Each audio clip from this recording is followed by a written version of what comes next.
The story begins in an incredibly ordinary room. The computer screen displayed the words, "Game over." Park Hyun-myung, the man who had been controlling the character, irritably muttered to himself, what kind of garbage is this? Seriously. Sitting in his room surrounded by gaming gear, he mocked his own life. My life really isn't smart at all. He played games not just on weekends, but all day during the week, too. Ever since he quit his job a few months ago, he had been holed up in his room living like a gaming addict. Well, I've been doing this since before I quit, so I guess it's been 5 years now. 5 years just glued to a single game. He saw his life as legendary in the worst possible way. The game was called Pangenia, which had been all the rage 5 years ago. The developer had advertised it with a lure that was both ridiculous and sweet. If you beat the game, we will grant you a dream. Idle people rushed to try, but everyone ended up failing. 5 years passed and not a single person had cleared it. The player base plummeted drastically. If he didn't log in now, the number of online players would be 0. Pangenia was famous for its brutal difficulty right from the day it launched. When it first debuted, Pangenia was relentlessly criticized for being a crazy game with brutal difficulty. It had bosses that made you wonder if they were even designed to be defeated. It featured villains you thought were allies, only for them to stab you in the back. And even high-profile NPCs would hunt you down and deal with you if you had a bounty on your head. The most frustrating thing about this game was the fact that the moment your character died, everything was wiped out instantly. If you died, you had to start over from the very beginning, literally. It was a crazy game. Perhaps because of this insane difficulty, its fleeting popularity vanished in an instant. At this point, it felt like someone was intentionally trying to prevent anyone from beating it. This was a character that possessed 8 out of the 15 unique grade items ever discovered in Pangenia. So was all his 5 years of hard work going down the drain like this? Just as he sank into despair, a system notification rang out, pulling him back. Ding! Your character has been deleted due to the death penalty. You have received 1,600,000 soul points. Soul points were received when a character died. He was stunned. 1.6 million points. Unique items really do give a lot of points. He realized that the hundreds of characters deleted so far didn't even add up to 80,000. Pangenia had a system called SB. Simply put, it converted the value of a dead character into points. You could use these SB to invest in optional talents during character creation, and depending on the amount of points invested, you could achieve extremely fast growth. He remembered a character he had created previously. He had invested 10,000 points into swordsmanship talent, and that character died after achieving the rank of Master Swordsman. The maximum investment for one talent was 10,000 points, and since they gave him a whopping 1.6 million, he could max out anything he wanted. According to the guides, he should invest in safe talents like magic. Saying that was one thing, but the protagonist didn't hesitate to press the random button. He muttered happily to himself, "Forget it, I'm not going to beat it anyway. For the first and last time, I'm going to play to my heart's content before deleting it." With that, the protagonist quickly clicked the button. A memory from 3 months ago suddenly flashed back. He was talking to his girlfriend, her face sad and apologetic. "I'm sorry, Hyunmyo." He was confused. What are you saying?" She continued, "You're a good person, but I can't keep dating someone without a future. I'm at the age where I have to think about marriage." She said her friends were all dating or marrying guys from big companies with reputable names. And as for you," she exclaimed and then stopped. "That's enough, I'm leaving. I hope you live well." Then she turned her back and walked away. He had been cruelly dumped by the girl he loved for 5 years. After she left, he quit his dead-end job in a fit of rage and locked himself in his room, becoming a gaming addict. He shook his head and scolded himself. That's pathetic enough already. Park Hyun-myung looked at the random button on the screen. Let's press it. After he pressed the button, consuming 100 SB to rearrange his stats, text kept appearing, and points were deducted steadily. A beam of light flashed on the screen. A hidden piece has been activated. He was confused. A hidden piece. Then, a brand new notification he had never seen before appeared. "Congratulations, you have satisfied the strange condition and have been invited to Pangenia." He was suspicious. Has Pangenia ever had a notification like this? At that very moment, a scream full of hatred and despair tore through his thoughts. "May every world you create burn to ashes, you wicked god." That scream was followed by a cry of pain. "What is this?" He grabbed his head in fear. There was a voice inside his head. The screen glared intensely, accompanied by vibrations, and a deep, mysterious voice rang out. "O you who are brighter than light, darker than darkness, swirling in creation and destruction, find happiness in Pangenia." Everything around him was chaotic, with overlapping sounds he couldn't distinguish. Then a rough voice cut through. "You useless slave, get up right now." The protagonist in a strange body groaned in pain. Another voice threatened, "If you fall again, I'll feed you to the water dragon." He was stunned, thinking, a water dragon. He found himself in the middle of a chaotic, hostile place, surrounded by soldiers. He stammered, "What kind of crazy situation is this?" He looked up and saw a terrifying, giant monster far away. The guy who had just swung a whip shouted, What are you muttering about? Get back in formation immediately if you don't want to die. Hyunmyoung groaned as his stiff body moved with a creaking sound. He glanced around and then blended into the group of prisoners. Looking around, he silently thought that it was indeed the water dragon he knew from Pangea. He felt a chill down his spine as he confirmed the ground shaking beneath the monster's heavy footsteps. This place felt familiar. A thought struck him. He instinctively opened the status window. Can it be that The window appeared with stats and a long list of talents. Traits: Strength 12, Stamina 12, Agility 12, Intelligence 12, Mana 12. Below that was a series of talents and hidden traits currently active. He also saw Pangea Supercontinent Disintegration 6.12%.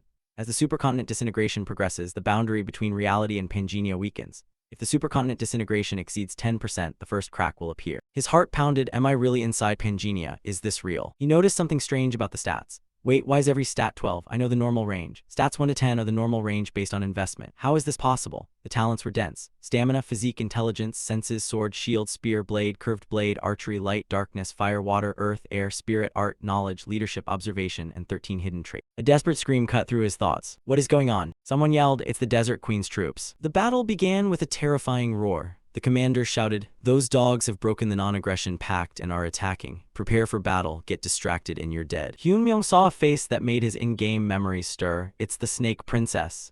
He was sure he had heard of her somewhere before. Then a system notification rang out again. Main quest has been created. Main quest part 1, survive. The reward will change depending on the outcome, and failure means death. Both your in-game body and your real body will die. His head spun. Survive. Cries of pain and heavy breathing swirled like a storm. A rain of arrows flew in, causing the slaves and the people around him to lose their lives. Amidst the chaos, a notification appeared. Hidden trait: Bloodthirsty Monarch's Heart has been activated. Bloodthirsty Monarch's Heart. A linked trait that only appears when all physical talents are maxed out. It prevents exhaustion, reduces the chance of being ambushed, and helps grasp the situation extremely quickly. He looked at the screaming and the clashes of battle. The truth hit him as clearly as it was cruel. If I just stand here, I will die. If I want to live, I have to move now. As he bent down, someone from behind lunged at him, intending to strike. At that very moment, he grabbed a sword. A blinding blue light radiated from the blade, seemingly enchanted by his trait. The enemy swung down, and he raised his sword to block. Swoosh, they slid past each other. The enemy's entire body was soaked in blood as he collapsed. Another hidden trait activated. Weapon Master has been activated. At the same time, another group rushed over with weapons. You damn slave. Just as a soldier thrust his spear forward, the protagonist's sword sliced the spear in half. The protagonist gripped the weapon tightly, both surprised and excited that he was naturally using it with such proficiency. Even though it was his first time using this weapon, he used it like a master. Moreover, he could even see the enemy's sword trajectory. He dodged, focusing to the limits. It felt like he could predict the attack direction before it even happened. After snatching the enemy's axe, he didn't hesitate. He immediately swung down. Fresh blood stained the ground around him. Seeing this, an enemy soldier covered his mouth in horror. Is this guy a monster? The soldier next to him replied,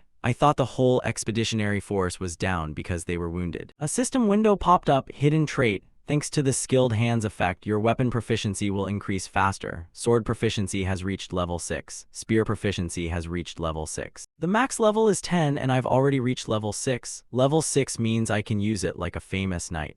Is this the power of a hidden trait? The protagonist was stunned, feeling both disbelieving and beginning to understand. Just surviving until now with his level was already overexerting himself. Without the hidden trait, this would have been impossible. But even a miracle couldn't last forever. At least 500 soldiers were gathered here and he had to survive among them. Oh God, what kind of quest is this? It was truly absurd. He looked at the thick encirclement around him in despair, his heart feeling bitter and maddened by the nearly zero survival rate. The scene shifted to another place, a vast and gloomy hall. A woman's voice rang out, the expeditionary force to the demon realm failed. Is that true? The snake princess in the shadows replied, that is correct. Then the woman sitting on the throne added, if it gets out that the desert city of Faisalmer didn't participate in the expedition, the idiots on the same continent will blame us for the failure. We must stop that at all costs. Snake Princess, you must go to the Kaltzman Desert immediately and kill every survivor of the expedition. You must erase all evidence showing that Faisalmer didn't send troops and everything that could connect us to this failure. If you do well this time, I promise to lift the curse for you. The Snake Princess gritted her teeth and accepted the order. Her expression was both determined and haunted by the reward. I understand. Then the woman on the throne added, remember, you must not fail. Back at the battlefield, the dust gradually settled. It's all done. There's one slave holding out. The snake princess asked back, one slave. Around the scattered corpses, blood was spilled everywhere. The protagonist stood tall, holding his sword, breathing heavily. Then a system notification popped up. Your level has increased to level 2. The protagonist stood there, bruised all over but still alive. His blood and mana had recovered and his fatigue was gone. His body felt refreshed, even though his spirit remained heavy. The soldiers were about to rush in to attack, then the Snake Princess's voice rang out,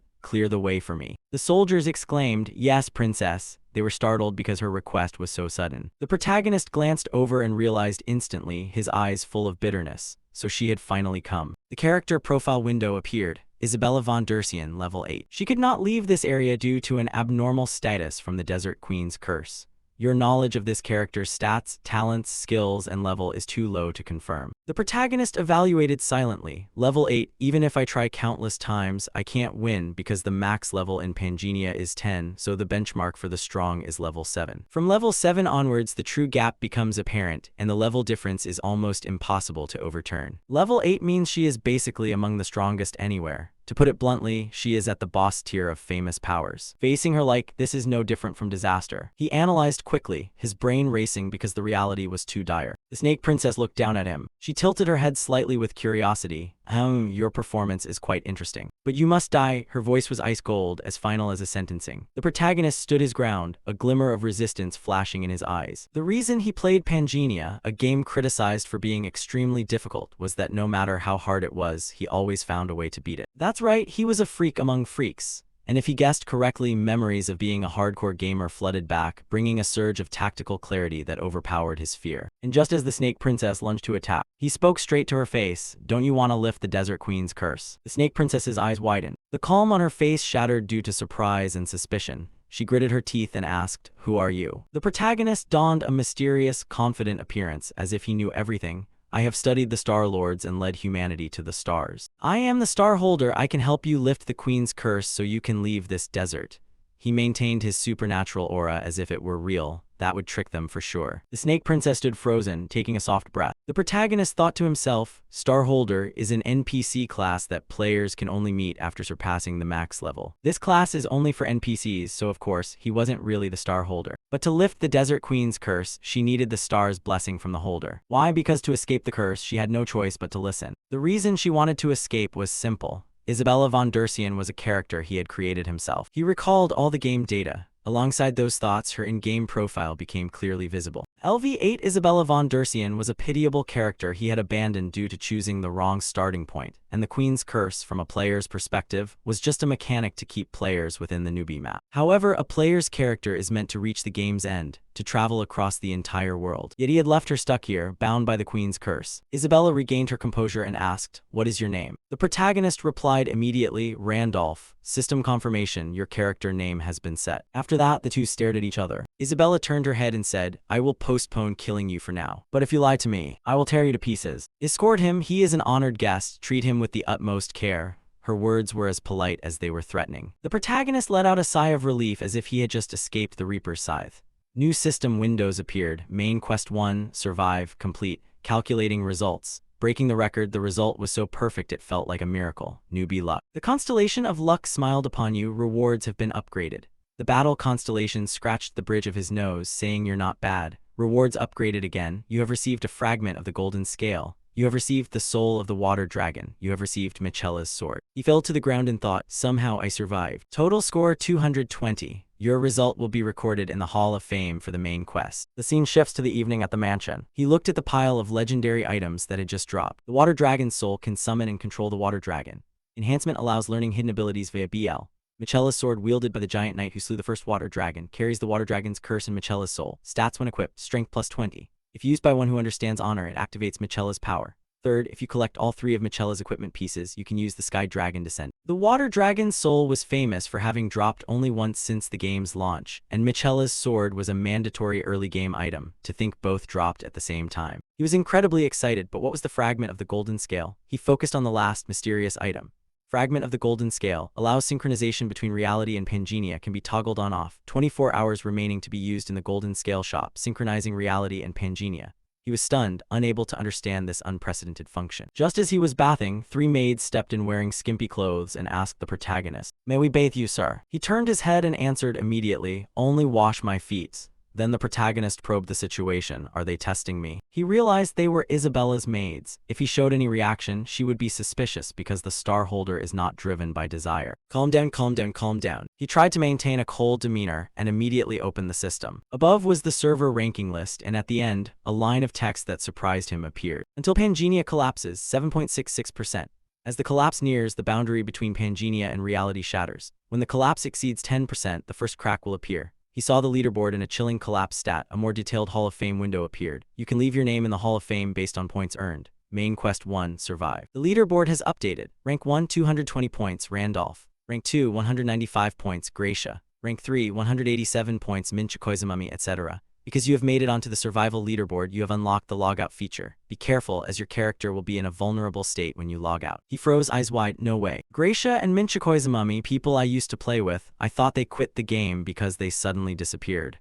It turns out they were also summoned to this world like me. He realized he wasn't the only one stuck, and furthermore, the logout feature. I can leave this place, I can escape this damn game. Hope flared up intensely. To be left alone, he said quickly to the maids, "Stop, everyone get out immediately. It is time for me to commune with the stars." One maid looked puzzled. "Yes, but the snake princess told us to take care of you." Randolph interrupted, his voice urgent. "If I don't commune in time, I will lose all my power. Go ask the princess if she wants that to happen.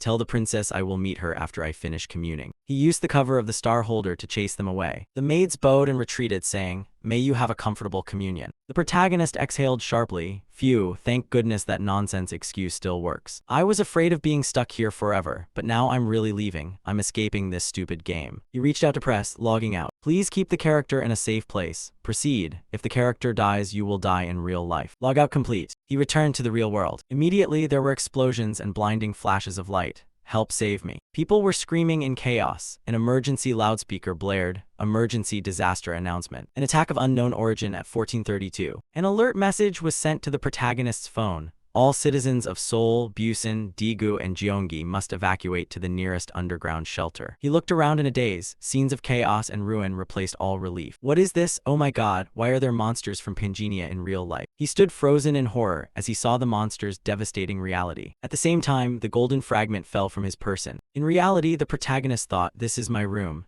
Did I fall asleep while playing the game?" His eyes widened when he saw a strange object on the table, a bizarre broken scale fragment. What the hell? Since when was this thing in my room? A wave of panic swept over him, the reality of the game hitting him hard. It can't be, right? Does that mean everything is real? He quickly put it in his pants pocket and looked at the screen. And what about the game? The screen showed an error, page not found. He stared at it, his face turning pale. The game homepage is gone. It was fine just a moment ago. Since when? Right at that moment, screams echoed from outside. The street was in chaos and a small figure screamed frantically, "Save me, monster." Running and screaming, "Run away." The sound of gunfire echoed through the air as police struggled with the monsters. "Emergency, emergency." Many unidentified monsters have appeared, requesting reinforcements. Emergency alerts appeared across the sky. Attack reports in major cities. Attacks have occurred in Seoul, Busan, Daegu, Gyeonggi, and nationwide. Please evacuate to the nearest underground shelter. The protagonist looked at the chaos, completely bewildered and terrified. Why? What is happening? Why are Pangea monsters in real life? Don't tell me it's the boundary between reality and Pangea. He remembered the system that had appeared like a timer earlier, until Pangea collapses 7.66%. As the collapse progresses, the boundary between reality and Pangea will disintegrate. When the collapse exceeds 10%, the first crack will appear. He looked around. What should I do? If game monsters are roaming in real life, then maybe I can use game items in real life too. He tried to summon the items. A glowing sword and a light vortex resembling a soul appeared. Michela's sword, water dragon's soul. Damn it, how do I use them? In the game, you just double-click. Then he looked back at the system. Fragment of the golden rule destroyed. The fragment of the golden rule destroyed allows synchronization between reality and Pangea, can be toggled on and off. Time remaining, 24 hours, can be used at the golden rule shop. He clenched his fist, realizing his own limitations. His real-life self couldn't do anything against those monsters. With a strained groan, he activated the fragment, blinding light engulfed him, and a system notification confirmed. Synchronization with the stage complete. The remaining time for the golden rule destroyed is 24 hours. The scene cuts to a tense moment for a family. A mother holding her young daughter. The little girl asked innocently, "Mom, where's Dad? Why hasn't he come yet?" The mother tried to stay calm and replied, "Dad will come soon, Yoonjae, we have to." But a loud noise interrupted. She froze in horror as the debris was collapsing right in front of them. The mother screamed and the child just stood frozen outside watching her mother being buried under the debris, exclaiming, "Mom." Her bloodied body still offered comfort. "Yoonjae, I'm okay, I'm fine, run away, honey." At the same time, a kind stranger rushed over and asked, "Are you okay?" The injured mother still tried to answer, "I'm fine, please take the child away from me." Yoonjae cried out, "Mom." The woman hugged the child and said, "I'm sorry, dear, I promise I'll help you." From behind, a monster's shadow appeared close by. She turned her head to look, and as the monster prepared to strike, she closed her eyes in despair. "Am I going to die like this?" Just as death was imminent, a sharp slash echoed out. The monster's entire body was easily sliced in two. The sharp, murderous gaze of the protagonist appeared. He dealt dozens more strikes, completely finishing off the monster. She opened her eyes in astonishment, thinking to herself, "I'm still alive." She looked at the protagonist's back and wondered, who is this person? The protagonist, after synchronizing his power, had rushed out to eliminate the monsters. Just then, a shadow lunged from behind. A monster appeared behind him. She screamed in panic, warning him, "Watch out behind you." The protagonist didn't flinch at all. Just as it got close to the protagonist, the dragon from the game appeared and bit the monster to death. The dragons appeared as if they were his pets. She hugged the little girl and exclaimed. He stepped onto the dragon's head, but didn't forget to remind her, "Stay still." The monster was both majestic and terrifying. She witnessed it and was completely overwhelmed. "Am I dreaming?" She looked up at her benefactor, trembling as she asked in amazement, "Who is that man?" A global disaster, monsters appeared simultaneously not just in Korea but all over the world. Upon arrival, they slaughtered humans and destroyed civilization. But it wasn't just monsters that appeared. There were also warriors who could cut through bulletproof monsters as easily as cutting radishes. A burly man holding a shield yelled at the panicking crowd, "Listen to me, don't worry everyone, I will protect you. The era of monsters is here. The world is changing rapidly, we must all unite." A man looked at them with contempt. "Idiots, they're wasting pieces of the golden rule fragment. This player is slaughter. Reality and Pangenia are being thoroughly invaded. Eventually, Pangenia and reality may become one. In the chaotic era to come, everyone is an opponent. Whoever possesses more broken golden rule fragments has more power and will become the protagonist of this era." Furthermore, the leaderboard, which had been silent for 2 years, had just been updated. The board appeared, Main Quest 1, Survive. Leaderboard updated. He looked at the impossible number with that insane score of 220. Who is this person at the top? Randolph. Is this guy Phantom, or Ghost? Because no one knew his name, everyone called him that. He was the first to organize an NPC expeditionary force called the Demon World Grand Expedition and had advanced to the brink of beating the game. Memories of the expedition's disastrous end returned. Naturally, the expedition ended in a crushing defeat. The #1 player of Pangenia, no need to discuss. He must have been summoned into Pangenia at the exact moment the expedition failed. Because when you die, you are summoned with your strongest character. When summoned, appearance changes and equipment resets, but the character's innate talent remains. The only person who could achieve such a high score is. Then the scene shifts to the protagonist. He is deep in thought. Monsters and summoned players have appeared in reality, and all of them are in their Pangenia character forms. I'm starting to get the situation. The Demon World Expedition, where I nearly beat the game with my final character. The closer to the finish, the more the mercenary NPCs I hired started to sabotage the progress. Then even the close NPC allies betrayed me. Even though I accounted for every possibility, that sabotage went far beyond the game's normal mechanics. But what if those saboteurs were all summoned players like me? Those who didn't want the game to end or considered me a rival. The danger is clear. Those guys might be targeting me now just like before. In that case, with the boundary between reality and Pangenia shattered, I can't keep hiding in logout mode anymore. To ensure safety for both sides, I must get stronger as fast as I can. The protagonist stepped forward to face the Snake Princess. She looked at him and asked, "Have you finished communing with the stars?" He maintained the star holder cover and replied, "I have. I came to keep my promise to you, but I have one condition." She narrowed her eyes, both curious and wary. "A condition?" Then the protagonist's voice rang out, "Take me to the Holy Land." She paused, then asked, "Do you want to enter the Holy Land? Are you crazy?" The protagonist was resolute and thought, if the first main quest was to survive, then the second quest is to obtain a class. I can get it right here. Then he said loudly, "There is a star there." A quest window popped up to confirm the objective. Main Quest 2, obtain a class. Reward ranked by the class obtained. You can obtain a class at the Holy Land. The quest ends as soon as the class is obtained. The scene shifts to later at the ruined tower. The Snake Princess single-handedly wiped out the crowd with a heavy murderous aura. The protagonist looked at her and thought, it took less than a few minutes to handle the guards. Being an ally with her really gives me peace of mind. He recalled the exchange from just moments before. She repeated the protagonist's words, "A star, huh?" The protagonist narrowed his eyes, explaining with certainty, "Yes, even though it's been well hidden." The protagonist sank into thought. The fourth star that I accidentally found while raising my character before. I must be the only player who knows the exact location. Then he delivered the finishing blow, striking directly at her deepest desire. Only by obtaining a star can the curse be lifted through the protection of the stars. The scene shifts to the present. The protagonist looked down, smiling self-deprecatingly, realizing he was risking his life.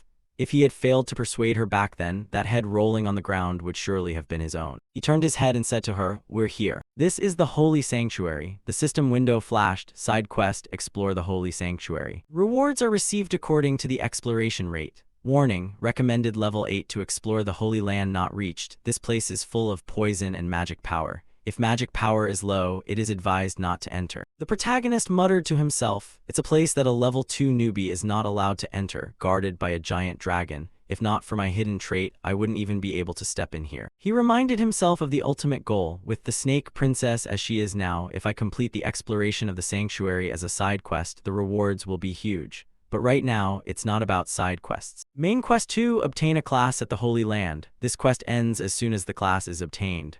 Compensation and rewards vary based on the class level obtained. Then he told himself, I will be able to get that class. At the edge of the cliff, she looked down to scout with a suspicious gaze all around, then broke into a bright smile. She turned to leave and said, it seems we took the wrong path. Adults make mistakes sometimes, don't they? He held her back and asked, where are you planning to go? She replied, the bridge in front of us is a trap. If you don't know and cross it, it's designed to have a downdraft sweep you off. It's such a simple trap, did you really not see it? The protagonist interrupted, teasing, are you scared? I didn't expect you to be that type of person. The Snake Princess immediately flared up, her eyes flashing with pride and irritation. Ha, this body knows no fear. Listen clearly, I am called the Snake Princess. The protagonist's smile widened. You're more scared than I thought. She growled back, clearly provoked. I said I'm not. She added a flimsy excuse. It's highly likely a trap, and since my leg is cramped at the moment, there's nowhere safer. She was immediately cut off. The protagonist leaned in and replied, then there's no other way, I'll carry you. She froze and shouted, oh my god, are you trying to die? The protagonist brushed it off and continued, you said your leg was cramped and we don't have time. Get on my back. When the sun rises and the death of the warriors is discovered, if you aren't at your post, you'll be suspected, and the Queen's pursuit squad will be formed. It's better to let me carry you and run than to hesitate in fear. She was speechless, her mind filled with indignation. If it wasn't for this cramp, I wouldn't be doing this ridiculous thing. Finally, she had no choice but to climb onto his back. The protagonist said nonchalantly, fine, hold on tight. Then the protagonist stomped his feet to gain momentum and ran in a different direction. Seeing this, she hurriedly shouted, hey, where are you going? That's the wrong way, there's no exit that way. A notification popped up, hidden mutation trait activated, secrets that the human eye cannot see. The attribute allowed him to see a transparent bridge appearing in front of him. Seeing the protagonist running in midair, she frowned and asked, is there a path I don't see? The protagonist confirmed, yes, this is the real path. Doubts surged in her heart. How does he know a path that even I, the second-ranked person here, don't know? Moreover, he isn't even panting despite the poison and demonic energy filling the holy ground. It's too strange to just be an enchantment. The protagonist mocked her silently. I didn't expect the second-ranked person to be afraid of heights. Hearing that, she shouted, shut up. Then she thought to herself, how dare you be so relaxed in front of me? Are you trying to die? It's not the characteristic composure of the strong, but a sense of excessive normalcy for a level 2 person talking to someone of my level. It's as if he is facing a long-lost friend. She asked bluntly, have we met before? The protagonist answered vaguely, his eyes looking into the distance, never in the same space.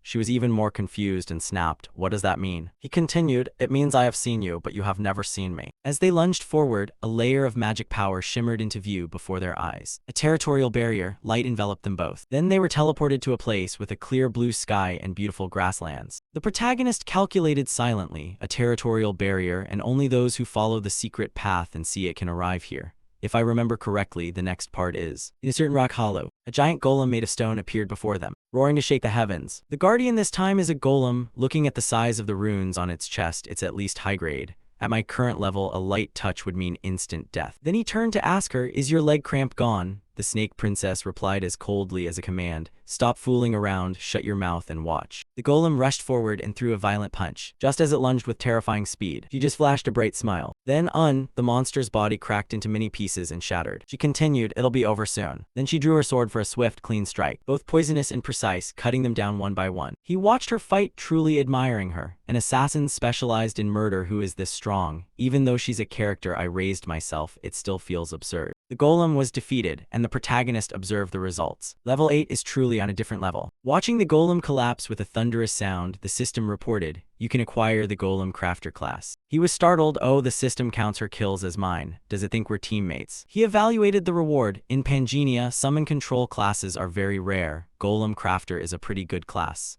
In terms of tier, it's at least high tier. A choice appeared. You can acquire the golem crafter class, accept or decline. He clicked decline because there was a class he needed more. Suddenly the ground shook. A roar like thunder echoed throughout the holy ground. The system issued a terrifying warning. The king, master of the mountain where the nameless star is buried, is angry because of the intruder. The protagonist looked at the towering giant mountain, excited and expectant. It's finally here. Is it the giant god protecting the star? The ancient king Dramat. The screen flashed another warning to the user. Warning, player level is much lower than the recommended level of the holy ground, level 10. The protagonist thought, it is finally manifested. His eyes locked onto the giant figure that had just emerged before them. The pressure from the creature's presence was so heavy that he instinctively stepped back. She turned to the protagonist, her eyes suspicious and challenging. Is this the guardian of the holy ground? Hey, you aren't planning to lead me here and then make me fight the holy ground's guardian for you, are you?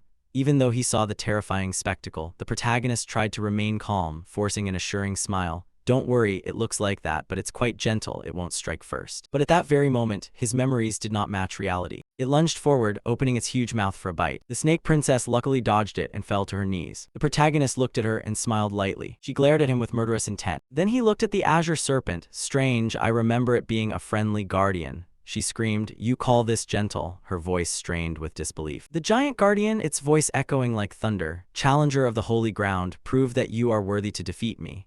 She froze, realizing the situation had completely changed. Wait, I'm not the one who wants to challenge. The guardian ignored her, looking down with disdain. You defeated the golems and dare to show your face. Those who cannot prove their qualifications will never leave this place alive. The snake struck down hard, causing her to dash away at high speed. She frantically replied, I said it already, it's not me. Then she turned to the protagonist and said, don't just stand there, tell me what to do. The protagonist frowned, thinking to himself, when I cleared this place, I didn't fight Dramat. Did something change? Is it possible? Is Dramat a mysterious spirit, its body expanding and its intelligence increasing thanks to the star's spiritual energy? The time I cleared this place was when I was raising Wilhelm, a level 10 player, a 5-star character. When I arrived at the holy ground with Wilhelm, Dramat obediently led the way to get the star. Why? Probably because Wilhelm completely satisfied the qualifications it mentioned. In short, it will attack anyone weaker than itself. Back then, I was overwhelmingly strong. What do I do now? There must be a way, right? At the same time, the snake princess was knocked back by the guardian, making her think, damn it, the magic power here makes it hard for me to move. Was it a huge mistake to step in here just because I believed his words from the beginning? Dramat began to advance, the ground shaking beneath its feet. Knowing he couldn't win, the protagonist played his final card, roaring defiantly even though he was only level 2. Stop, Dramat. Just as it was about to strike her, the guardian paused, tilting its giant head. How do you know my true name? He took a deep breath and replied, your master Wilhelm has returned. Dramat laughed thunderously, the sound echoing through the cave. You are Wilhelm, ha ha ha. Dramat looked down at the tiny protagonist, its raw power overflowing with contempt. You aren't even prepared. Someone like you is worse than a golem acting as a mere guard. Listen carefully, Wilhelm is the most powerful hero, a perfect human being, worthy of being my master, lacking in nothing. But Master Wilhelm failed in the Demon Realm expedition and all his stars fell. That means he has died completely and perfectly. Even though he has disappeared, a lowly microorganism like you has no right to speak his name. He stood still without retreating a single step and threw out the next sentence. Respect the contract you made with me. Immediately as the guardian lunged, hearing that sentence made it stop and ask, how do you know about that contract? No one is allowed to know it exists. The protagonist immediately recalled the hidden setting. This holy ground, whoever obtains the star from the mountain where the serpent was buried will know the mountain god's true name and become the new master. The mountain god must obey the mountain master. The contents of the contract must not be revealed to anyone. Anyone who breaks it will be killed by the contract's chains. Because of that setting, I risked it and spoke nonsense.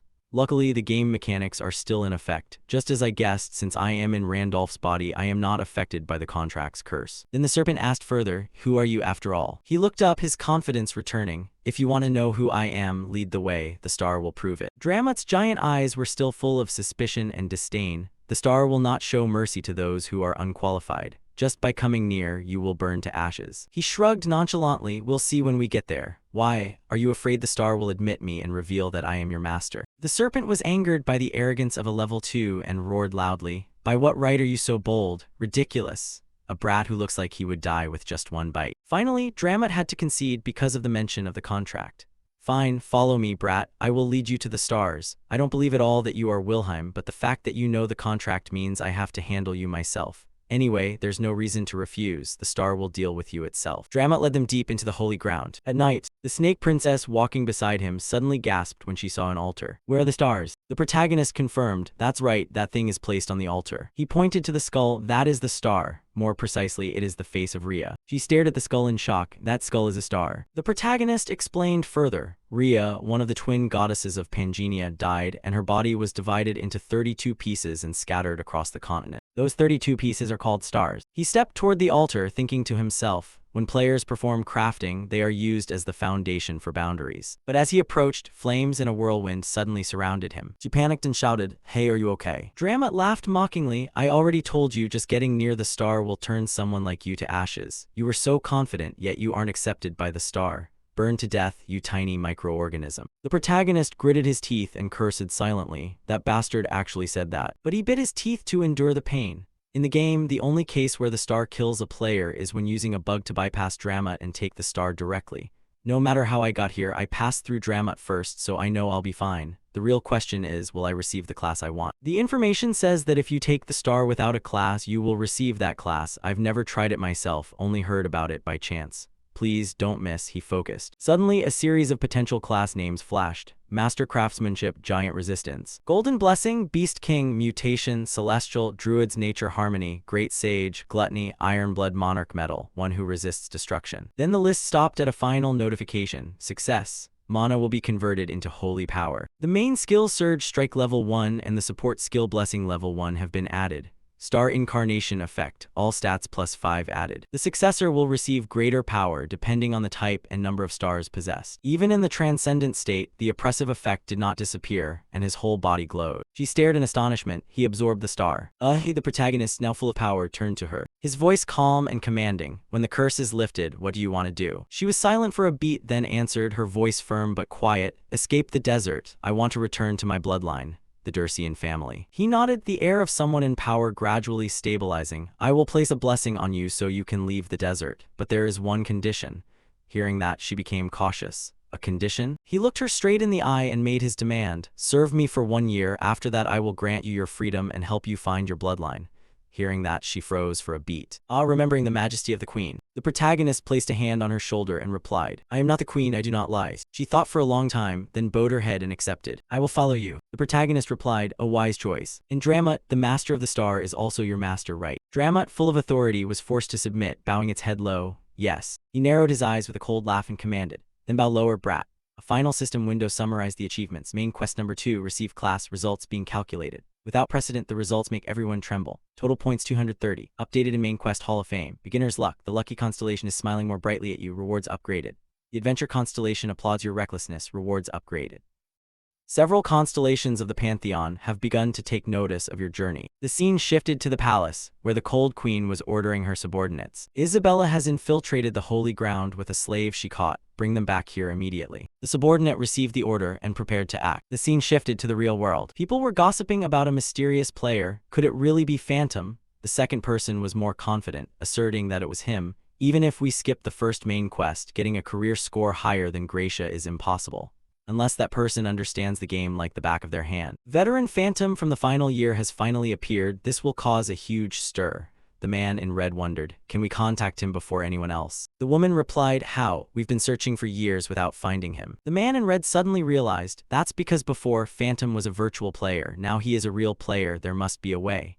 The man in blue proposed a fishing plan. Why not try to bait him? Since the secret auction house has opened as a reward for the second main quest, Phantom will surely use it, right? The woman pondered, he will need tons of items if he wants to top the third main quest. Fishing, huh? Fishing can be done at the secret auction house. You sell a high-end item for a cheap price. Then use the twin ability of a charm to attach a location tracker to the buyer. The consequence for the inexperienced. Newbies who don't know this trick often buy cheap items, then get tracked, robbed, or killed. The man in red was concerned, But would someone like Phantom fall for a trap? If he really is Phantom, he knows every type of charm in the game. The woman retorted with a fierce expression, no, he might fall for it. He failed, yet he still dared to launch the great expedition. That determination is completely abnormal. If he sees a sweet deal on the auction house, he might just buy it immediately. If you want to challenge him, go ahead. At any cost, you must meet him. Invite him to our guild. No matter what, he will join our guild. It has to be ours, not those other crazy guilds. I wonder what he's like in real life. Is he a conglomerate CEO or the son of a chaebol? A voice on the phone rang out. Hello, if you are in danger, please shout pizza. In an alleyway littered with corpses, a system window appeared. The leaderboard has changed. You have fallen from the job acquisition leaderboard. The Hall of Fame has been updated. Main Quest 2 leaderboard, job acquisition. Player massacres, main quest 2 rights have been revoked. Your access to the secret auction house has been cancelled. Slaughter was deeply shocked. Randolph has 230 points. What kind of hellish job gives so many points? He lowered his head. Looks like I won't be using the auction house for a while, but it doesn't matter anyway. Slaughter's eyes flashed with a vicious glint. As long as I kill any one of the top rankers, I'll climb back up. Scene shift to the protagonist. At the same time, the side quest Explore the Holy Ground was completed. Exploration rate 100%, an unimaginable figure even when witnessed with one's own eyes. You are the first person to perfectly complete the exploration of the desert Holy Ground. Achievement First Holy Ground Conqueror received. Side quest reward, you have received a teleportation book, basic teleportation book. A magic book that helps teleport you to a previously explored location. Duration 30 seconds, single use per day. Memory point, Desert Holy Ground. The protagonist was riding the Guardian. This is convenient. It doesn't feel as uncomfortable as I thought. I can escape the Holy Ground and complete the exploration at the same time. It truly is killing two birds with one stone. The Guardian's voice rang out, reminding, turning right soon, a 100-meter long slope ahead. A notification appeared, experience accumulated, level up. He exclaimed, oh, finally level 3, it's truly slower than regular characters. Status window appeared, class, star successor. Level 3, strength 36 plus 5, stamina 36 plus 5, agility 36 plus 5, intelligence 36 plus 5, star energy 36 plus 5. Both many and in one system table, everyone. Star application, all stats plus 5. He sighed looking at the sparse stat list. The more stats, the more experience needed. My required experience must be 10 times higher than normal, but in return, the stats increase more, so I can't complain. He turned his attention to the items he just received, 2 extremely rare items for his current level. One of them was the Cloak of Night. Activating it helps the wearer become invisible, basically a free stealth skill. Not bad. Suddenly Dramat spoke up, Master, intruders detected in the Holy Ground. The protagonist was surprised. What? The Snake Princess turned to him and added, it must be the Queen's pursuit squad. Hearing that, he replied, well, we've stayed in the Holy Ground for quite a long time. She continued, what will you do? The Queen won't come personally, but the pursuit squad has a very large number of troops. Even with the Guardian, I'm afraid we can't take them all on. The protagonist replied calmly, Dramat is the Guardian, why do we have to fight? Hearing that, she understood and clapped her hands in surprise. A moment later, the protagonist hugged her and ran away, then said, Dramat, I'm counting on you, get to work. The serpent heard that and broke into a sweat. A while later, a panic scream rang out from within. There's a monster, a giant sea serpent has appeared in the Holy Ground. Leaving the gate, she then asked, is it really okay that only we left? The protagonist answered immediately, didn't you say the Queen wouldn't come? Then it will be fine, there's no way the entire pursuit squad has arrived in time. This is likely just the vanguard. If we are held up until the main army arrives and surrounds the Holy Ground, we won't be able to escape. Their goal is us, so it's best to retreat early. She looked at him and added, so you didn't abandon Dramat because he was useless. He explained, you almost misunderstood. The Guardian cannot leave the Holy Ground, so only we can run. After that, he thought to himself, to escape from here, we must use the teleportation gate at the edge of the desert. I've lifted Isabella's curse thanks to the blessing, so using the gate is no problem. The real problem is that the gate needs time to activate. She looked at the giant golden gate in front of her and blurted out, when we cross this. Finished with his words, the protagonist replied, that's right, crossing this means getting out of the desert, but it takes half a day to activate the gate. During that time, I need to communicate with the stars. He thought to himself, this place is important, but I need to check what is happening in reality. I can't stay logged in forever. Then he sincerely asked her, can I trust you? Hearing that, she drew her sword and turned her head to stand guard for the protagonist. I will protect you. Logout process started, ensure the character is in a safe position. The screen displayed a tip, be careful when shopping at the secret auction house. Logout complete. Return to the real body, Humyong pondered, still not used to the feeling of returning from Randolph's body to this flesh. Well, there are no news alerts or disasters, it seems monsters haven't appeared yet. Reality and Pangenia are merging little by little, that much is certain. But there are too many things I don't know yet. As the destruction progress increases, the boundary between the two worlds will weaken. If it exceeds 10%, the milestone of the beginning, the first crack will appear and monsters will soon swarm in.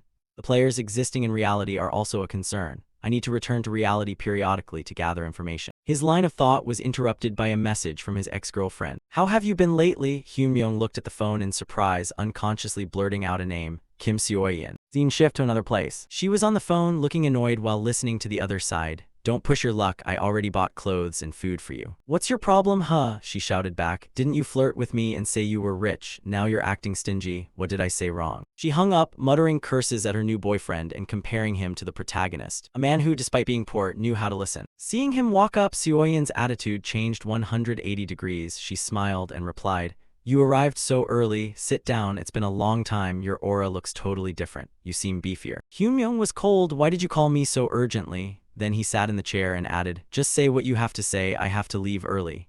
Seo-yeon thought to herself, putting on an act, truly a poor person. She started using a sweet voice, bringing up the past. I guess some things would never change, that you would always come as soon as I needed you, even today. That is what I loved most about you after we broke up. I regret it. I miss you. Let's try getting back together. Hyun-myung looked at the paper. Please order a drink for everyone sitting. Seeing that, he thought, she called me here without even bothering to buy me a drink. Without listening to her speak anymore, he stood up. If you're done talking, I'm leaving. Seo-yeon was shocked. Huh, wait a minute. Are you not listening to me? Do you miss me because of the breakup? At that time Hyun-myung interrupted with a lethal question. Does your new boyfriend know you're meeting me? If you intend to flirt with multiple guys at once, you should delete all your photos on social media. Don't just delete the profile picture. I'm going.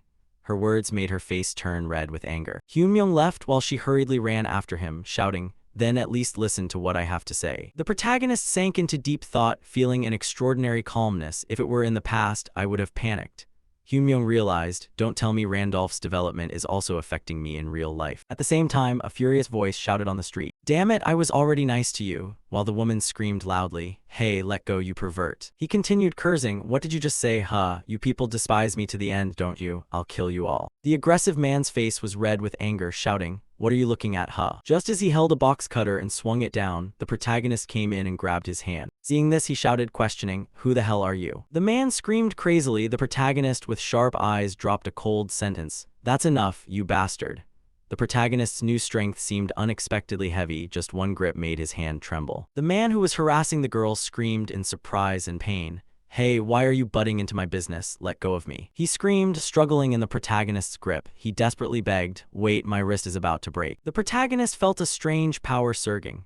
Although he hadn't used the shard of the golden scale yet, he felt he had more than enough strength to break this guy's wrist right now. That wasn't an illusion. My real body has definitely changed. He swung his hand and threw him away as lightly as a feather, then said to the woman, are you okay? A relieved voice rang out toward the protagonist. Thank you, I was saved thanks to you. I don't know how to thank you. Hyun-myung looked at the woman he just saved, raising an eyebrow. She also looked at him and replied, why are you looking at me like that? The protagonist thought to himself, no wonder she looks familiar, she is that woman from before. She hesitantly asked, is there anything you want to say? Hyun-myung quickly avoided her gaze, answering in a slightly distant voice, no, you just remind me of someone I used to know, that's it. The man who was just defeated gritted his teeth and attacked from behind, cursing the protagonist silently, you arrogant bastard, die. The protagonist just stood there, dodging lightly without flinching. Immediately his hand struck down. Boom, the guy's head hit the ground hard. The woman witnessed everything and was surprised. Scene shift to a moment later, two police officers stood opposite him. One of the two police officers said to the protagonist in a stern voice, you will have to come to the station with us. The protagonist was surprised. What, me? The woman stepped up to defend. Wait, this person was just trying to help. I'm the one who reported the stalker. The police officer remained unmoved. Even so, it's still violent behavior, so you have to come with us too. The protagonist retorted, clearly very annoyed. Violent behavior? He was holding a knife. Are you telling me to just stand there and watch? I really don't have time for this. The police officer was rigid. We cannot violate regulations. Suddenly, the woman with full authority and sharpness interrupted. If he goes as a witness but gets entangled in some trouble, will you take responsibility? The police officer looked up in surprise. She introduced herself. I am Kim Hana, a reporter for the specialized television station. The other police officer mumbled in surprise. That's a big television station. Kim Hana continued, her eyes determined. Instead of bothering an innocent person, you should take the statement of the actual victim. Unless you want this incident to make headlines. A small crowd had gathered. Someone recognized the female reporter. Isn't that her? The person who saved a child from a monster on YouTube. Someone else confirmed, that's right, I think she was also on TV about it. Her name is Kim Hana, exactly. The first police officer sighed again. All right, then the complainant will come with us. Kim Hana cooperated to leave, then turned to say to the protagonist, I thank you for today, really. The protagonist replied with a slight smile, it's nothing. Kim Hana gave him a business card. This is my business card. I'm a reporter specializing in dimensional warriors. The protagonist was confused, asking back, dimensional warriors? She happily explained, oh, you know, the people who appeared on the day the monsters invaded, they defeated the monsters, so everyone calls them dimensional warriors. She looked at him in disbelief.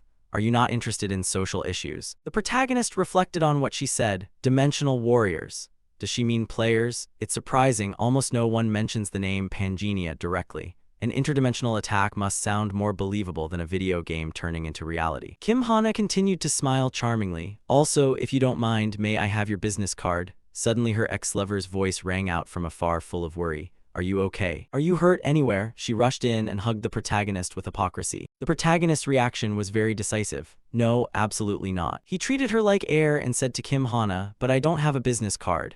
Kim Hana looked slightly disappointed, but then her face brightened up. Oh, then can you give me your phone number? The protagonist agreed. Ah, sure, give me your phone. Kim Hana entered the contact information and said, nice name. After saving the phone number, she prepared to leave, saying, message me tomorrow, let's get coffee or have dinner, my treat. The protagonist smiled slightly and replied, I won't refuse. She called back as she walked away, great, see you later. The ex-lover glared at the departing female reporter, thinking angrily, how could you do that to me? You're just a nobody. At this moment, Kim Hana was walking but staring at her phone. Hello, the person on the other end replied. Yo, Ms. Kim, the supreme power of our station, having a happy weekend. Kim Hana's voice sounded tired, corrected to Kim Hana, please don't call me that. Then the person on the other end switched to business. Anyway, the deputy director is on a business trip and left you a task. She asked over the phone, what task? The voice on the phone answered, interview Gracia. Kim Hana was stunned, Gracia. The person considered the hero who saved the United States. Why would you put me in charge of such a high-caliber character? The voice on the phone explained with a hint of amusement. I don't know, that almighty superhero said they wanted to meet you and they want to come to Korea. The scene changed to a vast rocky desert area, where the Snake Princess was holding out to protect the protagonist while he logged out. Beneath the ground lay a series of scattered corpses. Facing her, the figure in the hooded cloak said loudly, Snake Princess, the queen orders you to return, hand over the slave behind you, and we will consider as if nothing happened. Finished with his words, the whole group lunged to attack. You fool, kill the traitor. Just at that moment, the system light flashed. A system notification appeared, teleportation has been activated. Teleportation from the starting point is free. The gate glowed and spiraled, a voice rang out, there's no more time. The protagonist called her name, giving encouragement. You held out very well. Isabella, the Snake Princess, looked at him and asked, have you finished communicating with the stars? He smiled a small, understanding smile. The queen's troops screamed in anger, don't just stand there, execute the traitor immediately. From the protagonist's hand, a blinding golden light emitted, immense energy accompanied by a decisive voice. You kept your promise to protect me, so I must also keep my promise to you. Another system notification appeared. You have used the exclusive skill of the star successor, Star Spear Level 1. All star energy has been consumed. Duration is 41 seconds. He unleashed the power. Those facing him screamed in horror and pain. The protagonist looked at the destruction before him with a serious expression. This is the moment of liberation. Rejoice. The Snake Princess looked on in amazement, blurting out, is this the power of the Starbearer? The protagonist looked at her and called, Isabella, it's not too late. If you want to return, I won't stop you. She looked with loyalty and determination. No, I will stay by your side. A massive wave of magical energy swept over them. The system notification confirmed the change. The limitation curse placed on Isabella has been disabled by the blessing of the stars. Connection established. There are 12 teleportation cities accessible from Kaltzman Desert. The selected destination is the central continent Arcana. Starting teleportation. Both were covered in light as the teleportation process completed. Now they were standing in a luxurious, opulent city, their eyes wide with amazement. A text introducing the city appeared, Welcome to the Golden City of Arcana. Accompanying it was an ominous warning. Arcana is a city where materialism has reached its peak. Without wealth equivalent to a high-ranking noble, avoid entering deeper areas. The city was bustling with pristine white buildings and crowded with passers-by. Isabella looked around, overwhelmed. This city is unbelievably luxurious. The protagonist confirmed her feeling. This is the city of gold where everything can be solved with gold. First, we must earn money. Isabella declared triumphantly. If it's gold, don't worry, I have 300 gold coins here. The protagonist looked at the gold coins in her hand with a dubious expression. Then he sighed, that's good for one night at best. Isabella was horrified. What? Impossible. In the desert, 300 gold could buy 10 slaves. That's 10 times the price of a scholar. The protagonist explained the economic disparity. Prices here are different from the desert. Isabella replied anxiously, so what do we do now? The protagonist with a calm and confident expression pointed to the luxurious building with LED lights, answering with a sly smile. Why are you so worried? Money is scattered everywhere, she asked in confusion. What? Money is scattered everywhere? He stood outside the casino looking extremely confident. Don't worry, I'm quite lucky. A system notification appeared confirming his words. Hidden attribute, gold blessing has been activated. As known, the Golden City of Arcana, also called the City of Depravity in Pangenia, where each major city is a separate kingdom. The laws of this place, the City of Depravity, only have one. For this place, only money decides everything. Among them, especially more noticeable than all, and the place concentrating all the money of this depraved city is the Hudson Casino. She hurriedly whispered to Hyunmyoung, why didn't you mention the deposit money? After bathing and buying clothes, I only have 100 gold left. You were indifferent. Anyway, the amount of money I have isn't enough, but clothes were necessary. The bodyguard glanced and understood. If there's no deposit money, then please step back. People around scolded. If you don't have any, then hurry up and leave. Don't you see everyone is lining up? Beggars only know how to kill time. The bodyguard lost patience. You are disturbing other guests, sir. Hyunmyoung calmly replied, I don't have the deposit money, but instead, I will use this to mortgage. He hesitated to examine. This should be enough. In Hyunmyoung's hand was exactly the tear of the Queen of Fairies, rayed, immortal, crystallized from the first tear of the Queen of Fairies. Allows breaking the limits of equipment. Even if the equipment has had its limit removed and is destroyed, this tier will not be destroyed. However, to reuse, must complete the quest to revive the tier. Seeing the item, the bodyguard trembled with excitement and immediately bowed to welcome. Please come into the VIP room, sir. Isabella was extremely curious. What did you mortgage? He revealed the tier of the Queen of Fairies, a protective amulet. Hyunmyoung also said that was one of the rewards I received when I reached the holy ground. It must be worth at least 1 million gold. She was terrified. You can casually mortgage something like that. He replied arrogantly, no problem, just need to win and take the money to pay off the debt. Inside the casino, the wheels moved continuously. After a while, the wheels stopped at a certain number. The ball rolled bit by bit into the number slot. The whole area was buzzing. Correct again. What the hell is that guy? Crazy? Is he a gambling god? Started with 250 gold and now, up to the present moment, Hyunmyoung has won over 1.4 million gold. He was immensely pleased. It really was the golden grace, as there is no better trait for money-related gambling. Standing beside him, Isabella was also feeling very excited. We're rich, Hyunmyoung, my money, the trembling dealer called out customer. At the same time, he made a declaration. We will return all the money you won. However, from this moment on, you are not permitted to enter the Hudson Casino again. He was quite surprised. So soon? He hurriedly explained, every person betting after you has won all their chips, causing us a lot of trouble. As soon as he finished speaking, a series of bodyguards surrounded the two. Along with that, the request, therefore I invite you to leave. Killing intent immediately flared in her eyes. However, Hyunmyoung stopped her. Fine, I'll leave. At the same time, he added a condition, but first I must speak with the owner of this place. He began to lose patience. You cannot force this, please leave quietly. He responded slowly, don't misunderstand, it's not because I'm desperate to talk to him. He then arrogantly stated, I mean, your master will want to meet me, just pass on the message. And to prove it, Hyunmyoung used the skill Hand of Observation LV8. Hand of Observation LV8, currently analyzing item. His inner self was shaken. It's definitely the real thing. Who on earth has this? Because as far as he knew, the Fairy Queen's tears were an extremely rare item held by the Fairy Queen's Knights. The Fairy Queen's Knights were not only hard to find, but also required at least 3 powerful individuals at level 10 to defeat, making it an item with an extremely high difficulty to obtain. He excitedly thought to himself, it's an item I've had trouble finding for so long. Who would have thought it would come knocking on my door itself? In the Hudson room, there was a knock on the door. Mr. Hudson, he asked suspiciously, what is it? Outside, it was announced.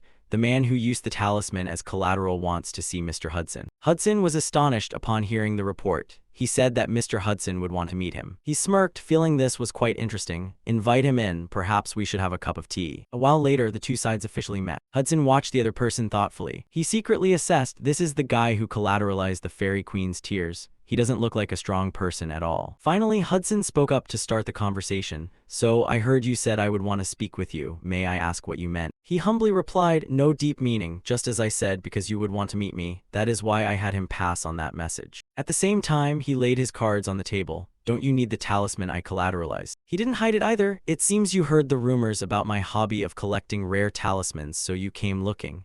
That's right. Even if you hadn't come looking, I wanted to buy back the talisman you pledged, and I was already planning to meet you. Hyunmyoung was also cooperative. If you can pay the price, there is nothing that cannot be sold.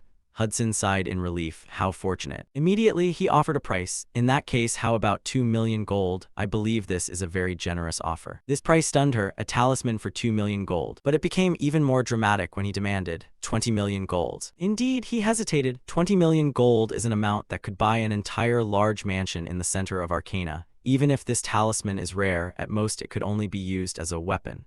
Do you really think it's worth that much? Hyunmyoung remained unhurried. To me, no. Hudson refused, but to you it is. Even if it were me, I couldn't pay such a huge price for a collectible item just for the sake of a hobby. He spoke vaguely. If it were truly just a collectible item, then that would be correct. Furthermore, Hyunmyoung revealed, the Fairy Queen's tears to you are not simply a talisman, but an inseparable item to join the city council. His silence proved that it was true. The standard was set. The minimum condition to join the city council is to reach level 10, but to overcome the level 10 barrier, one must rely entirely on one's own power. And for a non-combat class like you, that is a difficult condition. Therefore, what you need is an item that can remove the minimum stat requirement of equipment, the Fairy Queen's tears, because you must use equipment higher than your level to compensate for your lacking combat ability. Not only that, he also knew the reason. Moreover, for a merchant who only knows how to run a casino, the reason for wanting to join the city council isn't it to be recognized by the family of your fiancé, Serengeti. Hudson became pensive when he heard that name. The girl named Serengeti, the only daughter of the Marquis Weiser family of the Valen Kingdom. In the past, Serengeti was known as the Silver Knight, who led a 500-knight division and was the one who entered the Great Demon Expedition with me. However, in the chaotic battle to save me, she sacrificed her legs to the Demon King, my right arm. When I read that, I only thought Serengeti's action was a surprise event. That was before I came to this world, when Pangenia was merely a game. Some time passed, but after the character Wilhelm died and I arrived here, the moment I realized that those I thought were NPCs might actually be players. At that same moment, I suddenly remembered the words Serengeti had said. If I cannot return from the expedition, please give this to help me, Captain. And the system notified you have received Serengeti's necklace. Hyunmyoung wondered, what is this? The system introduced it in detail. Serengeti's necklace. This is a precious necklace containing a photo of Serengeti and her fiancé, Hudson. He asked suspiciously, was this setting there from the beginning? Because when scrolling through the information in the character setting of Serengeti that I knew, there was no fiancé at all. Hyunmyoung thought of a possibility. Someone who influenced the NPC, making it follow the assigned settings. The reason why the NPC easily accepted an unexpectedly appearing setting, Hudson, he was definitely a player who had integrated into this world, just like me. Indeed, the name Serengeti made him freeze. I have never told anyone. How could you know that truth? He silently guessed. Hudson is probably someone who entered this world long before me. I must extract as much information about this world and about other players from this guy as possible. Therefore, Hyunmyoung pretended. I didn't know, I heard it. He continued to lead him on. The stars told me. Hudson was amazed. What do you mean you are a starseer? Seeing that the bait was taken, Hyunmyoung continued to reel him in. I don't force you to believe me, but I can help you achieve what you want. I can help without taking a single cent, provided you accept a simple condition. He was quite anxious. Condition? He seized the opportunity. Simple. Tell the stars about your life. After hearing that story, I will decide whether or not to help you. Hyunmyoung also threatened, however, everything you tell must be the truth because the stars only love those who are honest. Hudson began to hesitate. The story of my life, huh? This was already within his predictions. He would be very hesitant. A star seer is not an easy NPC to encounter, but to casually reveal his information, he would suspect that I might be a hunter hiding my identity. In this game, hunters, the NPCs who hunt down players, call players sinners and execute them as soon as they are discovered. The number of players who died by their hands is countless, and their approach methods are also very diverse, so there are many ways to find them out, so there's no way but to be careful oneself. Not only that, in Pangenia, revealing personal information is like suicide, so everyone usually hides their identity. That is why distinguishing players is not easy at all. I myself have no intention of revealing my identity, but even so, I still believe that Hudson will definitely accept my offer, and he has already come this far. Hyunmyoung was certain of that because for Hudson, Serengeti was not simply an NPC. He gazed at Serengeti's smiling face with nostalgia. Finally, Hudson made a decision. Fine, from now on, I will tell you the story of my life. Before telling it, he also made a proposal. To do that, first I must start with the story about Serengeti, because most of what I want and try to achieve involves Serengeti. He was startled when Hudson revealed Serengeti was a brave knight who participated in the Demon World expedition led by the 8 heroes. Hyunmyoung couldn't help but exclaim, 8 heroes? What is that? The Demon World expedition was led by Wilhelm, wasn't it? He confirmed. Yes, Wilhelm being the most famous is true, but as far as I know, the Demon World expedition was carried out by the 8 heroes together. Not only that, Hudson also revealed, and the story that the expedition failed due to internal strife among the 8 heroes is also quite famous. His heart was in a tangle, internal strife, what kind of pointless story is this? Hyunmyoung asked back, do you know who those 8 heroes are? He answered immediately. Of course, because they are all very famous figures. One of them is. There is one person who makes everyone wary, the strongest after Wilhelm, Gracia. He appeared densely in the newspapers, exclusive news. The man riding the monster, who is he? Before that man appeared, we all thought we were definitely going to die. Around 2 p.m. today, a giant unidentified creature, a giant mantis, appeared in the center of Seoul, causing an unprecedented tragedy that left dozens of citizens dead. At that moment, the appearance of a man riding a beast that tore the sky made the whole scene fall into silence, said a witness at the scene. Mr. A, the author of that article, was reporter Kim Hana. In a room, the secretary entered to report, Mr. Gracia, I have arranged an appointment with reporter Kim Hana from Korea as you requested. Gracia was polite, thank you. The secretary asked awkwardly, excuse me, but may I know the reason you are personally going to Korea at this time? If necessary, I will invite that reporter Kim Hana here. The government wants Mr. Gracia to stay in the US to prepare for the monster attacks. He refused immediately. No need, I must personally go there to confirm one thing, perhaps this man. Because Gracia believed that, it is the friend I am looking for. He was pensive, looking forward to the next news. Hudson said, making Hyunmyoung freeze. Serengeti was a brave knight who participated in the Demon World expedition under the leadership of the 8 heroes. He asked in astonishment, 8 heroes? What are you talking about? Wilhelm was the one who led the Demon World expedition.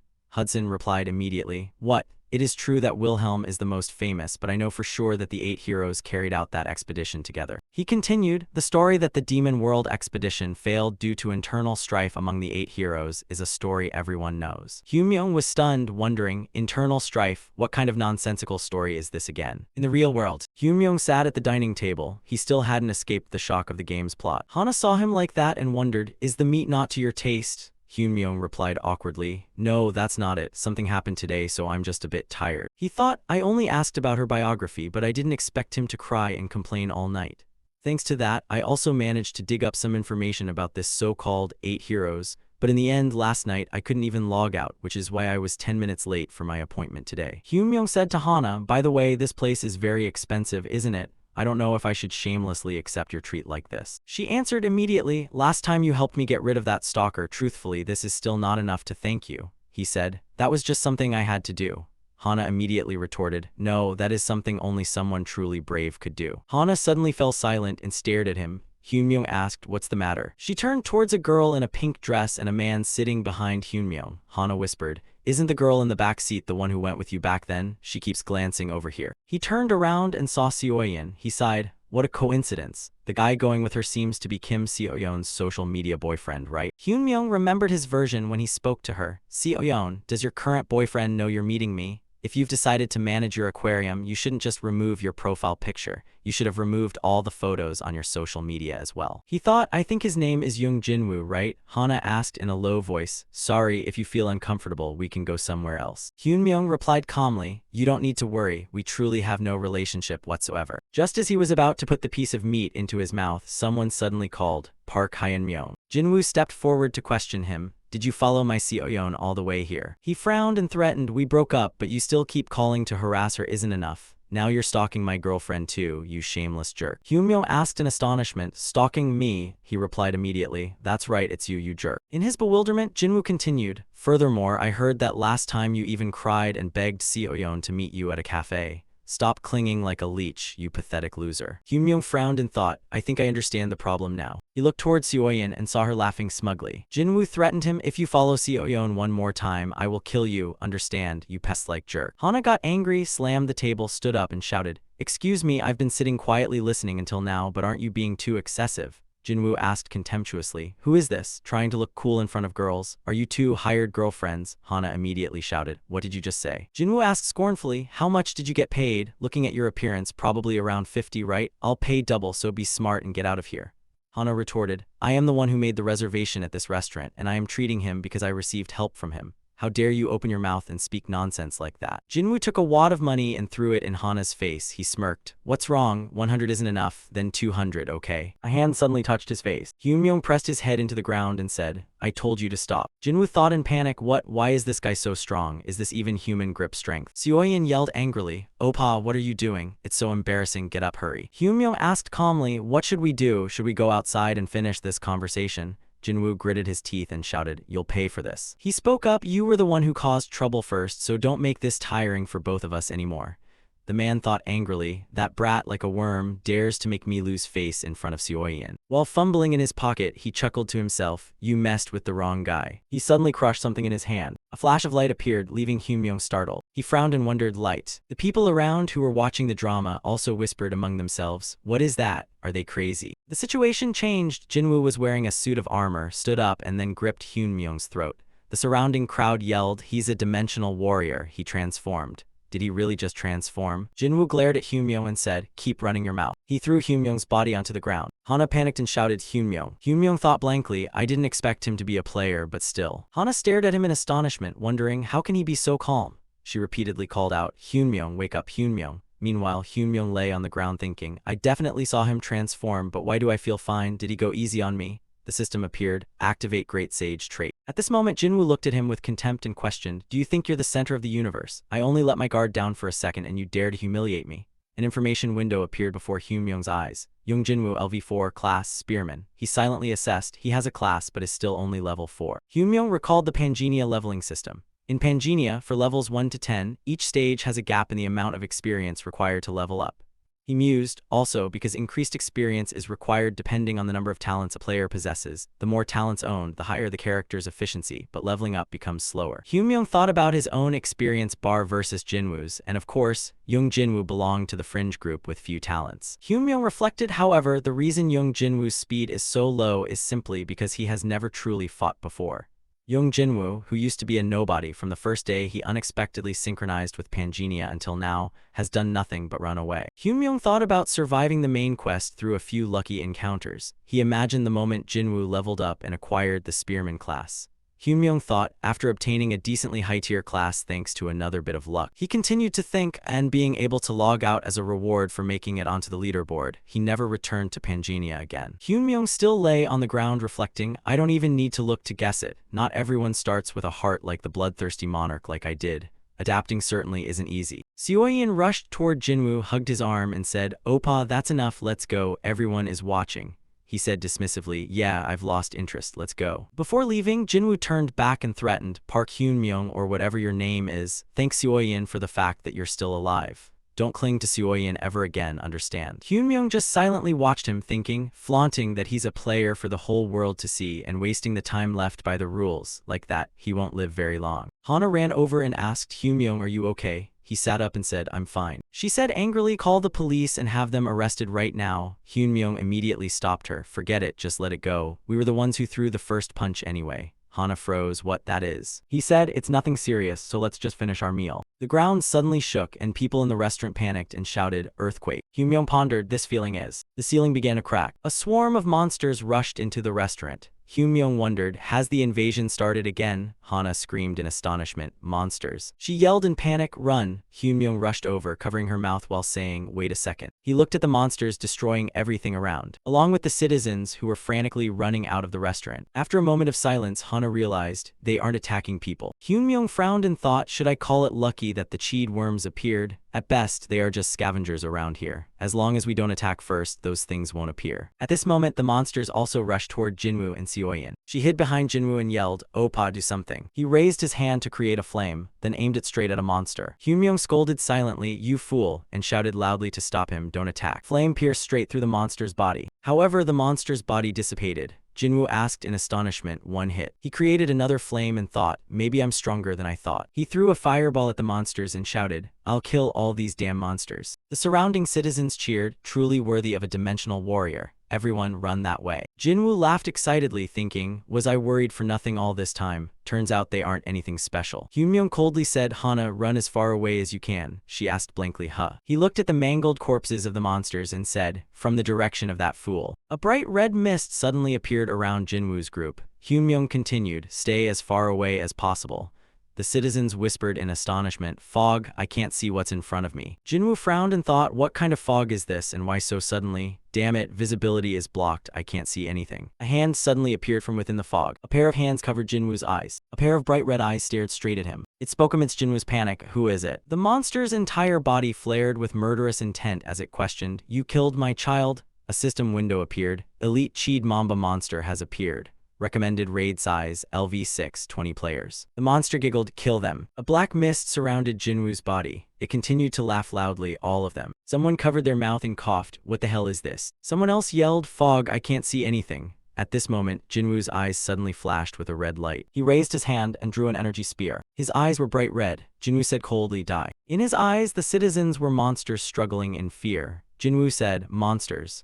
The system table appeared. Effective Cheed worm blood activated abnormal status, hallucination. The spearhead struck straight into the man's body. He screamed in terror, "Why are you doing this?" Bright red liquid immediately splattered everywhere. Before Jinwoo's spear could reach the man, Hyunmyoung appeared in front of him. Hyunmyoung slashed off Jinwoo's arm that was holding the spear. He stared at his own wound with red eyes. Hyunmyoung walked over. He ignored Jinwoo's screams of pain and said, "If it could be avoided, I really didn't want to get involved, but you shouldn't have crossed the line." A black mist surrounded him. Hyunmyoung said calmly, "Come out." Monsters were crawling everywhere. They gathered in one spot. The elite monster immediately laughed. It appeared before Hyunmyoung and praised, "Not bad." It stared at Hyunmyoung and laughed loudly, "There's a human here who looks delicious."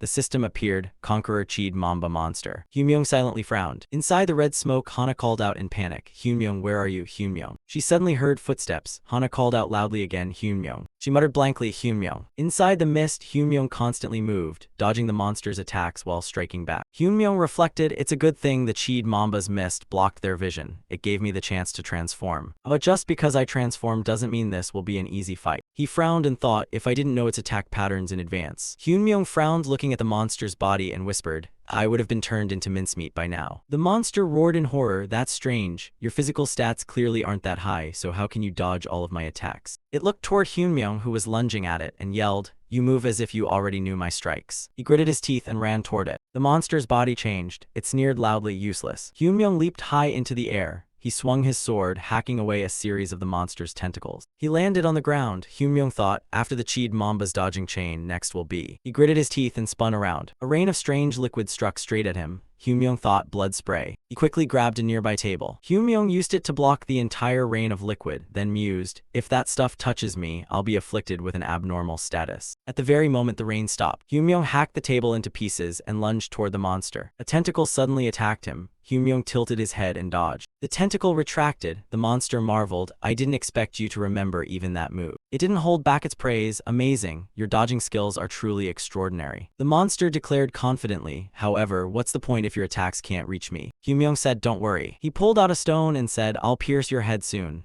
The system appeared, use Tear of the Queen of Fairies charm. His feet were wrapped in a pair of boots. A notification appeared, equipping Hermes boots. Stats are lower than requirements. Tear of the Queen of Fairies reduces Hermes boots requirements by 20%, agility +3, acceleration activated. A suit of armor wrapped around his body. The system appeared again, equipped Michela armor, equipped Michela helmet. Hyunmyoung gripped the sword tightly and entered a defensive stance. The system reported, activated Michela Heavenly Dragon Seal Set attribute. Activated Hermes Boots Acceleration attribute. Hyunmyoung reflected, "It's lucky I bought these at the secret auction earlier. And sorry about this, Hudson. If I could avoid it, I really wouldn't want to use the Tear of the Queen of Fairies." The attribute table appeared. Hermes Boots Epic. Boots modeled after the feet of Hermes, the god of wind, rumored to be from the Temple of Gold. The wearer can run as fast as the wind but cannot enter the Temple of Wind while equipped. Requirement, all stats 40+. Tear of the Queen of Fairies charm reduces all stat requirements by 20%, agility +3. Acceleration activated. Hyunmyoung quickly lunged toward the monster. He thought, "Even so, I will keep my promise no matter what happens."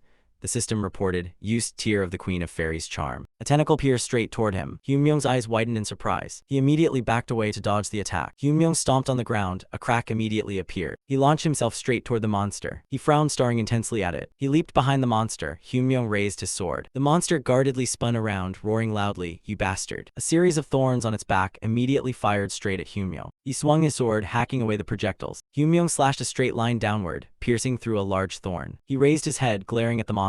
A series of tentacles controlled by it concentrated their attack on Hyunmyeong. A tentacle knocked Hyunmyeong away. He gritted his teeth. The pressure from the impact made him cough up blood. His entire body was sent flying far away. From behind his back, the armor suddenly sprouted a pitch-black object. The system appeared. Michela set attribute. A pair of dragon wings grew from the armor. The system reported. Activated heavenly dragon seal. The monster opened its mouth and roared, "You still have tricks up your sleeve." It fired a stream of black mist toward him and yelled, "You coward," like a sewer rat. Hyunmyeong flew high to dodge the mist. He frowned, thinking, this is the Chid Mamba's final attack chain. He constantly flew around to dodge, then told himself, I just need to endure this strike. The mist could not touch Hyunmyeong's body. The monster roared, there's no way you could have remembered this move too. It fired a bright red energy sphere toward Hyunmyeong and cursed, die you rat. The stream of energy immediately surrounded Hyunmyeong's body. The system appeared. The resonance effect of the heavenly dragon seal and acceleration have been activated. Gale has been activated. Wings flapped, and a gust of wind immediately dispersed the energy wave. The monster's eyes rounded in surprise. You used wind to dispel my poison. Hyunmyeong breathed heavily from exhaustion while thinking. Chid Mamba has a 4-move combo chain: dodge, blood spit, needle launch, and poison mist.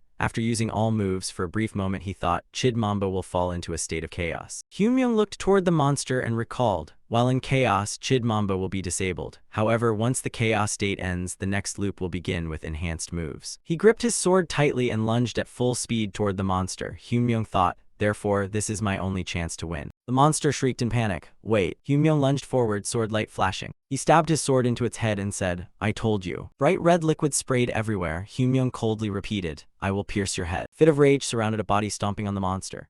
You have defeated the elite monster, Chid Mamba. Contribution level 100%. Absorbing the damaged golden scale fragment. 10 minutes. Time remaining for the damaged golden scale fragment is 47 hours 56 minutes 39 seconds. Darkness retreated for a moment, 9.1% until Pangenia collapses. You have received lucky dice. Others nearby saw the fog dissipating. Hana in a chaotic situation, eyes darting around. What is this? Is it finally over? What on earth just happened? She caught sight of a body grabbing a white cloak. The reporter girl vaguely recalled what had just happened. The man from earlier. Hana intended to approach, walking while calling out. Excuse me, you're the one who saved me last time, right? Do you remember me? The eyes of the person in the cloak looked toward her. You are safe now. At that moment, the screen notified. Invisibility cloak effect has been activated. The reporter girl reached out her arm, wanting to hold on for a moment, but that spot immediately teleported. Please, talk to me for a moment. Hana couldn't do anything but stare behind him with eyes full of surprise. In the space, only she remained with lingering patches of smoke. A pair of place shoes appeared from the other side. The reporter girl was startled when she heard a voice from behind.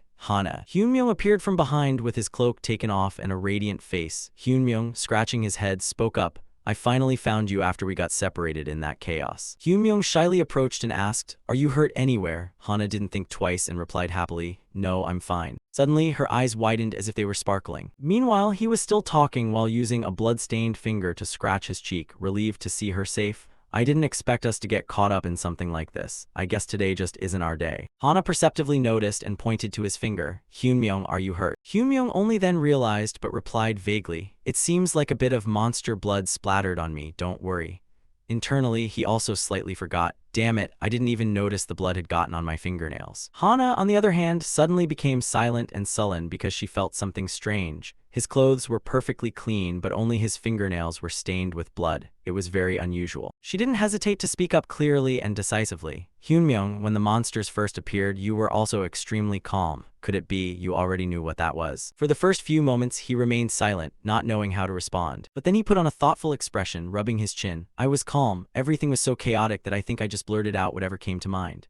The reporter girl immediately caught him and angrily, What, you liar, you were completely calm. But he still tried to put on an innocent face as if nothing had happened. No way, actually I was scared to death. Hana had no evidence, so she couldn't refute and retreated. He is very suspicious. Hyunmyeong was put in her crosshairs as she kept thinking, acting as if nothing happened and appearing right after the man who saved me disappeared. Could it be that he is? A new day with sunshine and white clouds the next day. Sunlight shone through the iron bars of the closed window. Not long after the first dimensional war occurred, another dimensional war broke out again. In front of that door, there was also a notice. Some members of the Dimensional Warriors warn that these attacks will continue in the future, temporarily closed, and express the view that long-term cooperation with the government is needed. That peaceful neighborhood also lacked the hustle and bustle of people passing by. As countless citizens stayed indoors out of anxiety, the streets became truly empty. On the online screen at that time, the host was seriously talking about the issue. In response, some citizens expressed dissatisfaction, claiming the government's subjective reaction when declaring there would be no tragedy like the previous incident, and that the government is deliberately downplaying the level of damage, could lead to a large number of secondary victims in the second-dimensional war event. The image shifted to the representatives sitting seriously at a meeting table. A man with a shaved head glanced in one direction. They were too indifferent during the first invasion, and now they are making a fuss. Another man in a suit with scars was much calmer. Back then, those not directly affected perhaps couldn't feel it clearly. An attack by monsters is something completely contrary to common sense. Another girl, while focusing on her phone, grasped the story from the outside. Because it is something that exceeds common sense, no one knows how to respond, so perhaps initially the government tried to maintain a state of normality. A voice that was both cold and deep echoed in the room. But with this event, everyone must have realized that an invasion can happen again and again, and right now. A young man who looked talented, wearing a light blue shirt, this is the perfect time for us to announce the launch of the alliance. His true identity was the president of the Hero Player Alliance, Park Tiwoo. His voice still dominated the meeting. Other alliances must be thinking the same, so we need to quickly recruit talent. From the side of the girl looking at her phone, there was also an opinion. We are checking the recording you mentioned earlier. A sword being stabbed deep into flesh, blood splattering. It is footage from CCTV, so it is very difficult to see clearly. But if he really killed Chid Mamba alone, this man might be Randolph, who took the first position in the new main quest. Everyone turned their eyes to someone sitting at the end of the row who had just spoken.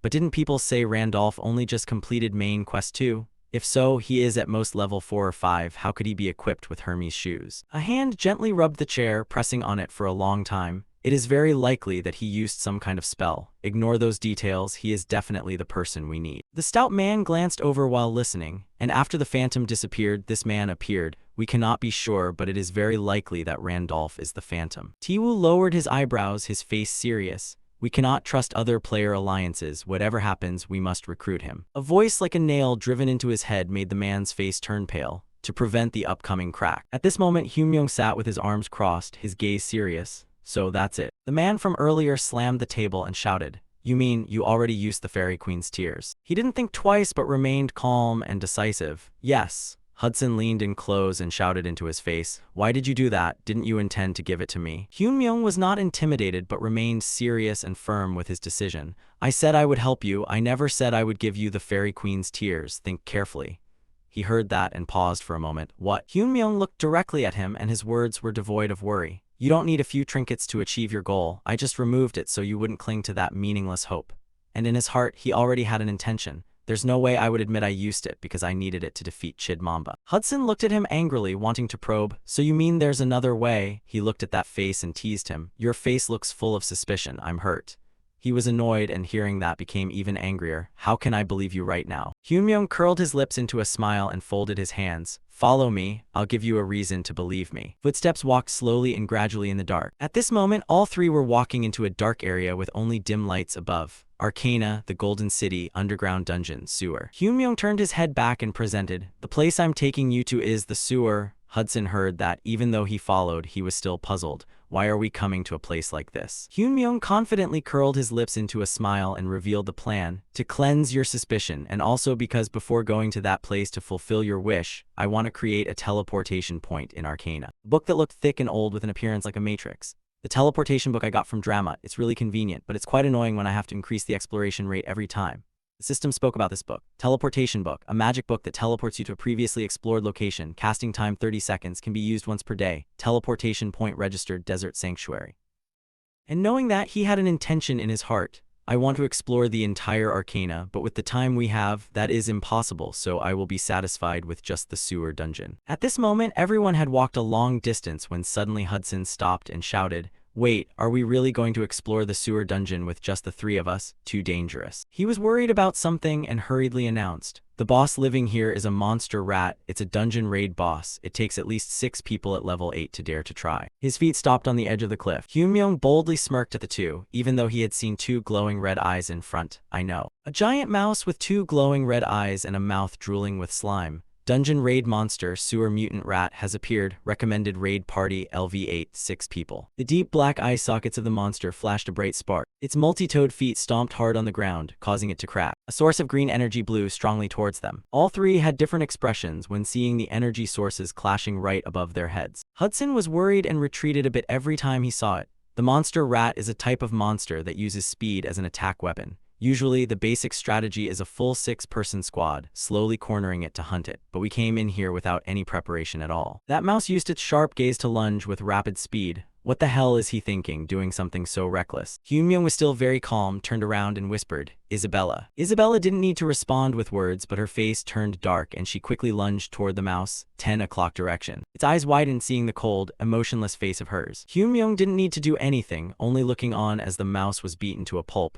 If you grasp its pattern, it doesn't matter how fast it is. In front, Isabella seriously focused only on the mouse. Of course, that is only possible because Isabella is a combat-capable character who has been raised to a level completely different from ordinary characters. At this moment, Hudson was the only one sweating, eyes widening in disbelief at this scene. He was startled when he heard him call his name, Hudson. Hyunmyoung looked him straight in the eyes while clenching his hands tightly. I will keep my promise to you, whatever happens, don't doubt me. The corners of his mouth curled into a smile and his gaze was firm. If I say I can do it, then I will definitely do it. Hudson, after hearing those words, could only be stunned and surprised. Scene shift to another place, a subordinate stepped forward to report to the man standing there. Captain, I checked all the CCTV around, but there was absolutely no trace. It seems like the people in the building at that time were also completely unaware. The man was the Alliance captain, hero player Sion Jang. He scratched his head and sighed. This really is unpredictable. The subordinate asked silently, Sion, should we go meet Young Jinwoo again? He heard that and replied seriously, forget it, he seems to have lost his mind. He went crazy because of the shock of having both his arms severed. Looking for him again would only be a waste of time. Indeed, Young Jinwoo was now like a lost soul, his mental state completely unstable. The two slowly walked away, the subordinate following behind asked curiously, what about Kim Hana? She seems to know something, doesn't she? Sion replied lazily, so you mean we should storm the CK broadcasting station? The subordinate quickly corrected his words. Not like that, but we could wait at the door. Sion seriously reminded his subordinate, don't mess with her, she's trouble. The subordinate, faced with this warning, became even more curious and asked, does Kim Hana have a backer? Sion turned his head to look at him and asked in return, do you know about Gracia coming to Korea? The subordinate obediently nodded. Yes, that's driving all the Korean players crazy right now. Sion nodded in response to his subordinate's curiosity. That person will be doing a one-on-one interview directly with Kim Hana. The scene shifted to another location, where Kim Hana stood opposite Gracia amidst a barrage of camera flashes. He towered over her, looking down for a long moment before finally speaking. It's Gracia. Kim Hana, sweating and looking tense, began, it's a great honor to meet you. I am Kim Hana, a reporter from Korea. Back at Sion's location, the subordinate foolishly asked, why, did he fall in love with her at first sight? Without turning his head, Sion leisurely replied, who knows, you fool. In short, don't poke a hornet's nest. Sion walked forward while thinking, Gracia, when the Phantom isn't around, is the undisputed strongest player. For a figure of that caliber to personally come to Korea for an interview with a small-time reporter, honestly, I'm curious too, but if it involves Gracia, it's best to stay as far away as possible. Just offending him even slightly would crush this entire alliance. Sion didn't even dare to think a blasphemous thought. Returning to the dungeon, the scene was stained with fresh blood. A young man was slumped against the wall with long trails of blood behind him.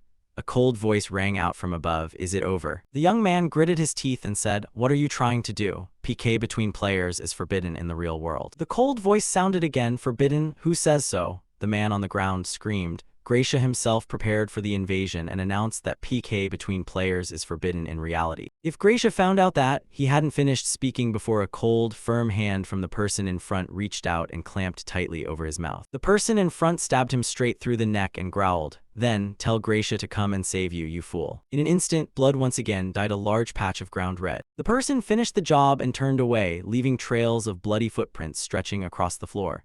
At the same time, the system sounded a notification. Rank changed, registered on the character class ranking.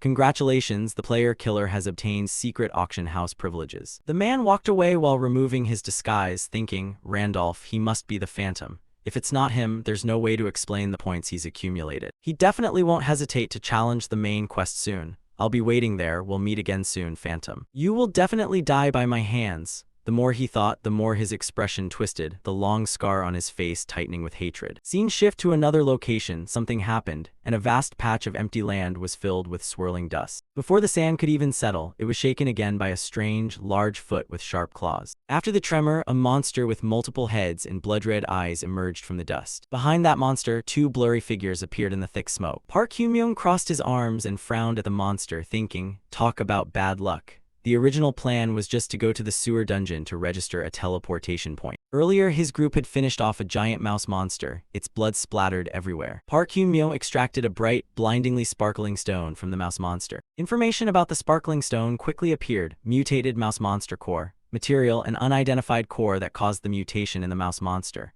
If fed to beasts, it causes mutation, sometimes used as material for special tools or equipment. Hidden trait: Lord of Beasts, can strengthen the soul of beasts' own. He looked at the stone's information and couldn't help but exclaim internally, I didn't expect to find material for the water dragon's evolution. Thanks to this, we will arrive sooner than expected. After pondering, he turned and asked the person opposite him, Hudson, have you cleaned up the casino properly? The man replied immediately, yes, I have resolved everything as you instructed, sir. He lowered his head, his voice level. It's quite a shame about the casino, but if I have to leave for a long time, it can't be helped.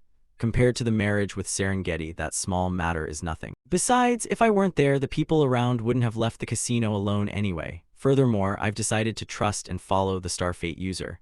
As he said these words, a glimmer of deep emotion flashed in his eyes. Hudson mused, and above all, the girl named Isabella who hunted the mouse monster alone is also very capable. But his actions are as if he has foreseen everything. He is definitely an extraordinary person. If I miss this opportunity, I don't know when I'll ever have such a stroke of good fortune again. Hyun-myo curled the corner of his lips into a faint smile, then said, is that so? Now we don't have to worry about money anymore. Internally, he applauded, good thinking. Now I can fully focus on reaching level 10 and stepping onto the path of the Starfate user.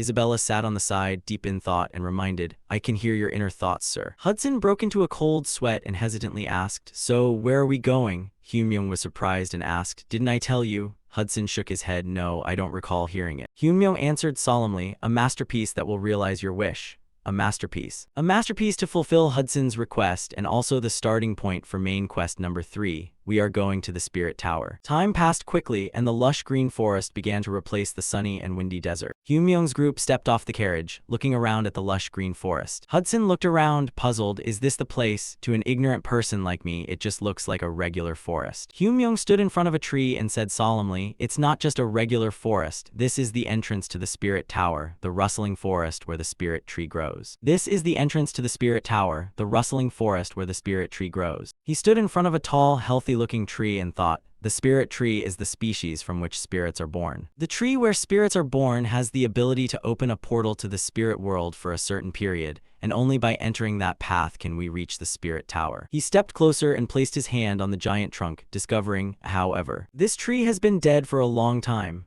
In Hyun-myo's perception, this tall trunk was actually just an empty shell. Inside, it was cracked and broken, with nothing left. But this didn't seem strange to him. Hyun-myo stood there silently, thinking, no, not just this tree, but the entire forest is dying. It seems it's been a long time since any new spirits were born in this forest. It's not a great method, but it can't be helped. He pulled out his shining sword and aimed it straight at the tree in front of him. Hudson witnessed this and asked, puzzled and worried, Starfate user, what are you doing? He didn't answer, his hands simply gripping the large sword tighter. Then he turned and slashed straight through. With just one basic slash, the trunk was cut in half. To the astonishment of his two companions, the trunk collapsed heavily, and the massive vibration from the strike even managed to create a faint whirlwind. Hudson was extremely flustered, stepping back and shouting, is it really okay to cut it like that? You said that tree was the entrance to the Spirit Tower. He panicked, not knowing that something dangerous was stirring above his head, ready to strike. In the darkness, a hand flicked, directly causing a powerful beam of light from that mysterious thing to descend straight onto Hudson's head.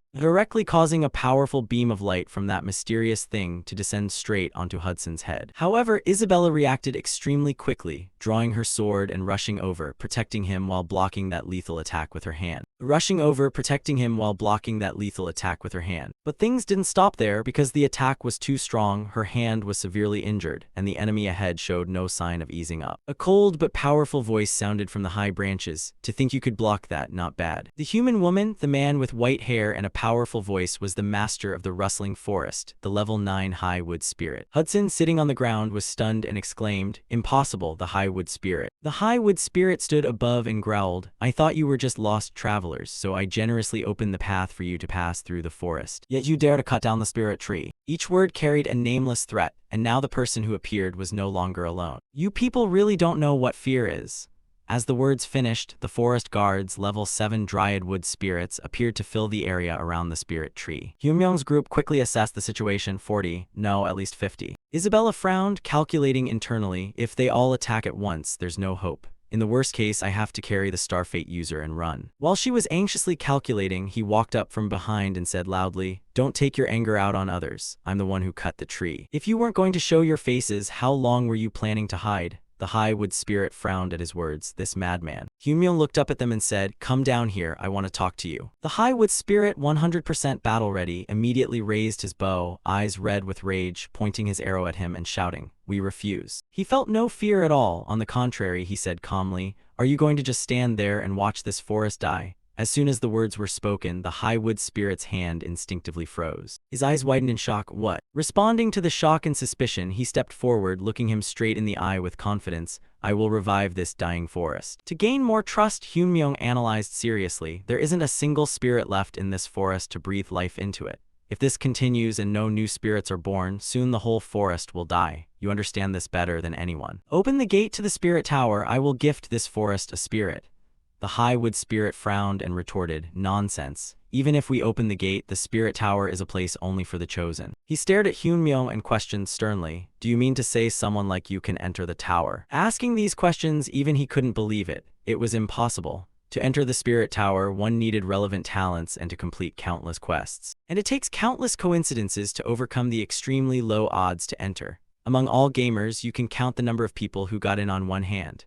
Let alone with Randolph's current level, wanting to get in is a dream. Of course, that's if Randolph were a normal character. Hyunmyoung, facing the hesitation and disdain of the High Wood Spirit, didn't say much and directly activated his hidden trait, Nature Friendly. He ordered sternly, "Shut your mouth and open the door. I will take responsibility and save this forest." The High Wood Spirit was also somewhat hesitant at Hyunmyoung's confidence and asked, "Are you saying you will save this forest?" Other forest guards weren't as easy to talk to. They shrieked harshly, "Lies! Kill him! Wood Spirit destroy! Kill him! Kill him! Shoot him!" Hudson and Isabella stood amidst the growls, feeling uncontrollably anxious. The shouting didn't stop, echoing throughout the spirit forest, "Kill him! Kill him!" Suddenly, a large hand rose high with the command, "Stop!" But the other spirits were stunned. They didn't understand what their leader was trying to do. The High Wood Spirit didn't stand still anymore, but jumped directly down from the high branch. He walked up to Hyunmyoung, stared at him for a while, and then finally spoke. "Those words, you must make them a reality." Trusted by the High Wood Spirit, he didn't flinch, curling his lips into a smile as he replied, "Don't worry. Since I always keep my promises, I will bring the spirits back to this forest." The High Wood Spirit was still half skeptical. "I don't expect you to do it.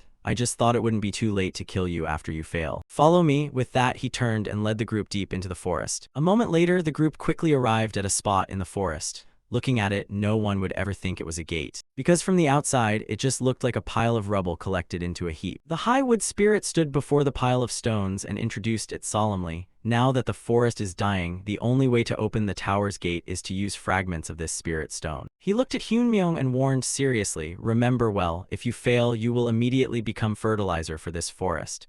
He crossed his arms and asked loudly, "Then what if I succeed?" The High Wood Spirit looked at him with cold, sharp eyes and answered sternly, "In that case, I will give you a worthy reward." The moment he reached the agreement with the High Wood Spirit, his system quickly displayed a notification. Side quest, return spirits to the forest. Reward, title, friend of the Dryad, reward of the forest. If failed, fame, hostile to the forest.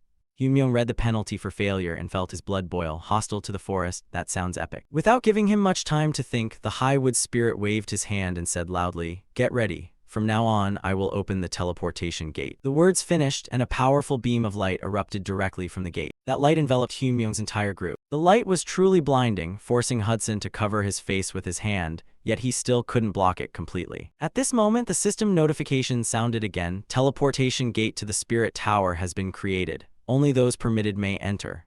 Before the three of them now was a vast, glittering halo, incredibly beautiful. Hudson was brought into this space and exclaimed in surprise, "This is..." He turned to ask Hyunmyoung in confusion, "Lord Starfate user, have we entered the spirit tower?" He quickly corrected, "No, this is inside the teleportation gate to enter the tower. To enter the tower itself, you need to receive permission from this place first." Hudson looked around, utterly confused, and continued to ask, "Permission from whom?" At this moment, a round object with innocent eyes appeared right in front of the group. As soon as he saw it, he whispered, "A spirit. Is catching that thing all we need to do?" Hyunmyoung replied loudly, "No." Hudson looked at it for a moment, then softened his tone. "It actually looks quite cute." He didn't answer further but stood still, staring fixedly at the round object in front of him. The round object looked back, its gaze scanning over all three of them. It looked deep into his eyes and declared seriously, "I can feel the druid's aura. I will allow you to climb the tower." At the same time, the system sounded a notification. Hidden trait, Druid's nature friendly, activated. It began to ask again, "Are those people behind you your friends?" Hyunmyoung replied seriously, "Yes." It continued to ask, "Are they teammates who can entrust their backs and lives to you?" He replied leisurely, "Consider them so." After asking, it turned away, its voice even. "All right, I will allow you all to enter together. However, to the tower gate you must enter separately." The words finished, and all three of their bodies began to fade. This situation left Hudson utterly bewildered, and Isabella muttered in confusion, "What is this?" She looked toward him and promised solemnly, "I will return soon, Lord Starfate user." Contrary to Isabella's calm, Hudson screamed in panic, "Our bodies are disappearing." The round object announced loudly, "Time in reality and inside the tower flows differently, so feel free to climb the tower." "Good luck, Druid." Saying this, it turned and disappeared into the glittering gate behind. The system quest board opened at the same time with very clear information. Main Quest 3, Climb the Tower. Mysterious towers lie scattered throughout the world. If you climb one of them, the main quest will be completed. Rewards are based on suitability. Tip: it is recommended to climb the basic towers located in the cities first. At the same time, Hyunmyoung was teleported in front of a door that already looked incredibly bizarre. He stood before that gate with a gloomy heart, thinking, "It's been a long time since I last saw the spirit tower, but what is this gate?" The more he looked at the gate, the more he felt something incredibly strange. Some information about the quest was also provided. To enter the spirit tower, one must pass the gate. The gate depends on the tower climber's elemental compatibility, which determines its form. When I created Isabella, the elemental compatibility I chose was wind. In other words, for Isabella, it would be a wind-type gate, while Hudson, having water-type compatibility, would encounter a water-type gate. Each gate created this way provides the most suitable test for the tower climber. This is all Hyunmyoung knew about this tower climbing journey. Returning to reality, he looked at the door before him, his brows knitting as he thought, "But this is an elemental gate I've never seen before. Is it an influence from Randolph having compatibility with all elements when I created the character?" Before he could think of a reason, the door opened, staring fixedly at him. It seemed to have a soul, scanning Hyunmyoung from head to toe, then exclaimed loudly, "Surprising! An existence compatible with all elements, water and fire, light and darkness, even elements that cannot coexist, you possess them all. Is it because of the void element fusing all elements together? But calling it void is a bit much. This is true chaos. Enter. The name of the gate you must overcome is the Gate of Chaos." Just as it spoke, the door slowly opened, accompanied by a bit of heaviness. Hyunmyoung stepped inside, and the gate kindly warned, "O you who have opened the gate of chaos that has never been opened even once, be careful. If you are swallowed by chaos, you will never be able to return." As the words finished, he stepped entirely inside the gate.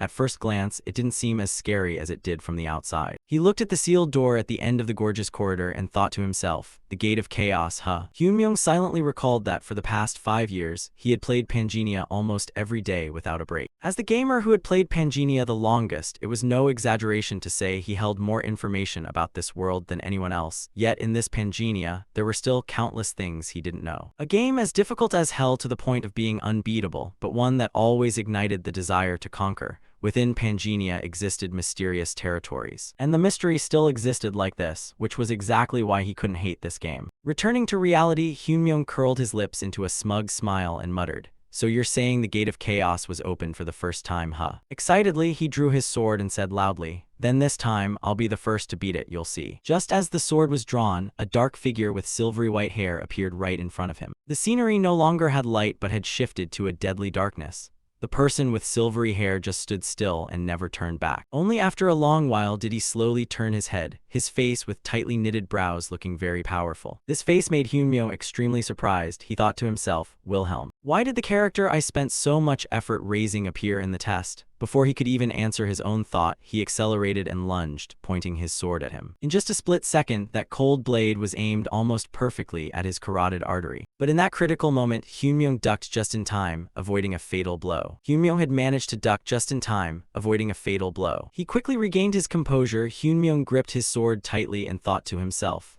"Let's put aside the fact that Wilhelm appearing as a test was temporary. Don't tell me I have to fight that #1 ranker." He swung his sword and thrust straight ahead. However, for some reason, his opponent threw his own sword up, and in Hyunmyung's heart, he was very confused, thinking, does it want me to win? The thrown sword began to hack straight down toward his head. Hyunmyung looked at the sword hovering over his head, silently screaming in his heart, this is clearly created so players can't beat it, huh? Wilhelm grabbed his sword, his massive figure radiating a killing intent that loomed over Hyunmyung's silhouette. This desperate situation made him unable to help but scream in his heart, Pangenia, this damn game. The scene shifts to this side, the sword embedded deeply into the ground. A second later, Hyunmyung suddenly slashed his own arm, having equipped Michelle's armor, Michelle's helmet, and Hermes' boots. Thanks to this, he also realized the sword couldn't completely sever his arm, which meant his opponent's attack power and his defense were not vastly different. Hyunmyung observed carefully, are his stats actually on par with Randolph's? Not long after, a system notification appeared. Activated Michelle's Heavenly Dragon Man set effect, activated Hermes' boots speed effect. At this moment, a thought occurred to him, if it's just imitating the appearance. Immediately after, Hyunmyung activated it and the Gale Resonance effect between Heavenly Dragon Man and Speed was activated.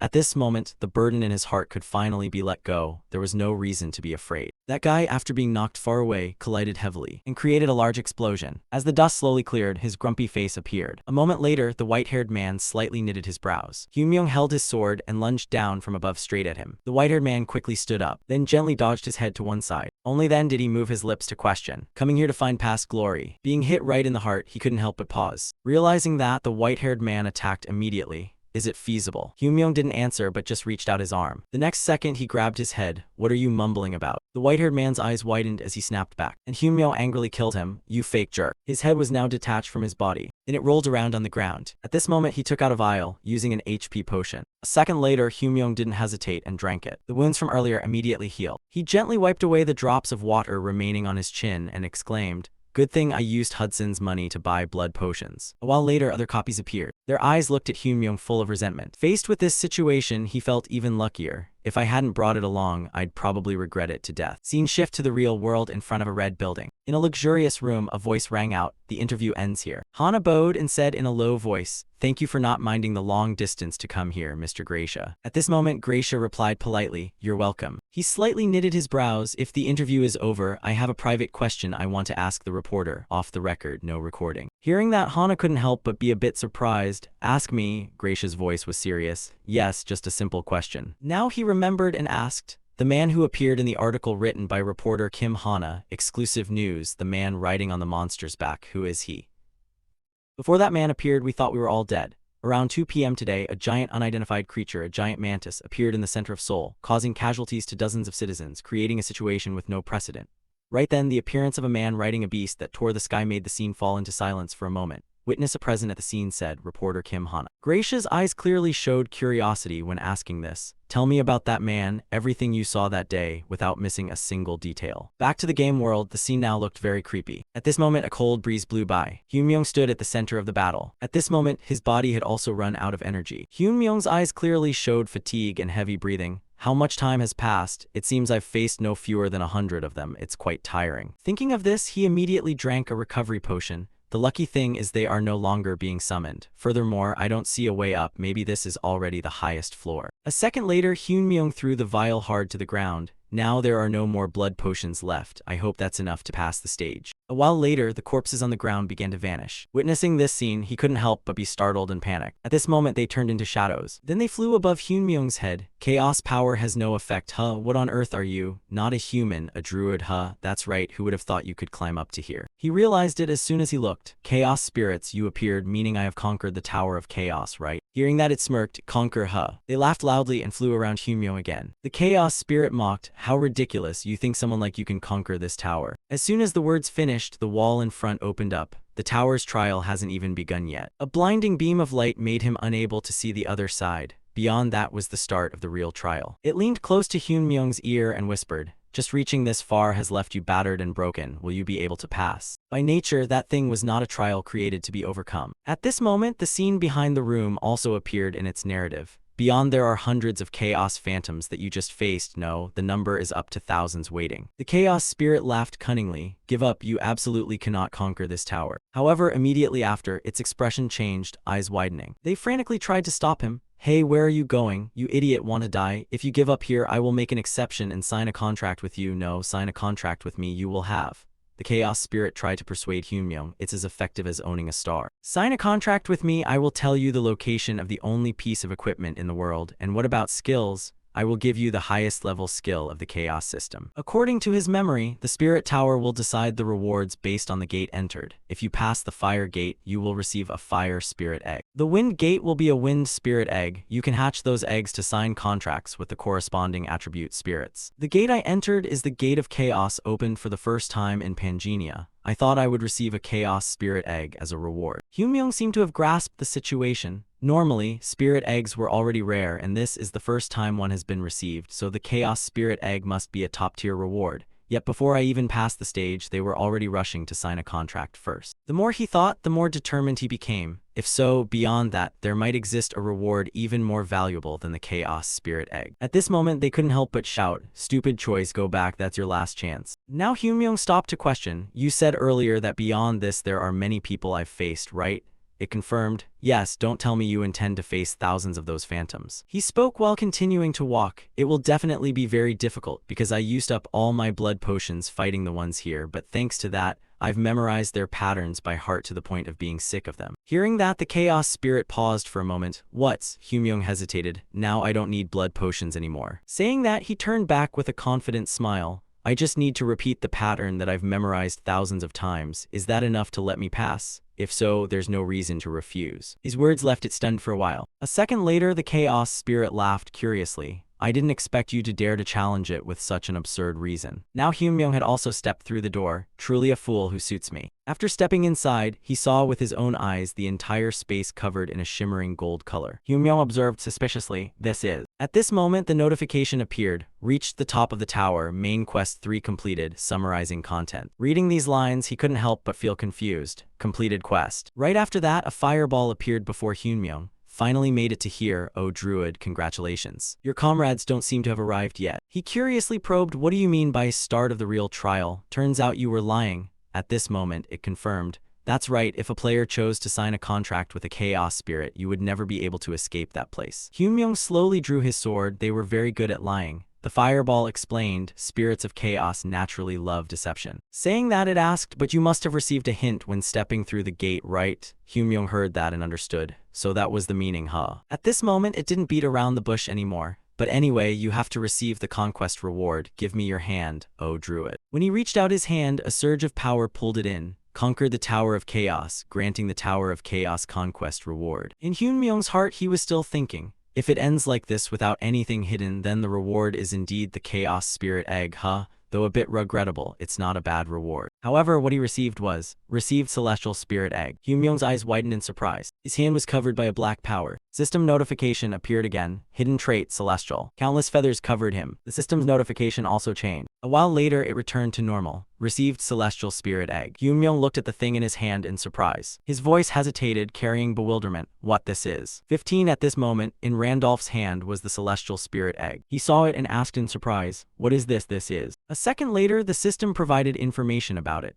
Hatching Celestial Spirit Egg, a mysterious egg fallen from the celestial realm, the place at the end of light, darkness, and chaos. Only those of the celestial race can face and hatch it. Just like that, Randolph muttered in his heart, mentioning the celestial race, which refers to the race living in the celestial realm, and finding this egg is proof that he is of the celestial race. The more he thought, the more worried he became, whispering to himself, "Probably not. Perhaps it relates to my hidden celestial trait. It's not just the same name, but perhaps it's a trait related to the celestial race." Immediately after, Randolph asked Brian, "Hey, do you know what this is?" It answered honestly, "Besides it not being a normal natural egg, I know nothing only." At this point, Brian seemed a bit flustered, clearly catching the attention of the Spirit Kings, and after hearing them, he replied with a worried tone, "What did you say?" Furthermore, a thought suddenly crossed Randolph's mind. The Spirit Kings were crucial components of Pangenia and among the strongest powerhouses according to the plot, so the fact that an entity of that level was showing interest was clear evidence that it possessed immense value. Randolph thought to himself while activating the system, "I'd like to know what kind of egg this is too, but there's no way to check it right now."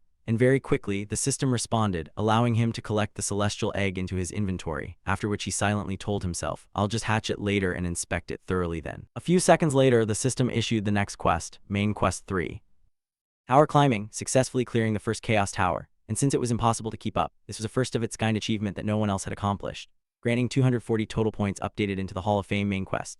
and because the constellation of good fortune was astonished by the results, the reward contents were upgraded. The constellation of adventure was excited to see someone who was the embodiment of adventure like you and was licking its lips.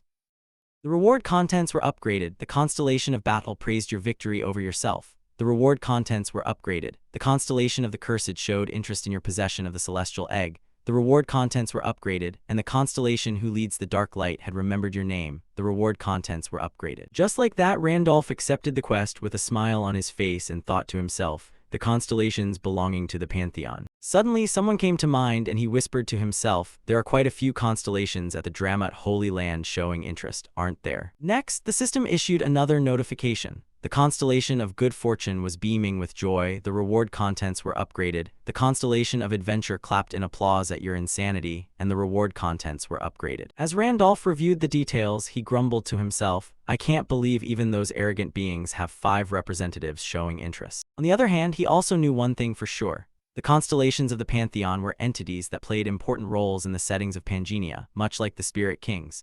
They directly assigned special quests to players or upgraded rewards based on progress, and from a player's perspective, there was nothing to lose by building a good relationship with them. And then, Randolph drew a connection to the game's plot and thought, according to the game's story, they seem to really enjoy stories about humanity. They must be satisfied with the Chaos Gate that just appeared for the first time in the history of Pangenia. Immediately after that, the system broadcasted the information regarding rewards that exceeded the limits due to the power of the constellations, and upon receiving the news, Randolph couldn't help but be surprised. Additionally, the system gave him the right to choose, allowing him to pick 2 out of the 20 rewards listed below, which made Randolph happily remark, this is even better than I imagined. In a different development, a short while later, Isabella and Hudson had also finished climbing the tower and stepped out. They also received rewards worthy of the effort they had put in. Isabella received a wind spirit egg as a reward, while Hudson received a water spirit egg. Moreover, according to the system's rules, the number of spirit eggs received as a reward was determined randomly. And fortunately, Isabella received 2, so she decided to use one to fulfill her promise to the High Tree Spirits. And naturally, it would be a day where, if they hatched the Wind Spirit, they would return it to the forest. A High Tree Spirit who learned of this also revealed a look of satisfaction on its face. Because thanks to this, the Basruk Forest would be filled with vitality once again. Furthermore, to express their gratitude, the High Tree Spirits gifted them a 1,000-year-old medicinal herb that had absorbed the forest's yang energy. A mandrake. Naturally, that thing, everyone was visibly terrified after seeing the mandrake. Just like that, the mandrake was given to Isabella, the one who had offered the spirit egg, which would contribute to making Isabella even stronger, though a sense of confusion was still evident on Isabella's face. A few seconds later, the system provided feedback. Wind Spirit offered to Basruk Forest. Side quest, return the spirit to the forest completed. Achievement reward, Friend of the Dryads. Reward from the Old Forest. Basruk Forest coordinates added to the teleportation book. Currently 3 coordinates registered. Desert Holy Land, Arcana Underground Tunnel, Basruk Forest. Tip. Dryads will absolutely never betray a friend they trust as long as you don't go burning down their forest. The Hall of Fame has been updated. Main Quest 3 Tower Climbing ranking has been updated. 240 points for Randolph, 2,219 points for Gracia, 3,191 points for Mint Choco Lover, 4,188 points for Black Obsidian, 5,180 points for Great Monk, 6,175 points for Dark Assassin. Successfully entered the Main Quest 3 ranking. Received the special privilege from Main Quest 3. Protective Wall, Randolph's ranking rose to first place with 240 points, surpassing the limit. The level of the Protective Wall privilege has been upgraded, and after everything, everyone quickly returned to their carriage. At this moment, Randolph also received his reward from the system. Protective Wall level 11, which protects the body when logging out from dangerous places and sends notifications. The defensive power varies depending on the level of the wall, and the level 11 protective wall will neutralize attacks from Kappa star level and below for 30 seconds. He was also satisfied with it, thinking, the special privilege this time is the protective wall, what a relief. Because Randolph knew one thing for certain in his heart. If he logged into Pangenia, it would protect Park Hyeonmyeong in the real world, and if he returned to the real world, the protective wall would protect Randolph inside Pangenia. Furthermore, there were still 72 hours left for the Golden Rule Shard, and the more time that remained, the better it would be for the future. While he was lost in thought, Hudson suddenly spoke up, my Lord Spirit Caller. He spoke in a very sincere tone, thank you very much, I never expected that I would receive a spirit egg as well. I want to hatch it as soon as possible, and if it's a spirit, I am sure it will be able to solve my problem. He frankly replied to Hudson, that path of breaking through from level 9 to 10, If it were just you, it would be difficult, but if you borrow the power of a spirit, it surely won't be hard. and he also understood Randolph's intention and replied, "Yes, when I return, I will buy a spirit incubator first." Isabella was also curious about Hudson's plans, so he said, "Before we head back, I have a place I need to drop by. Would you like to come along?"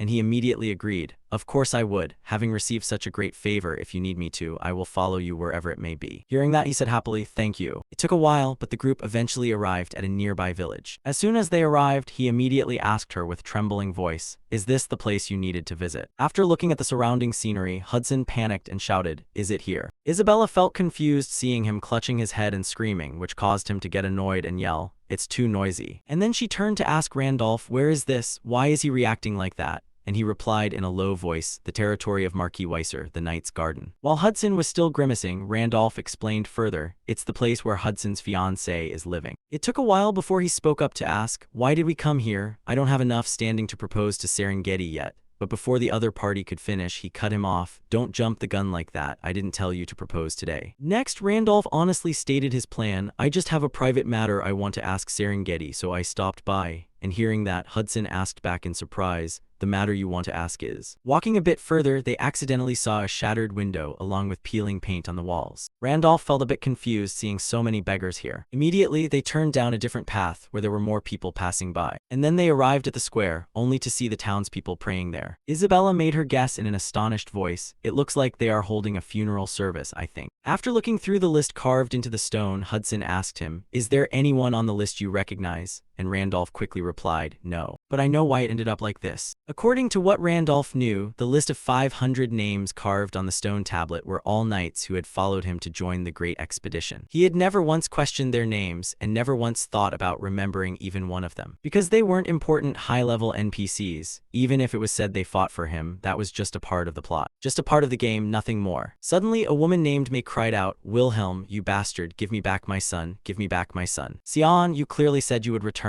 Didn't you say there was no need to worry? How am I supposed to go on living without you?" Seeing Randolph walking toward May, she asked loudly, "Where are you going?" She didn't notice his presence and continued to shout loudly, "What did I do to make you guys?" May's eyes were filled with resentment and the words spilled out again, "Do this again." After a while, she suddenly stopped and didn't shout anymore. As soon as she collapsed from exhaustion, a hand immediately reached out to catch May. That person was Randolph, while everyone nearby was screaming out of concern for the other party. Ms. May, she fainted. Seeing that, Hudson hurriedly said, "My lord spirit caller," but Randolph called out, "Isabella." He looked at May and then ordered Isabella, "Let's go to the infirmary." Scene changed to the infirmary of the goddess cults. Currently, there were many people here and they were constantly wailing, "I'm dying, I'm just going to die." Seeing this scene, he said worriedly, "There are so many patients, aren't there?" And hearing that, Randolph countered, "No, it should be said that because there are so many patients. There is too little care staff, that's more accurate. The Knight's Garden is one of the 3 major cities of the Balan Kingdom, isn't it?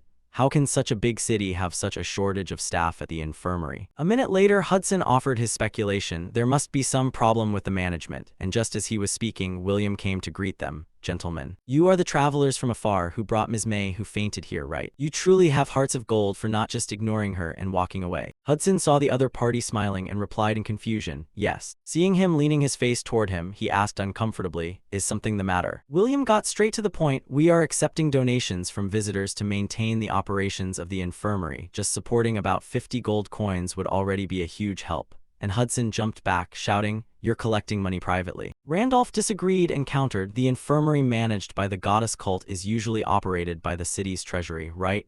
Accepting private donations is forbidden, isn't it? And 50 gold coins, even if the currency flowing through Arcana reaches hundreds of gold coins every day, is it reasonable to charge a service fee equal to a normal person's monthly salary?" He ignored him and said firmly, "We don't have any other choice. Priest Andrew has ordered that from now on we must accept donations to operate the infirmary." And finding it hard to believe, he replied, "Priest Andrew. Nonsense, I know Priest Andrew well. He is not the type of person who would do something like that." And caught by Randolph, William replied flusteredly, "It's the truth." According to what he knew, Priest Andrew was a high-ranking priest of the goddess cult, the one who served the twin goddesses Rhea and Pina of Pangenia. He was a character one was forced to encounter when building a character in the direction of fame, an NPC specializing in assigning quests related to fame, and a character established as a devout person and an upright sage. And then Randolph muttered in his heart, "A priest Andrew like that is actually collecting donations to line his own pockets." The houses I saw when I first arrived also didn't look like they were being repaired or maintained, homeless people were sitting all over the roadside. And on top of that, the infirmary isn't operating at full capacity.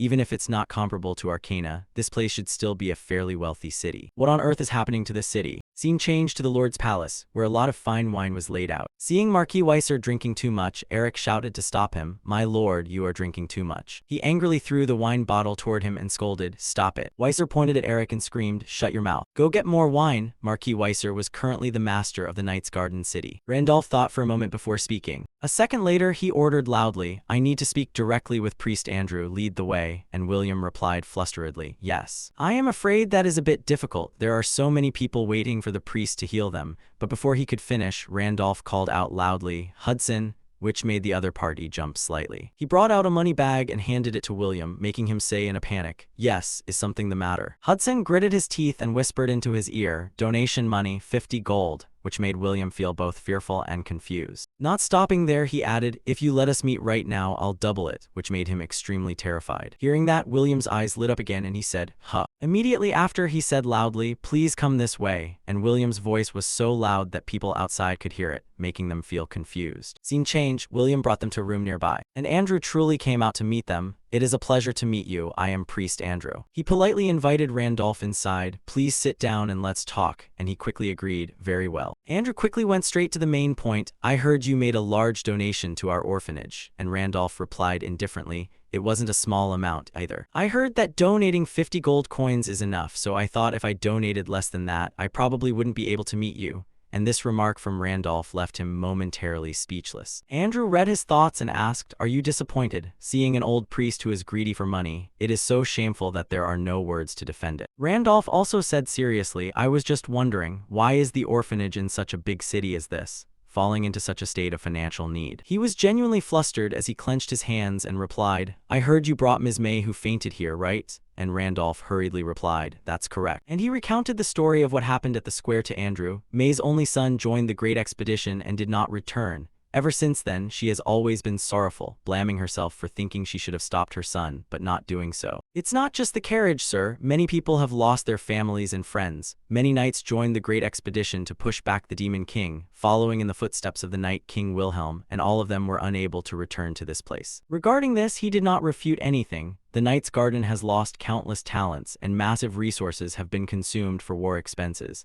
But because it is a prosperous city, despite the heavy losses, it should be able to recover as time passes. The real problem began when Lady Serengeti, the Lord's heir, returned, and hearing that, Randolph couldn't help but be surprised. He told him the current situation of her. Lady Serengeti returned here in a state of having lost both of her legs, but for some reason, ever since she returned, she has been in a coma and has not woken up. I and other priests have tried to help her wake up, but it was in vain. The Lord has tried to find ways to heal her with every kind of precious medicine, but also without success. Because of that, the city's already meager treasury was drained even further. The Lord, out of desperation, lost his reason and was taken advantage of by scammers, and before long, he reached the point of having to mortgage the territory to borrow a huge debt. After that, the Lord sank into despair and completely collapsed. The funding for the city was cut entirely. Currently, only this orphanage is left, and if this place also disappears, the patients in the city will all be abandoned. That is why I had to be thick-skinned and ask for donations from you, the ones who saved Ms. May, because we are lacking staff, hospital beds, and food for the patients." After listening, Randolph also empathized with Andrew. "I understand the story now. Is Serengeti's coma due to a psychological shock or a physical problem?" However, he objected, "If that were the case, we would have cured her long ago. I am afraid it is because of a curse, but my ability truly cannot break it." This remark from the other party made Randolph think, "A curse, huh? If that is the case, it could be broken by the star's blessing just like in Isabella's case." When he had the answer he wanted, he quickly prepared to leave. "Thank you very much, I must be going," which left him stunned. "Huh?" And then Randolph explained, "I have business I need to meet Marquis Weiser about." Just as he turned to leave, Andrew stopped him. Wait a moment. Please wait a bit. Ever since the Lord suffered his mental breakdown, he rarely agrees to meet guests. It would be strange to say it's to repay the donation, but if you give me a few days, I will arrange an appointment for you." But Randolph disagreed, replying, "I don't have that much time." He didn't forget to reassure him, "Besides, don't worry about the donation money, it was worth it." But Andrew still didn't understand the other party's intention and asked back, "What do you mean by that?" At this point, Randolph was surprised when John suddenly pushed the door and rushed in, shouting, "Priest Andrew, is Priest Andrew in there?" The Lord wants to meet the guest who donated money to the orphanage. Randolph turned to look at him and said, see, lure them with money and you get to meet them immediately. And Andrew felt confused and stammered, unable to finish his sentence. Saying that, he started walking while speaking, so I'm off. But he still tried to stop Randolph. Wait, sir. Whatever the reason, thank you for your help, and he advised the other party in a low voice. I told you not to worry about the donation. It wasn't my money to begin with. And then Andrew's following words made Randolph look at him with a surprised gaze. I don't mean the donation. I mean the fact that you saved Ms. May. After contemplating for a moment, he smiled at him. Before leaving, Randolph happily said goodbye to the other party. It was a pleasure meeting you again, Andrew. He didn't understand his intention and stared, asking, meeting again. Scene change afterward at Marquis Weiser's palace. Outside the drawing room, Hudson, Isabella, Eric, and John were waiting for orders from their superiors. Inside the drawing room, besides the two knights, there were only he and him. Weiser was drinking tea while secretly observing Randolph's attitude. He was using a wary gaze to observe the other party. While he was leisurely enjoying his tea, Weiser whispered to himself, that man donated 100,000 gold to the orphanage. Is he a nomadic merchant? He doesn't look like a goods transporter. He might even be a wealthy young master out traveling. A few seconds later, he took the initiative to speak first. I'm sorry for the sudden invitation. Please forgive me. I am Weiser, the Lord of the Knight's Garden here. Randolph didn't speak, but said to himself, Weiser, his appearance has certainly changed a lot. He thought that way because, according to his own memories, Marquis Weiser was a knight famous throughout the continent for his outstanding talent in his youth. His daughter Serengeti was once helped by me when I was Wilhelm, so she received a star that only 32 existed in Pangenia and became a one-star transcendent, entering the ranks of continental-level masters. The Marquis Weiser family, thanks to that, had influence in the Valen kingdom and built a solid power base, and he had sworn loyalty to me to repay that kindness. Weiser was a man who took revenge with a sword and repaid kindness with loyalty. It's just that I don't know if the current collapse is only on the surface, or if it has already spread deep inside. Seeing the other party silent, he spoke up again. I don't know if you know why I invited you here. Currently, the Knight's Garden is facing a serious financial crisis, so to offer a proposal beneficial to both sides. Weiser hadn't finished his sentence when Randolph interrupted. It seems like you're beating around the bush. Get straight to the point. He looked him straight in the eye and said, I will cure Serengeti. Weiser was completely shocked and replied, what? After a few seconds of confusion, he suddenly held his head and laughed loudly. Weiser quickly changed his perspective on Randolph. I thought you were a young master with some money, but I was wrong. A second later, he shouted in dissatisfaction. What is this? Has the rumor spread throughout the continent that just by taking the name of my daughter and Marquis Weiser of the Knight's Garden, one will get paid? Tell me, how much do you want before you'll say you can cure her? 300,000? 400,000? Or do you want me to hand over this entire land to you? Saying that, Weiser angrily slammed the table hard. He didn't believe Randolph, so he said, being deceived by the jokes of people like you, I've already lost enough. What else must I pay to be satisfied? Finally, Weiser gave the order. What a waste of time. Gouge out that scammer's eyes and kick him out for me. However, Randolph loudly explained, I don't need money, so listen to the end. I can't guarantee it for sure, but it is possible to cure her. Hearing this, Weiser became even angrier. Another new trick, huh? Fine, let's assume you really can do it. Then why? A stranger like you, why would you want to cure my daughter without taking any money? He lowered his voice and said seriously, this is a debt I will repay you, and also a debt I must collect. He didn't understand, so he asked, you mean? Randolph revealed his identity. I am the Night King to whom you once swore loyalty, the descendant of Wilhelm. Take me to meet Serengeti. I have something I must ask her. In exchange, I will cure the daughter who sacrificed herself for her master. Weiser took this as a joke and laughed in response. You are a descendant of the Night King. Across this entire continent, the rats claiming to be descendants of the Night King are as numerous as trash. You're one of them, right? Thinking he was being deceived, he gave the order again. Kill him and the two guys outside too. Randolph was still sitting and drinking tea while Felix was clutching his sword, lunging toward him. The second he frowned and looked in his direction. A while later, Randolph slammed his teacup onto the table hard. In the blink of an eye, he had knocked the sword out of Felix's hand, leaving his opponent both surprised and disbelieving, and furthermore, he shouted, prepare the arena. Because I am the descendant of Wilhelm.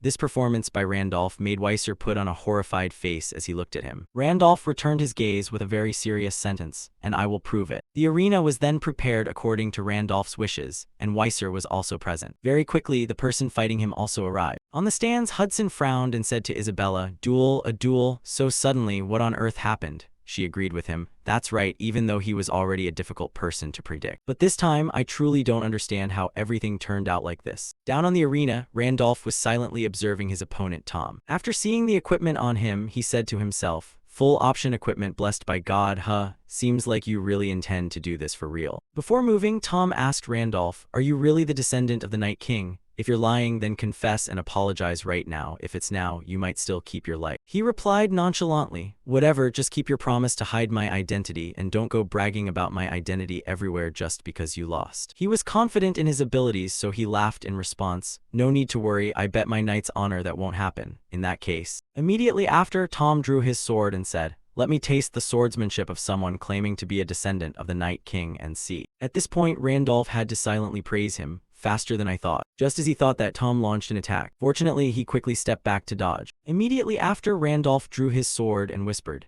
even though most high-level knights fell after the Great Expedition, this guy definitely has higher base stats than me right now. Plus the difference in equipment to deal with it comfortably, I'm afraid. He was completely surprised when Tom quickly prevented him from drawing his sword. Taking the opportunity, he landed a sword strike on Randolph. He gritted his teeth and used his strength to block. Tom's sword hilt was pressing onto Randolph's head. No different from him, he was also trying his best to press it down. When he saw blood on Randolph's head, Tom excitedly said, using your forehead to block the sword hilt to stop the sword, huh? At this moment, he began to mock him, not a scammer, but a lunatic. Currently, the blood flowing out was becoming more and more. Lucas saw this scene and sarcastically said, the movement is quite good, actually. Weiser hurriedly followed up, just some petty tricks. On the other hand, in his heart, he suddenly thought, I've seen countless idiots claiming to be descendants or disciples of his, just to rely on his reputation, but his swordsmanship is not something anyone can imitate easily. Someone who once admired him from the side like me understands very clearly that those techniques have transcended the scope of humanity. It's something distant, exceeding the understanding of someone like me. Until one can perform even a fragment of that swordsmanship, one cannot be called his descendant. A while later, when Randolph counterattacked, Tom praised him. Different from the scammers I've met before, you truly have talent. Confess that you're lying right now, then come under my command. If you do that, I'll ask the Lord to pardon you. Randolph, while blocking the sword, replied, wearing full option to fight level 3 and you're still smug, huh? Tom explained loudly to him, understand me, this is the Lord's order. I'm also reluctantly doing this. I don't feel comfortable either, Randolph said gently. Good, huh? You have a lot of good stuff. As soon as he finished speaking, he successfully wounded his opponent and Tom felt confused and shouted, huh. Randolph quickly stepped back to gain momentum and said, I'll show you what the true power of an item is. At this, his sword lunged toward his opponent's chest. This attack made Tom extremely terrified. On the other hand, his sword also stabbed into the ground after that. At this point, the system suddenly issued a notification. Equipped Extreme Iron Sword, followed by Randolph gaining 2 swords. Lucas saw that and startledly asked, dual swords. Even Weiser felt both surprised and disbelieving. Where did he get that kind of weapon? Just like that, he continuously launched attacks toward Tom. He couldn't stop retreating and whispered to himself, the attack tempo is shorter. Does he intend to use speed to decide the outcome? But Randolph attacked continuously, but because Tom's armor was too perfect, he couldn't wound his opponent at all. Randolph's sword glided over the armor without leaving a mark. After hitting for a while, he felt annoyed and thought to himself, it's too light. If it were a two-handed heavy sword, although slow, it would have great destructive power and could pierce through this armor a little. On the contrary, dual swords are fast but have low damage. There's no way to create even a scratch on my armor, just protecting the vital points is enough to fear nothing. With fewer points to defend, it made dealing with him even easier. Thinking that, Randolph quickly threw away the 2 swords and snatched Tom's sword to strike back at his opponent. Right when he was wounded, he was extremely dissatisfied. After a while, Randolph changed weapons again. Seeing him take back his 2 swords, Tom puzzledly asked himself, switching weapons. As the battle was ending, Randolph looked straight at him and firmly said, watch closely, from now on I will show you what the Night King's true swordsmanship is like. Scene shift, the system was continuously providing him with information. The content the system provided included, you can choose 2 from the 20 rewards below, katana, true sword, horse-slaying blade, extreme iron helmet, destructive gauntlets, true HP potion, extreme scepter. This system notification surprised Randolph, and then he muttered in his heart, compensate proficiency. A few seconds later, the system provided information. Extreme Iron Sword, the iron sword that has reached the realm of the extreme. Originally an ordinary iron sword, but it has been enhanced and exceeded its maximum limit by some crazy transcendental entity. Power +3, sword proficiency +1 LV cannot be identified, locked. When equipped with other items with the extreme title, the extreme effect will be activated. Randolph also understood this and said to himself, since I used a normal weapon to exceed the limit, the stats are a bit regrettable, but the other effects are truly a game-breaking glitch. And I get to choose 2 rewards, then I'll just take the extreme effect. His question was quickly answered by the system. When equipped with other items with the extreme title, the extreme effect will be activated. Extreme increases stats based on the number of extreme title items equipped. At this point, Randolph was still not satisfied and grumbled in his head. As for armor, I already have the Michelle set. If only I could choose the same reward twice. The system complied with his wish, received Extreme Iron Sword, accepted by the system. Randolph excitedly said, nice. Next, the system provided more information. Thanks to the hidden Master of Weapons trait effect, weapon proficiency plus 5 LV. Thanks to the hidden two-handed technique trait effect, all proficiencies plus 1 LV. Thanks to the Extreme Iron Sword item effect, weapon proficiency plus 1 LV. Thanks to the extreme effect, weapon proficiency plus 2 LV. The Star Descendant class can read the memories of previous owners located within the stars possessed if specific conditions are met. Sword proficiency reached LV 10, reading memories of the possessed star. Finishing the notification, Randolph grabbed the two swords in his hands with a confused mood. Scene shift, returning to the arena, he was still fighting with all his might. Until now, Tom still had the strength to resist Randolph. Just like the old method, he changed weapons once again to wound his opponent. Randolph's weapon-switching action happened very quickly. Tom saw it, frowned, and muttered to himself, what is this? What is this unimaginable swordsmanship? The initiative has been completely stolen. I must disrupt the rhythm of this match. I must create distance and get out of his attack range. That was the right thing to do, but how? However, Tom's plan was discovered by Randolph, so just as he intended to create distance, he was held back by the high-speed dual swords, and when he tried to use his strength to break free, his balance was broken by the 1,000-pound heavy sword. Seeing this, he was startled and shouted in his heart, does such a style of swordsmanship exist in this world? It doesn't just feel like my movements are locked by normal attacks, it's like the entire space has been occupied by that guy. Furthermore, everything happening right now was within Randolph's predictions, so he was thinking, as humans, when faced with things that go far beyond perception or things that cannot be explained, we become as silly as fools. Falling into a state of helplessness, unable to do anything but stand there dumbfounded and stare.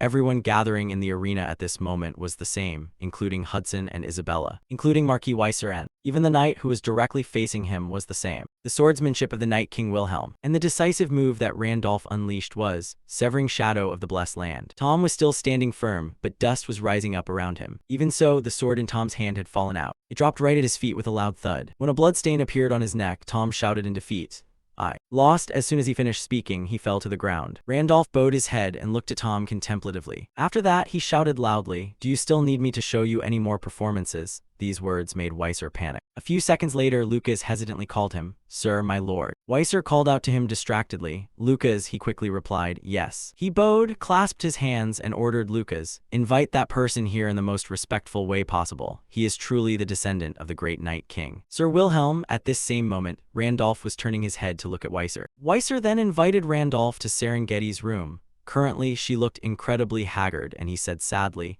since returning from the Grand Army, the child has always been in this condition. I've done everything to wake Serengeti up, from good medicine to famous doctors, everything was useless. I even invited a saintess, but because the curse is too strong, she said that even she was powerless. After observing for a while, his face showed signs of tension. To find out Serengeti's illness, Randolph quickly relied on the system and was granted permission. Hidden trait, Great Sage, activated. Upon learning the truth, he whispered to himself, as expected, Serengeti is currently suffering from the Demon King's curse. If it's the Demon King's curse, then even a Saintess or Saint Emperor is useless.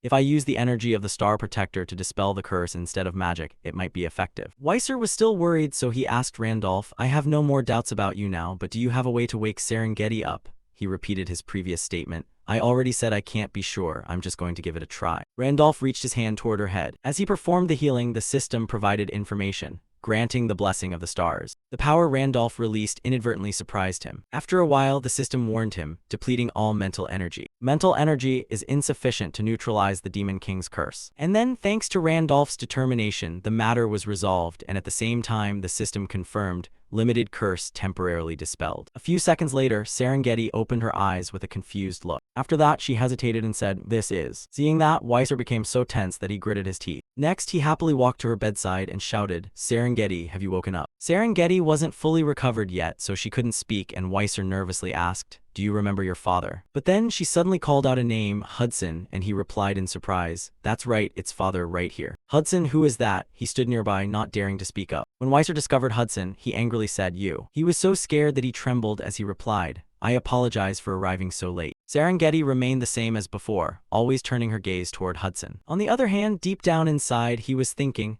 I only pray for you to survive. I must quickly become a member of the city council and return as soon as possible. The Marquis will surely accept me. If you have to lose your legs, I am willing to become your legs. As long as you are alive, I will take care of you for the rest of my life." This thought of his was also caught by Randolph, who muttered in his head, "Hudson thought that if he didn't give up, an opportunity would come one day, but that thought is merely arrogance and greed." Opportunities don't last forever. Serengeti's body began to lose its vitality, and the face that used to smile was gradually becoming haggard. The strong arms that once wielded swords became shriveled like dry branches. If the person chosen by the stars had arrived here a little later, he probably wouldn't have been able to see her again. After a while, Hudson cried and explained, I apologize for arriving too late, Serengeti," and hearing that, he looked at him with a confused expression while Serengeti called his name, Hudson, and Weiser couldn't stand it anymore, so he spoke up. "Wait a minute, who are you? What is your relationship with my daughter?" To prevent him from taking a wrongful beating, Randolph quickly spoke up. "Stop right there. I understand that you are emotional, but the Demon King's curse has not been completely lifted yet." Hudson didn't quite understand, so he stammered, "What does that mean?" And he, naturally putting his daughter first, hurriedly asked, "Will my daughter fall back into a deep sleep?" He frankly told them, "At best, she can only open her eyes today. We must find other stars to completely break the curse." Furthermore, Randolph had also found a way to treat her in his heart. To permanently cure the curse, he needed to increase his mental energy, and there were two ways to increase mental energy: level up or search for stars, and the first thing he needed to do was collect the 5 stars that had been scattered when Night King Wilhelm passed away. To read the memories of his predecessor and activate the effects of the Star Descendant hidden skill, he had to quickly collect the stars as soon as possible. If someone else got their hands on them, he might not be able to recover Wilhelm's memories anymore. One had been collected, 4 remained to save time. He needed to ask Serengeti about his death, and thinking that, he immediately ordered them, "Everyone, go outside first. I have an important matter that I need to discuss with Serengeti in private." Scene change, Weiser led Hudson to his drawing room. When they were alone, he shouted at him, "In short, did you and Serengeti secretly make a marriage vow?" And Hudson hesitated, replying, "Yes, I apologize for introducing myself so late." The words just spoken left Weiser stunned for a few seconds. After that, he felt unexpectedly surprised when he changed his attitude and said happily to Hudson, "Thank you for traveling such a long distance for Serengeti, but from now on, you will never be able to see her again." He disagreed and jumped up, shouting, "I know I am not good enough yet, but it won't be long before I join the city council and become a man worthy of Serengeti, so please give me a chance." And he explained in a low voice, "It is not about whether I like you or not," and Hudson didn't understand and replied, "Huh." And then Weiser bowed his head, showing his dilemma as he clarified, between restoring the Night Order after the Great War and the medical expenses for Serengeti, a huge amount of money was needed. In the end, the territory's budget was exhausted, so I had to swallow my pride and go ask other families for help. And just at that moment, the Cyan Duke family came to me, a great family with power equal to the royal family in the Barren Kingdom. Duke Cyan agreed to lend a large sum of money in exchange for giving Serengeti to them. I received that huge amount of money, and I had no other choice at that time because treating Serengeti was the most important thing. And if Serengeti doesn't wake up, our family will just collapse. For the honor of the Cyan Duke family, I thought at least they wouldn't abandon her, so I agreed. That is exactly why in 1 month she will be sent to the Cyan Duke family. That was the only unavoidable choice to protect the territory and Serengeti as well. You should give up too. Scene changed to Randolph's location. Serengeti confusedly asked about his identity. "Who are you?" Randolph thought for a moment before replying, "I am the successor of Night King Wilhelm, who has come here to hear about his final moments." She didn't believe him and raised her voice to refute. "Liar, how could he have any successor?" Randolph didn't blame her, calmly sat down and told himself, "She is truly worthy of being my confidant. Talking vaguely to pass the time is probably not going to work." Finally, he went straight to the point. "The first day you found the star. You were always worried that if you swallowed the star and crossed the limit, you would no longer be Serengeti." And hearing this, Serengeti revealed a look of disbelief. He continued telling her about the past. "Back then, I didn't understand your worries. Now that I think about it, it must be because you didn't want your heart that loves Hudson to change, right?" Serengeti listened and started asking him, "Only Wilhelm and I knew about that. Why do you?" And Randolph hesitated, saying, "To the you of that time, I offered words of encouragement that." Saying this, he suddenly stopped, making her even more anxious. Serengeti suddenly remembered the past life when Vincent called her, "Serengeti, shut up and go get it for me right now." She felt confused when he kicked her away without warning. Scene change, back to the present. Serengeti was emotional and asked him one more time, "Could it be? Are you really Wilhelm?" Randolph explained to her, "There was a reason, so my appearance changed, but it is truly me. If you want me to tell you other stories, that is fine too." Additionally, he understood Serengeti's state of mind at this moment and muttered in his head, "The memory of the time I encouraged Serengeti. I was a player then, and of course, I didn't know the details. That encouragement was just pressing the control and T keys, and it would randomly select one of 26 types of emotion. But thanks to the hidden effect of the star descendant system, it can read the memories of the previous owner contained in the star under certain conditions. When my swordsmanship proficiency reached level 10, I was able to read the star's memories, and the situation at that time appeared in my head as clearly as if it had just happened. Of course, that encouragement was not my own, but an action reflecting the personality of the character Wilhelm. At this point, she finally believed him. He is not a person who would easily joke with others, so that is enough, and Randolph replied in a low voice, "Thank you for believing in me," while Serengeti asked about his appearance. "So, did your appearance change because you became a sinner?" And he had to reply, something like that. Afraid that he might be in danger, she reminded him, "From now on, you must be careful of the hunters," and Randolph reassured her, "I know, don't worry about it." After that, random thoughts suddenly crossed his mind. Those who have memories before death and then possess the bodies of others, the players, are called sinners, and the NPCs who specialize in hunting down sinners are the hunters, also known as the Grim Reapers. At this point, Randolph asked the main question, "Anyway, I want to ask about my final moment more. That day, I was certain that I had killed the Demon King. I had stabbed the light blade straight into his core, and his body was gradually shattering. But in the final moment, everything suddenly froze, and then my consciousness faded away. And that was how I died. Tell me, Serengeti, on that day, the truth about my death." According to the game's plot, the epic of the journey into the demon realm led by Wilhelm, with 200,000 brave soldiers, a number unprecedented in history, and their determination once they became the protagonists in the first attack on the demon realm soared to the skies. Careful preparation to deal with the demon realm based on the information accumulated, along with a tight plan without a single mistake, ready to respond to any situation. Everything was perfect, clearly everything was perfect. After that battle, Serengeti desperately knelt on the spot. She looked up at the high sky in frustration, asking for the reason for their failure. At that time, Rose, with a body full of injuries, still wanted to fight for Serengeti. "Please continue to move forward. I will sacrifice this life to bless you." Robert was the same. "How hateful, but I can only make it this far. Please continue to go first." Even Henry, who had only a breath of life left, still wanted to fight. "There is no more time to stop and rest. Go quickly." "I won't make it. Please continue to carry out our wishes. Don't stop. Keep moving forward. I leave the rest to you." And hearing these words, she sadly cried, "It's really the end." Even though so many lives had been used as stepping stones to move forward. But he couldn't even touch a single hair of the Demon King. A few minutes later, the first Demon King also crawled up from the ground.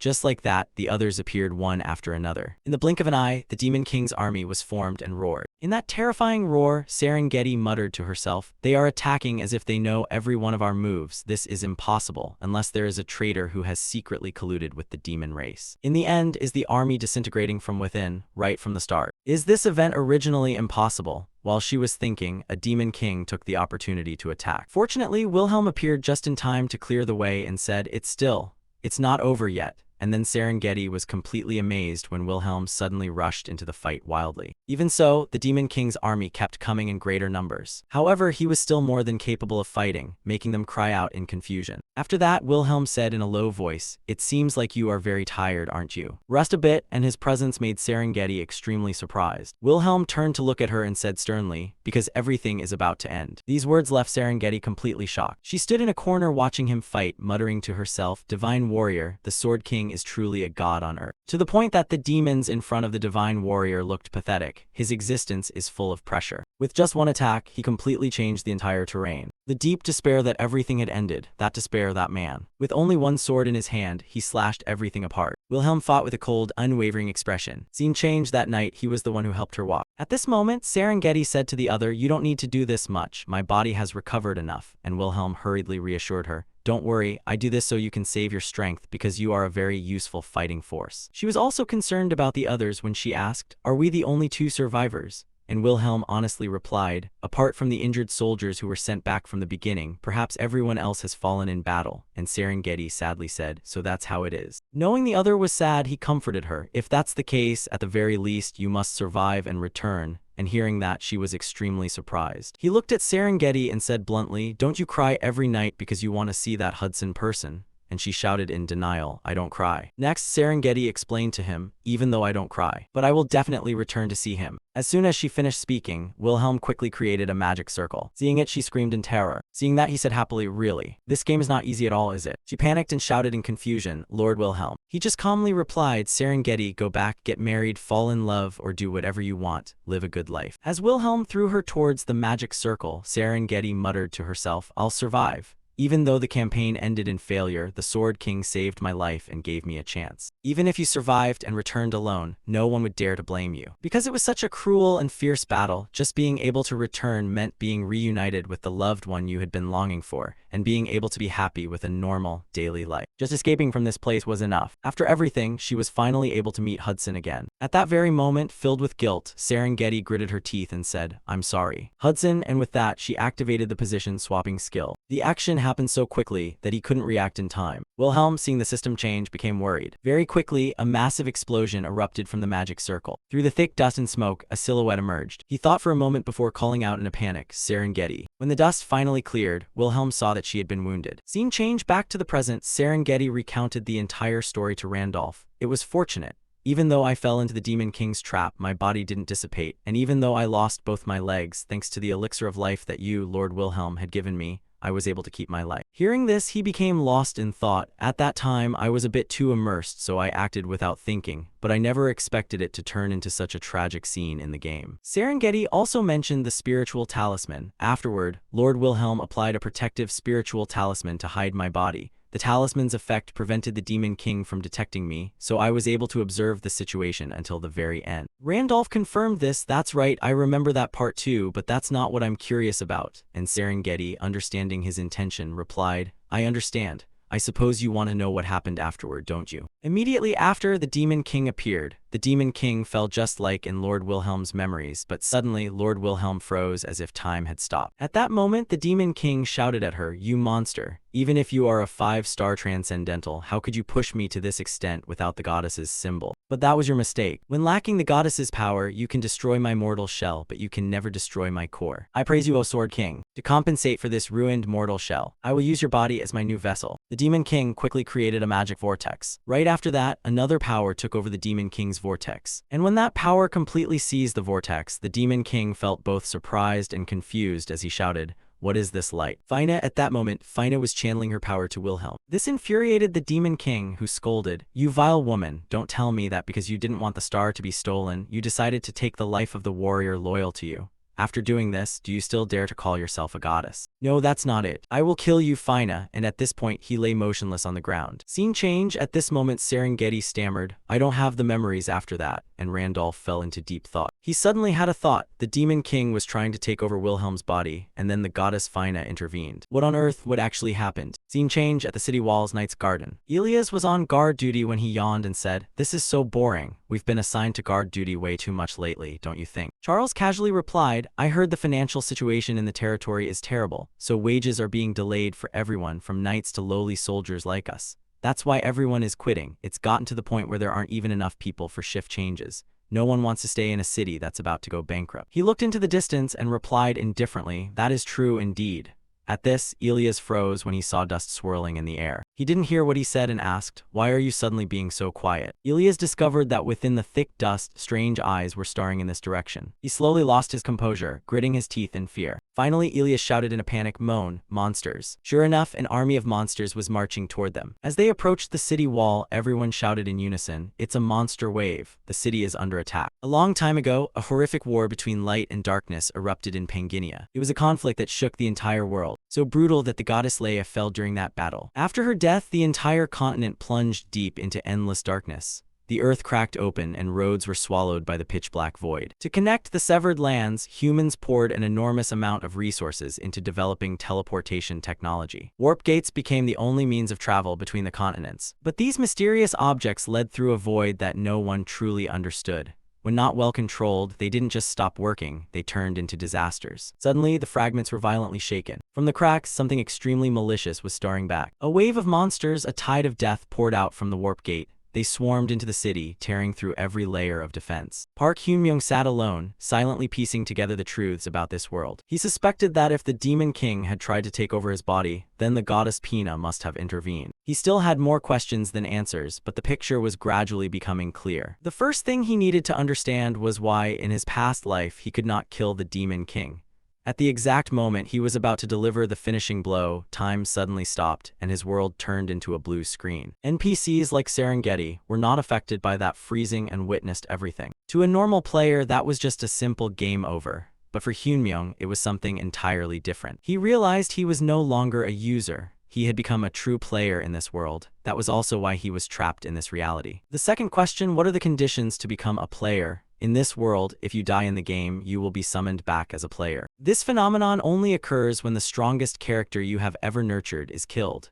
Hyunmyoung used to love playing hardcore games and often abandoned characters with no potential. He guessed that the deaths of mediocre characters weren't strong enough to trigger the summoning. Only the death of a high-level character held significance. In any case, he now knew his next move. First, he had to hunt down the traitors who ruined his expedition. The enemy acted as if they knew every plan. Clearly, someone was selling him out. Sir Hudson recounted that Serengeti was a brave knight, but even he could not prevent the civil war among the 8 heroes. It was highly likely that those very heroes were the culprits behind his memory loss. Hyunmyoung clenched his fists, vowing to hunt them down one by one. If he couldn't destroy the Demon King's essence, then that bastard was certainly still alive. This time, he would truly kill him and end the cycle of turning humans into players. Just then, the room door suddenly burst open. Star-bearer Sir Hudson rushed in, panicked to the point of being out of breath. He shouted, "The city is under attack." Hyunmyoung and his companions hurriedly ran out to look outside. The entire city had turned into hell. Fire filled the sky, black smoke billowed, and the streets were covered in ash. Civilians tried to resist with whatever they had in their hands, but the wave of monsters was too vicious and relentless. It was a terrifying slaughter scene. Park Hyunmyoung stood silently witnessing the tragedy. Beside him was Isabella, and both realized the horrific scale of the disaster. He knew Marquis Weiser's ambition was the cause of it all, but knowing that wouldn't save anyone currently dying. The sound of hooves echoed, cutting through the screams. A squad of knights rushed forward, slaughtering monsters in their path. Marquis Weiser led the retreat, his face pale as he looked at the ruins of his territory. He froze when he saw the Star-bearer standing in the middle of the road. Hyunmyoung and his group waited as the knights approached. Marquis Weiser explained in desperation. 3 warp gates had malfunctioned simultaneously, releasing countless monster waves into the city. Old Hudson was panicking to the point of near insanity, while Hyunmyoung coldly observed the scene before him,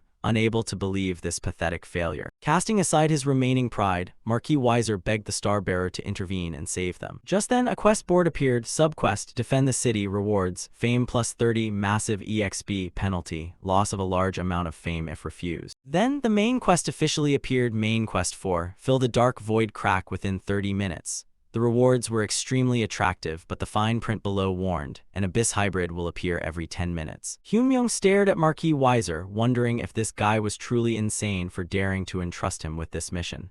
This was an ultimate high-stakes gamble that allowed for no mistakes. Weiser begged with a look of despair. He knew he was pleading for a miracle. Sir Hudson also pleaded, "Please save Serengeti before everything falls apart." Hyunmyoung narrowed his eyes. He realized this was the worst-case scenario. Behind them, the city guard was struggling to hold out against the wall of blades and claws. He knew clearly that when the 10-minute mark hit, an abyss hybrid would appear and turn this battle into a massacre. That was a level of strength that neither he nor the city's forces could deal with currently. He visualized the battlefield, planning the most effective route through the 3 warp gates. His gamer instincts automatically made the calculations. But no matter how skilled they were, they didn't have the strength to be everywhere at once. The regular soldiers were already exhausted just from protecting civilians fleeing the disaster. This meant the responsibility of destroying the 3 warp gates amidst the massive sea of monsters would fall entirely on their shoulders.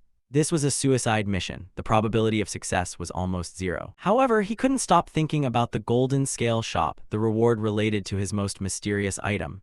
Hyunmyoung stared at the system notification. His hardcore gamer instincts were engaged in a fierce battle with his survival instincts. The rational choice was to run away and never look back, especially when there was absolutely no preparation for a mission of this scale. He looked toward the memorial in the city square. The fire reflected on the ancient stone surface. The glowing inscriptions seemed to be beating in rhythm with the city's dying heartbeat. He tried to tell himself he wasn't the type of person to be swayed by compassion, but the cries for help were growing louder, drowning out all logical calculations. Monsters were dragging civilians into the smoke and fire. The face of a man froze in his final moment of terror. The ground was soaked in blood, and corpses lay scattered everywhere. A child's scream cut through the roar of the fire, sharp and full of pain. Little Yoonji was trapped in the middle of the massacre, crying for her mother as the world around her collapsed. Park Hyunmyoung stood frozen amidst the cries of "Mom, save me," echoing in the smoke and fire. He clenched his fists until they shook. a storm of anger and frustration roiling inside him. Sir Hudson watched the scene with a gloomy expression. Priest Andrew, exhausted, was being dragged along by a survivor in desperation. Marquis Weiser spurred his horse forward, roaring orders for the knights to charge in and save Priest Andrew. The sword whistled through the air with a sharp hiss, marking the start of a desperate counterattack. Blood splattered everywhere. He urgently told Priest Andrew to get on a horse, reminding him that he was the city's last high-level hope. But the tenacious priest refused to flee, his eyes still fixed on the people suffering whom he had sworn to protect. A goblin snarled and lunged at the unarmed priest, axe raised, ready to deliver the killing blow. In that terrifying moment, Isabella appeared like a ghost. Her 2 daggers flashed, cleanly decapitating the goblin. Marquis Weiser pulled on his horse's reins, stunned to see the girl's sudden skill. Priest Andrew looked up at the mysterious nun who had just saved his life, his face full of skepticism. They stood amidst the ruins, the atmosphere heavy before the upcoming battle. Hyunmyoung placed a hand on his sword hilt, giving his companions one last chance to abandon this suicide mission. Sir Hudson pulled out a stack of red potions, steadfastly saying he would fight to the end. Isabella smirked, reminding him that their adventures were never easy anyway. Hyunmyoung looked out at the battlefield, admitting to himself, with this impossible mission, he truly needed their help. He thought about the absurdity of the situation, accepting a challenge no sane person would dare take, just to protect these half-dead NPCs. Images of dying civilians, especially little Yoonji crying for her mother, flashed through his mind. He told himself he wasn't doing this out of responsibility or because he wanted to play the hero. He also wasn't doing it out of guilt for the people who had lost their families due to the chaos he had caused. He looked toward the ancient inscribed stele, the firelight flickering on its surface. A savage, insane smile appeared on his lips. He admitted, "I'm just a sicko who loves hardcore challenges." The 3 heroes stood as the final line of defense. Their resilient figures stood out against the backdrop of the burning city. A massive army of orcs and monsters roared before the city gate, their bloodshot eyes full of murderous intent. "We will carve a path through this wave of monsters," Hyunmyoung roared, his voice full of steely determination, leading the charge straight into the heart of the enemy. The ground shook violently under the rapid clatter of hooves. Marquis Weiser led the knight squad, raising his sword high and roaring the order to charge. They lunged straight toward the city gate, which was besieged by a massive sea of monsters. A knight panicked and shouted to the Marquis, fearing this was a death trap. He feared they would be completely surrounded and wiped out before they could inflict even the slightest bit of damage. Marquis Weiser knew clearly that this was a suicide mission, but he still gritted his teeth and spurred his horse forward. He recalled the scene from moments ago. Park Hyunmyoung stepped out, his voice cold. "Listen to my plan carefully," he pointed forward. "The real battle starts now. We will confront the enemy head-on." Marquis Weiser was astonished. A frontal penetration at a time like this? My knight squad doesn't have the strength to survive a reckless charge like that. Hyunmyoung looked him straight in the eye, his voice calm but sharp. "Do you have any other choice? As long as the warp gates are still operational, the monster waves will never stop." He emphasized, "There is no more viable plan. No matter what happens, I will break this siege at all costs." Persuaded by Hyunmyoung's words, Marquis Weiser gripped his sword hilt, roaring his command. "Army, listen to my orders. Charge with full strength. No one is allowed to slow down." Horses neighed and bolted at maximum speed. Massive tentacles began to reach up near the city gate, but the knights did not stop. Marquis Weiser turned his head to look at Hyunmyoung one more time, then decided to place his complete trust in this young man's strategy. Hyunmyoung lunged straight into the heart of the enemy, carrying the legacy of his predecessor. A cold smile appeared on his lips, his eyes locked onto his target,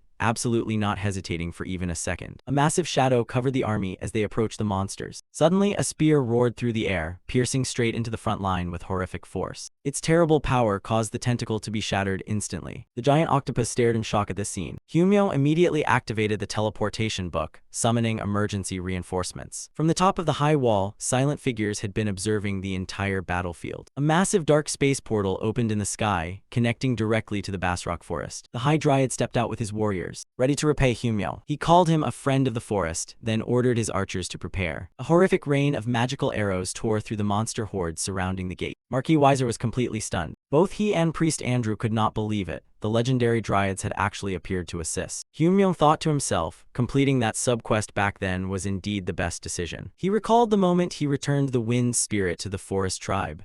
That action had given him a permanent waypoint and a powerful ally for life. As long as you don't burn their home, the Dryad's loyalty is unbreakable. The High Dryad quickly spotted the monster blocking the entrance, and calmly told Hyunmyeong, "Don't worry, just keep moving forward." He took a deep breath and fired an arrow that blazed with soul energy. The green arrow shone like a beam of pure light, soaring across the battlefield, and slammed straight into the city gate, which was packed with monsters. A horrific explosion erupted, looking like a falling star. Orcs and debris went flying everywhere, the entire front line torn apart by the overwhelming magical pressure. The path was cleared, dust and blood choked the entrance to the city. Through the thick smoke, Marquis Weiser and his knights launched one final, desperate charge. The knights gritted their teeth, knowing this was their only chance to break the siege. Marquis Weiser was stunned to realize that the path ahead was actually clear. The knights roared and charged through the decimated enemy ranks as Isabella shouted to Hyunmyeong, "We've made it through." Hyunmyeong watched the chaos, secretly amazed by the raw power of a level 9 raid boss like the High Dryad. Marquis Weiser raised his sword, trying to keep his soldiers focused amidst the adrenaline. "Don't celebrate yet, the monster wave is still overwhelming. We only have 6 minutes before the Abyss Hybrid appears." The plan was to split into units and destroy all 3 remaining warp gates. Hyunmyeong knew they had no other choice, but the math didn't look good for their dwindling forces. He analyzed, even with the Dryad's support, the warp gates are heavily guarded. "We only have enough strength to split into 2 units. Trying to split into 3 is suicide." The Lord reacted to this. "I understand what you mean, but what about the other teleportation gate? There won't be enough time to destroy one and move on to the next." Hyunmyeong narrowed his eyes, focusing on the only logical path. "I will handle the 3rd warp gate alone, along with Priest Andrew." He looked at everyone. "Trust me, this is the choice with the highest probability of success." Seeing the ironclad determination in Hyunmyeong's eyes, Marquis Weiser decided to gamble the city's fate on the young man's plan. He led the knights away, leaving the final warp gate to the 2 unlikely companions. Sir Hudson turned back for one last look, praying his trust wasn't misplaced, while Isabella told him, "Just keep moving forward. Hyunmyeong always manages to pull off the impossible. We have to believe he'll finish his part." Priest Andrew asked in a panic, "How can just the 2 of us destroy a warp gate?" Hyunmyeong told him to be silent while he calculated. He quickly figured that Isabella, Hudson, and Weiser could handle their targets with the knight's support. Only 6 minutes left. Every second was extremely precious. The real problem was the Dark Warrior, the skeleton boss with the blue flame that would appear at the final gate. That was a whole different level, and Hyunmyeong planned to use Star Pierce to force it into a one-on-one duel. He calculated if everything goes smoothly, 30 seconds is enough to kill it.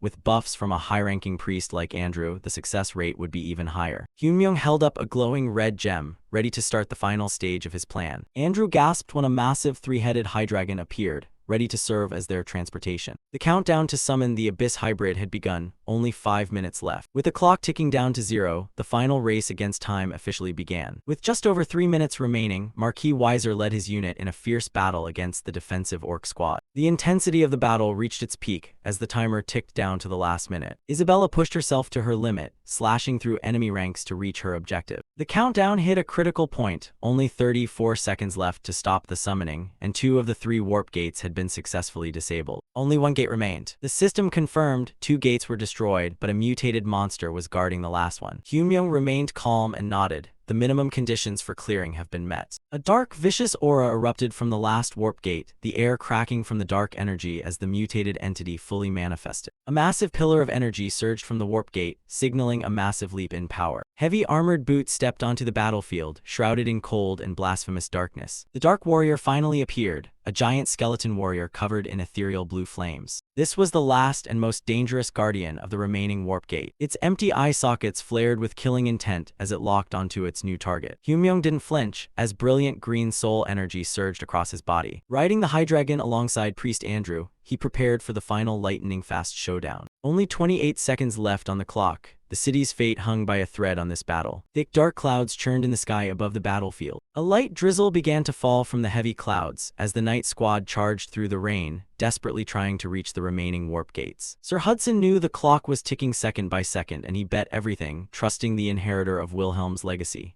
"Hurry up." A heavy footstep echoed as a red armored boot stomped into the ground. Park Hyunmyeong, also known as Randolph to everyone, activated his full celestial dragon gear and dropped straight into the middle of the monster nest. He locked onto his target with a cold gaze, and pushed his Hermes shoes to maximum speed, activating haste, his form blurring as he dashed forward. He drew his sword, with the glowing red rift vibrating violently behind him. At that very moment, the skeleton knight lunged forward and grabbed the protagonist's head, then threw him hard into the distance. He quickly regained his footing, preventing himself from sliding any further. The protagonist gritted his teeth, and at the same moment, the heads of the High Dragon rushed forward to attack the skeleton. The lightning-fast attack left him unable to dodge, but immediately after, sword strikes began to appear with extreme clarity. In the blink of an eye, the giant monster was torn apart by the knight. The buffed High Dragon exploded into a horrific rain of blood and flesh. Only 21 seconds left before the real nightmare appeared. Blood dripped incessantly from the boss's armor. Hyunmyoung had to make every single second count to deal with this powerful enemy, so he lunged back, stabbing straight at the skeleton knight. He thrust his sword toward its head, but the boss leaned and dodged by a hair's breadth. He drew 2 iron swords, preparing to double his damage. But the boss wasn't easily rattled. It stepped back in time, and in the blink of an eye, its blade flashed, severing Hyunmyoung's arm. Suddenly, a surge of emerald energy poured through his body. The severed arm began to regenerate at an incredible speed, while behind him, Priest Andrew stood there,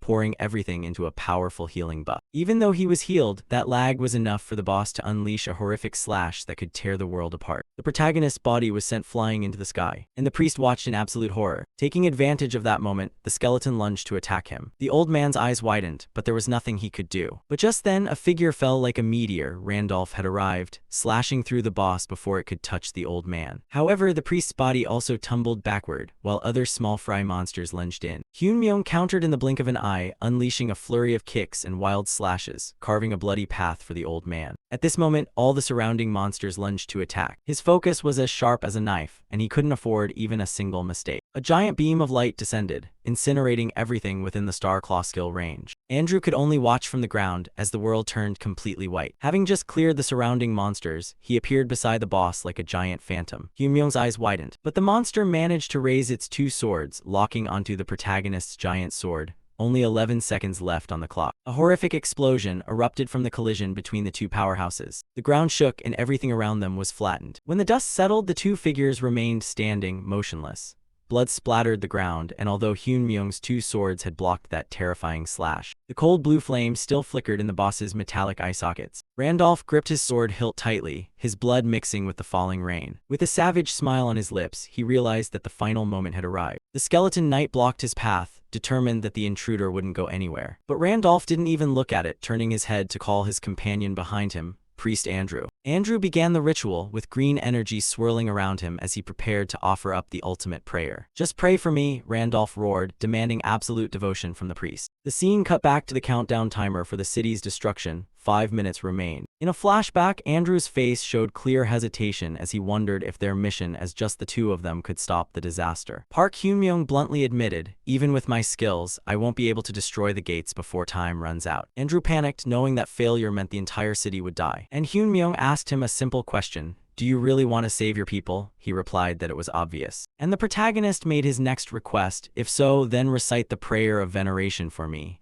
The request left the old priest completely stunned. It was a forbidden technique, a sacred ritual usually reserved only for the gods, and only a few of the highest-ranking priests had the strength to perform it. If offered to a mortal, the target would receive strength equal to a goddess for a fleeting moment. But for a priest, this was their final prayer, completely severing their connection to the divine. Andrew was a character created solely to serve the goddess, so this was equivalent to a death sentence for his soul. For him, being abandoned by the gods was a spiritual pain that surpassed any physical agony. It was like having his heart torn out, with the whole world plunging into darkness. This was the ultimate skill of a priest. Hyunmyoung was asking the old man to abandon the very foundation of his entire life. Andrew asked in amazement how a stranger could know about this forbidden ritual. But Hyunmyoung didn't care about the origin, he just needed the old man to be able to perform it. He admitted, "My entire plan is based on you making the sacrifice. Instead of scattering the knight's forces, I think sacrificing you alone will have a higher success rate." And this plan also accounted for the fact that you wouldn't be able to refuse this request, because from what I've heard, you would never abandon everyone. This is no different from me taking the lives of the citizens as hostages to force you to sacrifice yourself. You can resent me if you want.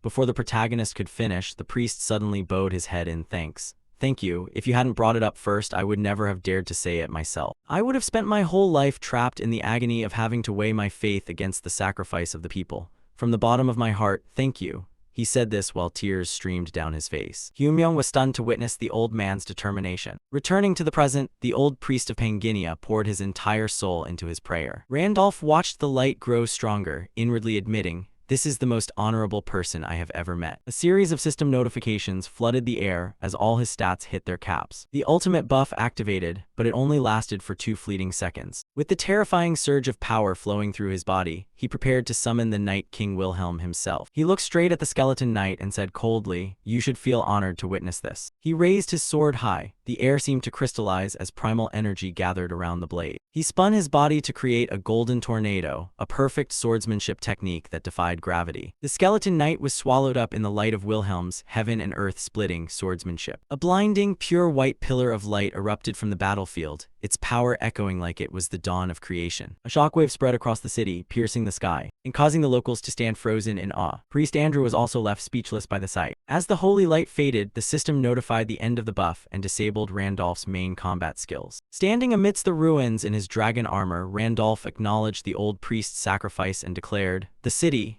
has finally been saved." A barrage of rewards flooded before his eyes, confirming that the warp gates had been destroyed just 1 second before the terrifying boss would have appeared. The rift was sealed, the Shadow Army was pushed back into the abyss, main quest complete. Years ago, Priest Andrew had come to Night King Wilhelm in absolute despair. With tears streaming down his face, he begged the old king, relying on their past relationship, hoping he would listen. He cried and begged for the life of his only daughter. His daughter Andasar had been turned into a wicked monster by a cruel curse. To protect the world from the darkness gnawing at her, Andrew had to chain his daughter in a secret underground dungeon. For many years, he searched for someone strong enough to cleanse her without letting the secret be revealed. This mission required someone of absolute honor, and the system finally found the right person. Wilhelm looked the old man straight in the eyes, weighing the request. Without a moment's hesitation, the king said, "Lead me to that place." They walked deep into the cold stone earth of the mysterious temple. The air was heavy with the scent of ancient magic and lingering regret. There, they met Andasar, the little girl who, by this point, was barely recognizable as human anymore. Wilhelm confirmed the girl's identity before drawing his sword. He stepped close to the monster and gently promised, "I will bring you back from the darkness." Back to the present, Randolph had successfully prevented the Abyss hybrid summoning with only a second to spare. The Dark Army was pushed back into the Abyss, and the space portal collapsed completely. Priest Andrew was incredibly astonished and asked with a trembling voice, how are you able to use Wilhelm's legendary swordsmanship?" Randolph just smiled calmly and replied, "Because I am the successor to his legacy." The old priest was stunned. He had been saved by the master in the past, and now he had been saved by the disciple once again. But the immense joy and emotion were too much for his frail body to handle. Fresh blood gushed from his mouth, and his body began to collapse. Randolph immediately threw aside all his weapons and rushed to the old man's side. Andrew was in critical condition, his life force rapidly draining away. He explained that using up his remaining holy power had caused the suppressed illness to flare up again, and Randolph realized the old man was at death's door and needed a miracle. He decided to bet everything on a risky move he had never tried before. Andrew groaned and reminded him, "I still owe a great debt to your master." Randolph brought up the indulgence that Andrew had once granted to Wilhelm. The priest was startled in horror. That item could not be transferred to anyone else. A massive pillar of light erupted as Randolph officially granted absolution for the old man's sins. An indulgence is an extremely precious thing. A high-ranking priest only gets to bestow it 3 times in their entire life. It is a divine grace that erases all sins, except for the most grave ones. In the game world, players often used it to wipe their records clean after causing trouble. It has no physical form, but acts like a pure, fateful debt. The priest had to gamble his soul and honor for the absolution to take effect. Randolph had gambled that his ancient contract with the dragon Dramet operated on a similar principle. He clearly remembered using his willpower to force the dragon to respect the agreement. Dramat, at that time, was terrified, unable to understand how a human could know the secret of the binding curse. Currently, Andrew could feel holy power flowing back into his veins. Randolph breathed a sigh of relief. It was a move based entirely on chance, but it had succeeded perfectly. Andrew remained silent, unable to understand where this teenager had gotten such terrifying power. He asked Randolph in a panic how he had obtained the divine indulgence, immediately assuming it had been stolen, and begged Randolph to repent before the goddess. Randolph realized he was in a tight spot. He couldn't explain that he was the true owner of it. He remained silent, knowing that if he revealed his true identity as Wilhelm, it would cause far greater trouble. Before he could think of a cover story, the rapid sound of hooves echoed from afar. He nearly decided to knock the old man out to end the conversation, but Isabella appeared just in time. A smirk appeared on his lips. Her arrival was perfectly timed. He told the priest, "We will continue this conversation later," and turned to leave. Andrew tried to stop him, but Randolph just waved his hand. "Consider this time a grace granted from the heavens." The system updated the main quest for leaderboard. Unsurprisingly, Randolph remained firmly in first place. As the invasion ended, the Dryads prepared to return to the forest using the teleportation book. Their leader stopped to thank Hyunmyoung, reminding him that they would always stand by his side as a friend, even though this city was practically their enemy. The elves left with their heads held high. As soon as they vanished, the survivors immediately set to work rebuilding the ruined city. Randolph decided to hire high-level alchemists to repair the warp gates, using the bottomless money bag of Sir Hudson to cover the entire cost. Meanwhile, Andrew was more stable but needed a long rest to recover his strength. Since there were no other priests available to heal the injured, Randolph switched to another strategy, buying large quantities of recovery potions to save the people naturally, still charging it all to Hudson's account. Marquis Weiser nearly went mad seeing his fortune drained for charity, and he questioned why Randolph was playing Robin Hood with his family's money. Hyunmyo immediately cut him off. "A stable city is the only way to save your daughter, Serengeti." She had fallen into a deep sleep under the Demon King's curse and her condition was worsening. To shut him up, Randolph threw Marquis Weiser the highest grade elixir. Hudson widened his eyes in surprise. This was a treasure that even the great temples only saw a few times a year. By this point, he finally came to a realization. "Just as I thought, you are a player, aren't you? You bought this from the Golden Rule shop, didn't you?" The protagonist was slightly surprised that he had guessed it, and the wealthy uncle admitted it right away. "Yes, thanks to you, I have also completed the 4th main quest. When I saw the leaderboard just updated for the main quest, I realized that if my assumptions were correct, your name must be Randolph. And Randolph is the one who became famous everywhere as a Pangenia player, including the Night King Wilhelm and the legendary player who disappeared a while ago, the one rumored to be the Ghost." Randolph felt slightly awkward at the praise but apologized for hiding his identity. Hudson nodded, admitting that revealing his true identity in this world was practically suicide. He looked at the elixir bottle in his hand, not knowing how to properly address Randolph. Randolph told him to keep it simple. "If you've been calling me the Saint all this time, just keep doing that." Hudson was deeply grateful but worried about the massive amount of Golden Rule time Randolph had spent to buy this treasure. Randolph smiled lightly. "Don't worry. The first place spot gave me enough money to spend. The fact that the city had such low total combat power accidentally helped my individual contribution points skyrocket." He opened the system interface to check his current status in the shop. He currently possessed over 140 hours of Golden Rule time, a massive figure. The first place rank allowed him to view 10 high-end items simultaneously. To Randolph, the Golden Rule shop was the most important tool for surviving the challenges ahead. He was astonished to see the very materials he had used in his past life to craft unique weapons when he was Wilhelm. Among them was the Tooth of the White King, a monster so horrific that even Wilhelm had nearly lost his life when encountering it. Randolph realized, when a character dies, their equipment doesn't vanish but is registered into the Golden Rule shop. This made Golden Rule time much more important than he had initially thought. He needed to hoard as much as possible to acquire the best items. He turned to Hudson and declared that he would immediately depart for the next mission, entrusting Serengeti's safety to him. Hudson nervously said that Marquis Weiser had promised to hand Serengeti over to the Duke to pay off his debts. Worse yet, Maxim, one of the continent's 8 heroes, was standing on the Duke's side to ensure the deal went through. Maxim was a famous mercenary captain. But to Randolph, Maxim was just a coward, the first one to turn tail and run during the pivotal battle near the Demon Realm.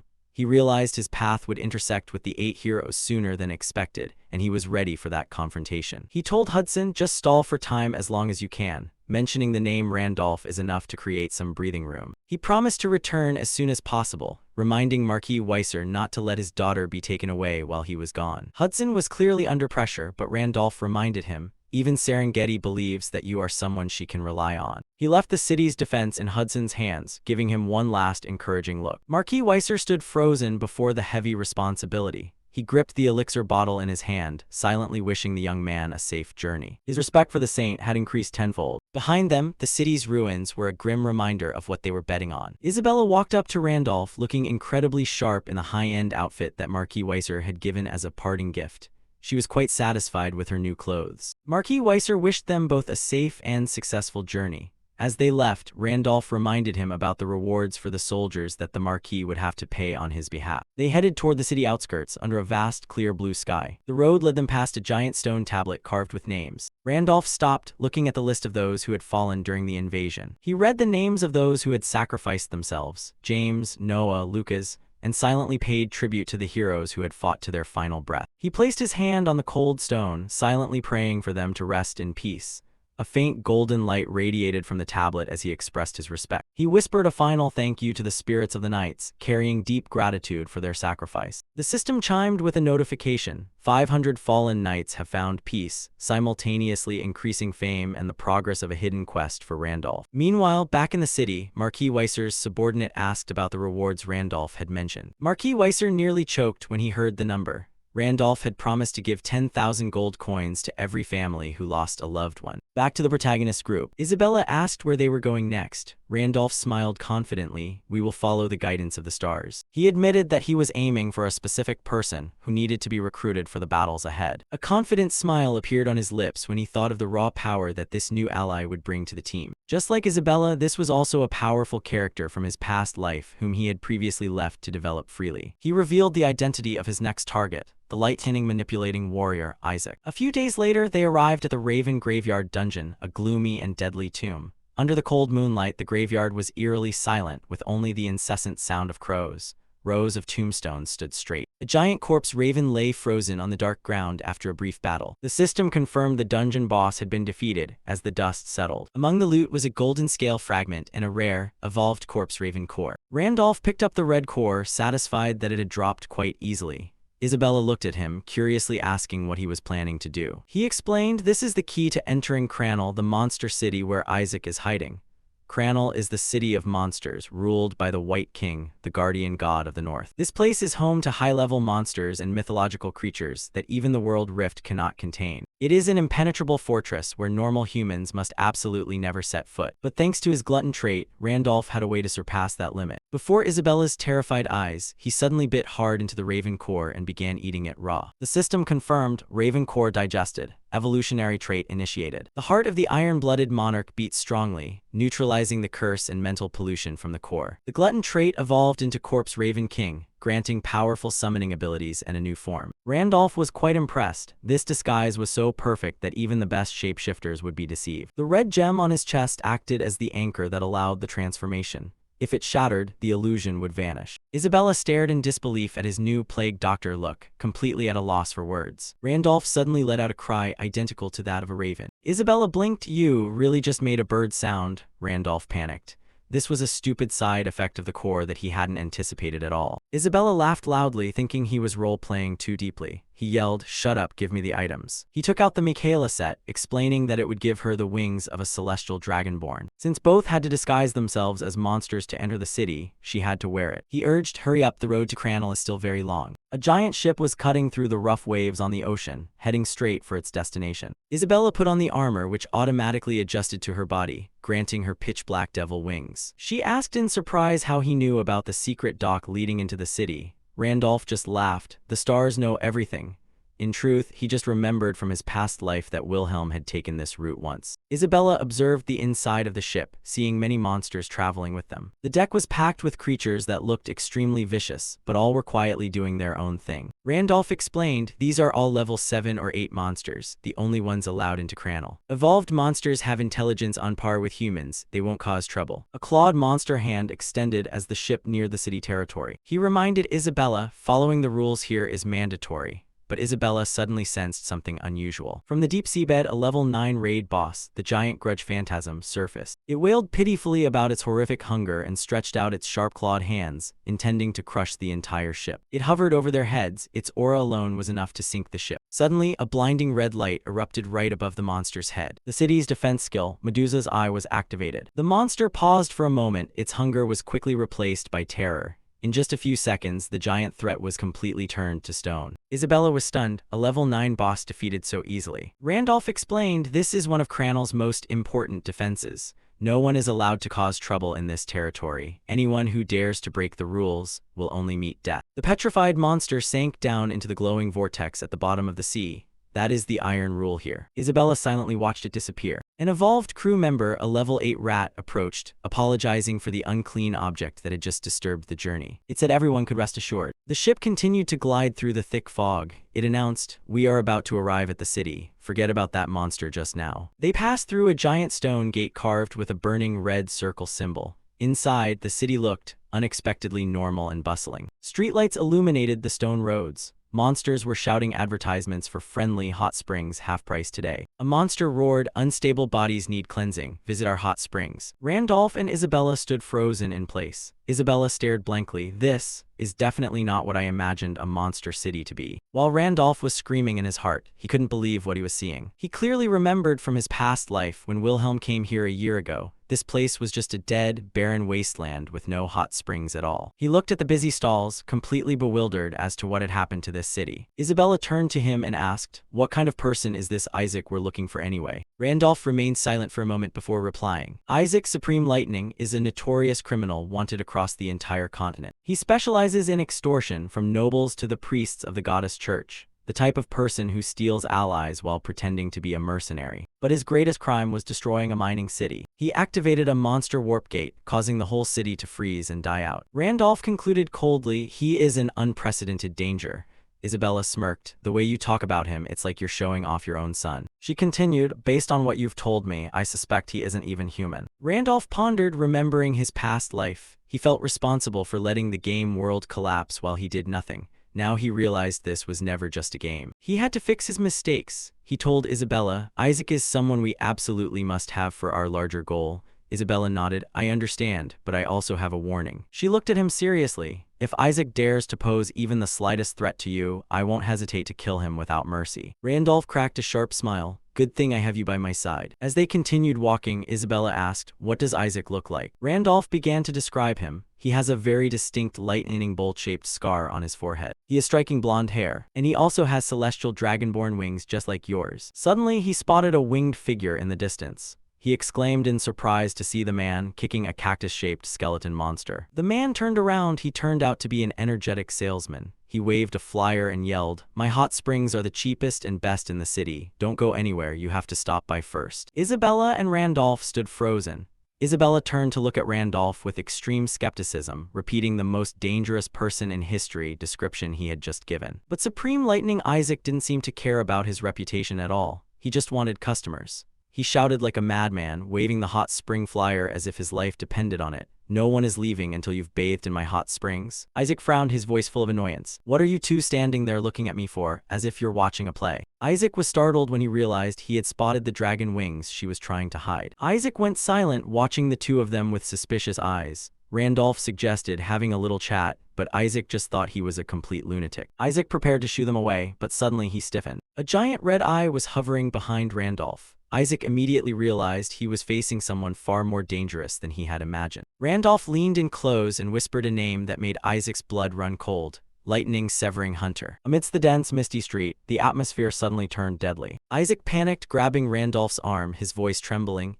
How do you know that name?" Randolph replied calmly, "Quit the act. I know exactly what kind of situation we're both in." Ordinary monsters were deceived by Isabella's disguise, but Isaac had a special reason for seeing through it. It turned out Randolph used the exact same trick to sneak into this city. Underneath his ordinary coat, Isaac was wearing the full legendary Michaela set, along with speed-boosting rings, all hidden by invisibility potions. But it was meaningless because Randolph's great sage skill could see through any disguise. Randolph whispered, "I can see everything you're wearing. Now take your pick, cooperate or die." The air was tense as a bowstring. Suddenly, Isaac burst into loud laughter. He spun 180 degrees, cackling and shaking hands with Isabella as if they were old friends.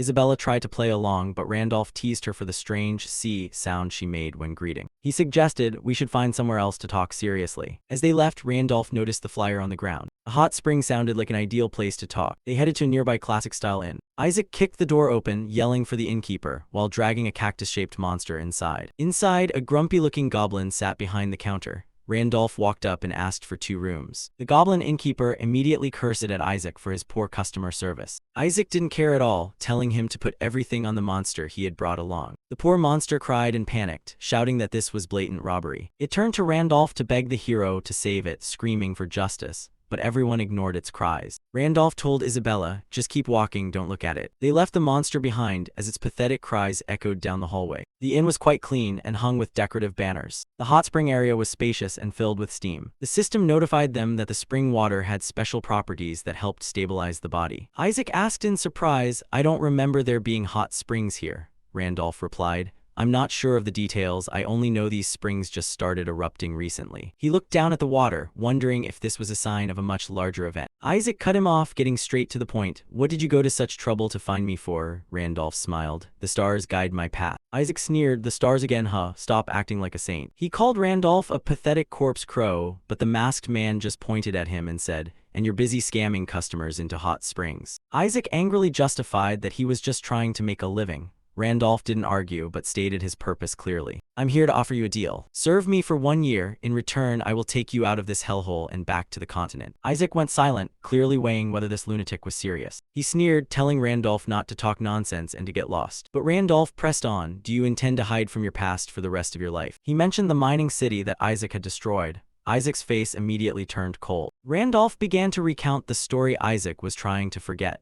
In his previous life, Randolph used the Isaac character to become the most notorious troll on the server. He accumulated so many bad reputation points that he couldn't step foot in most cities, forcing him to hide in a small village. There, he met the village chief, a typical low-level villain who specialized in embezzlement and bribery to maintain his power. Isaac thought this was the ideal place to hide, so he took a job as the chief's dirty work fixer.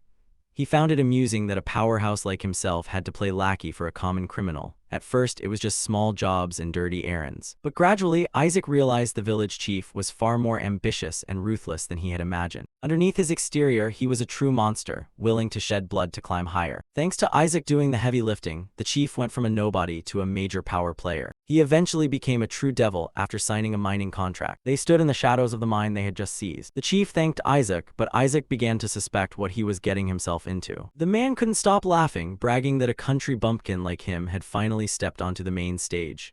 He promised to give Isaac enough wealth and power to make a king jealous. Isaac thought it was just a joke, planning to rob him clean and leave when he got bored. But the chief said, we've only just begun. He looked at the workers with a twisted smile, enjoying his new position. Deep in the mountains, people were being tortured to the point of exhaustion. They looked miserable, drained by non-stop labor. Isaac looked at the massive scale of the mine, realizing that things had gone too far. The chief nonchalantly explained that he had kidnapped entire populations from neighboring cities to fill the mine. He admitted that the cost of bribing the royal guard was huge, but he considered it a smart investment. He had already calculated the massive profit he would make. In the crowd, a young boy was struggling to breathe in the thick dust. The child was clearly very ill, coughing violently on the dirty floor. The chief stepped up, looking down at the trembling boy. The child's bare feet were covered in mud. He placed a hand on the boy's head with a monstrous smile and asked, do you have a cold? He sighed, regretting that a sick child was no longer useful for labor. He said with a cold voice, what a shame. He nonchalantly suggested, we can make the slaves have more children to replace the ones who die. Isaac looked at him in horror, finally realizing he was serving a true monster. The chief still dreamed bigger, talking about buying the entire kingdom with his new wealth.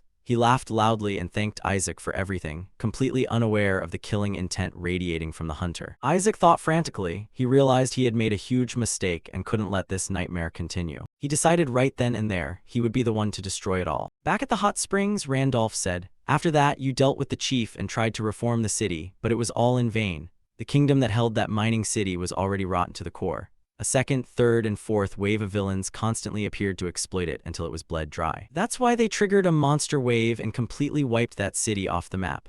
Many people were caught in the wave and died, and many lost their homes, but because of that, you broke that endless cycle of crime. Even if you weren't there, the city would have fallen into the hands of some other villain anyway. So that's why I'm telling you not to lock yourself up here anymore. Isaac clenched his fists under the water, his voice cold. Don't pretend to understand everything. But Randolph pressed on. Hiding in a place like this isn't a way to atone for your sins. When Isaac asked who he was to judge him, Randolph dropped a bombshell. My goal is to kill the Demon King. He challenged him, stop hiding, do something actually useful for this world. He explained, I'm building a team of comrades who are both powerful and loyal, and who will never betray me. Isaac was still skeptical. Why would a stranger like you trust me? Randolph smiled behind his mask. I know more about you than you think, perhaps even more than you do yourself. Isaac scratched his head in confusion, completely failing to understand this guy's confidence. He thought the idea of a corpse crow killing the Demon King was just a terrible joke. Randolph laughed behind his mask and offered, let's settle this with a bet. He said, in Cranel, ordinary social rules don't apply. Here, only power determines your status. I will prove to you that I'm not just an ordinary crow. Isaac looked at him, wondering what crazy plan this guy was scheming. The scene shifted to a mysterious, majestic tower looming in the sky over the dark city. Randolph declared, I will prove my worth by taking a mystery from the depths of this tower. A system notification appeared. Quest started. started, seize the mystery, and prove your status. So what exactly is arcana in this world?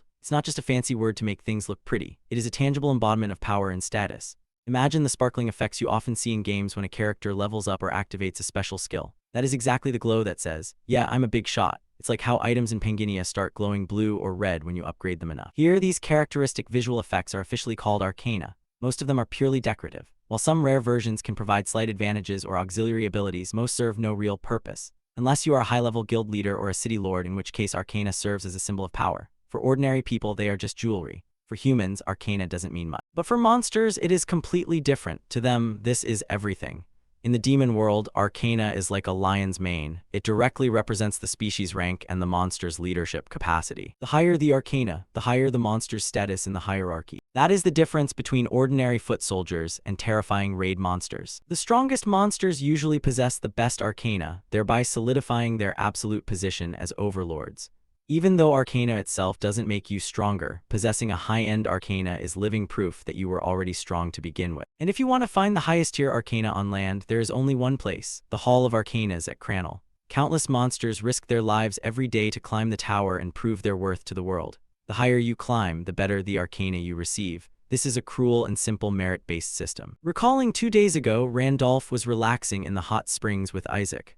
Isaac kept mocking the idea of a lowly crow daring to challenge the Hall of Arcanas. Isaac was certain that Randolph would be torn to shreds within 30 minutes of stepping in there. He almost laughed in Randolph's face. Randolph just endured it calmly, which only made Isaac boast even more. He even offered a bet.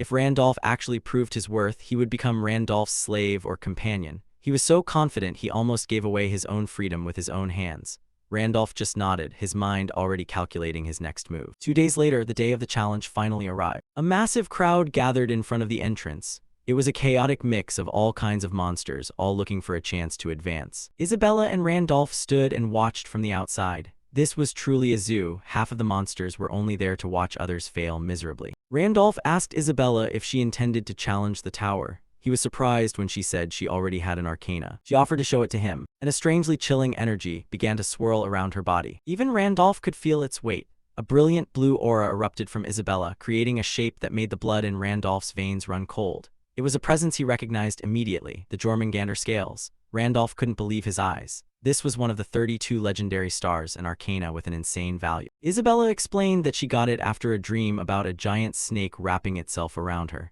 To her, it was just a beautiful effect without any special abilities. Randolph realized the truth. The Desert Queen hadn't kept Isabella out of kindness. She knew Isabella was the key to finding the Jormungandr star. This arcana was basically a map leading to power that no one had ever found. This was one of the most coveted treasures in the world. Randolph finally understood that she was a predator who had realized the value Isabella possessed. The queen would never let go of such a prize. Keeping Isabella by her side as a princess was just a way to keep the star within reach. Randolph's mind was racing. His history with the Desert Queen clearly wasn't over, and Isabella was at the center of it all. Isabella noticed his sudden silence and asked if something was wrong. Randolph just smiled faintly and brushed it off. He told her to focus on what was in front of them. There was no need to worry about the queen. As the gate was about to open, a small, mouse-like announcer stepped out, declaring that the Hall of Arcanas was about to open. He told everyone to prepare their gear. The participants started crowding toward the entrance.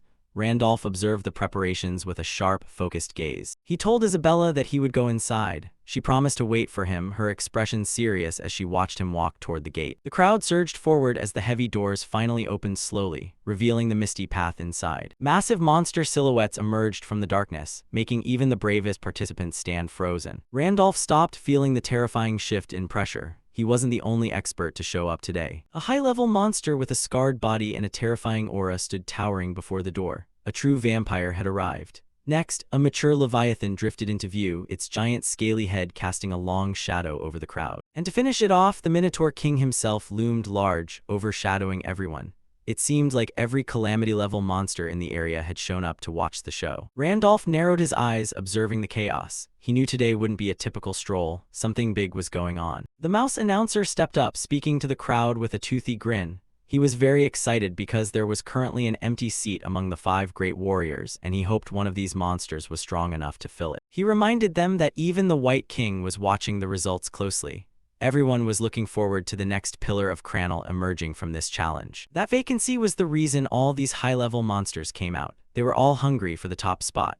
Currently, there were only 4 legendary warriors, including Medusa. Each one was a nightmare that even top 30 players would struggle to face. Randolph felt suspicious. If they already had 4 powerhouses, why were they so desperate to find a 5th? Something was wrong. Suddenly, a massive, towering reptile monster stood over him, growling for him to get out of the way. This creature was extremely arrogant, looking down on everything it deemed inferior. The lizard looked at Randolph with contempt, asking if a lowly raven really intended to challenge the Hall. The crowd around them fell silent, curiously observing. They had seen many weaklings try and fail before. The reptile monster burst into mocking laughter that echoed throughout the entrance. It thought the whole idea was a complete joke. It told Randolph to get lost and go back to a second-hand shop to buy some cheap arcana instead of throwing his life away here. It almost pleaded for the brat to go home before getting hurt. The monster leaned down, its red eyes full of arrogance. It said Randolph clearly didn't understand the level of danger he was stepping into. In its eyes, Randolph looked slightly stronger than an average bird, but was still just a low-level species. Rank is everything in this world.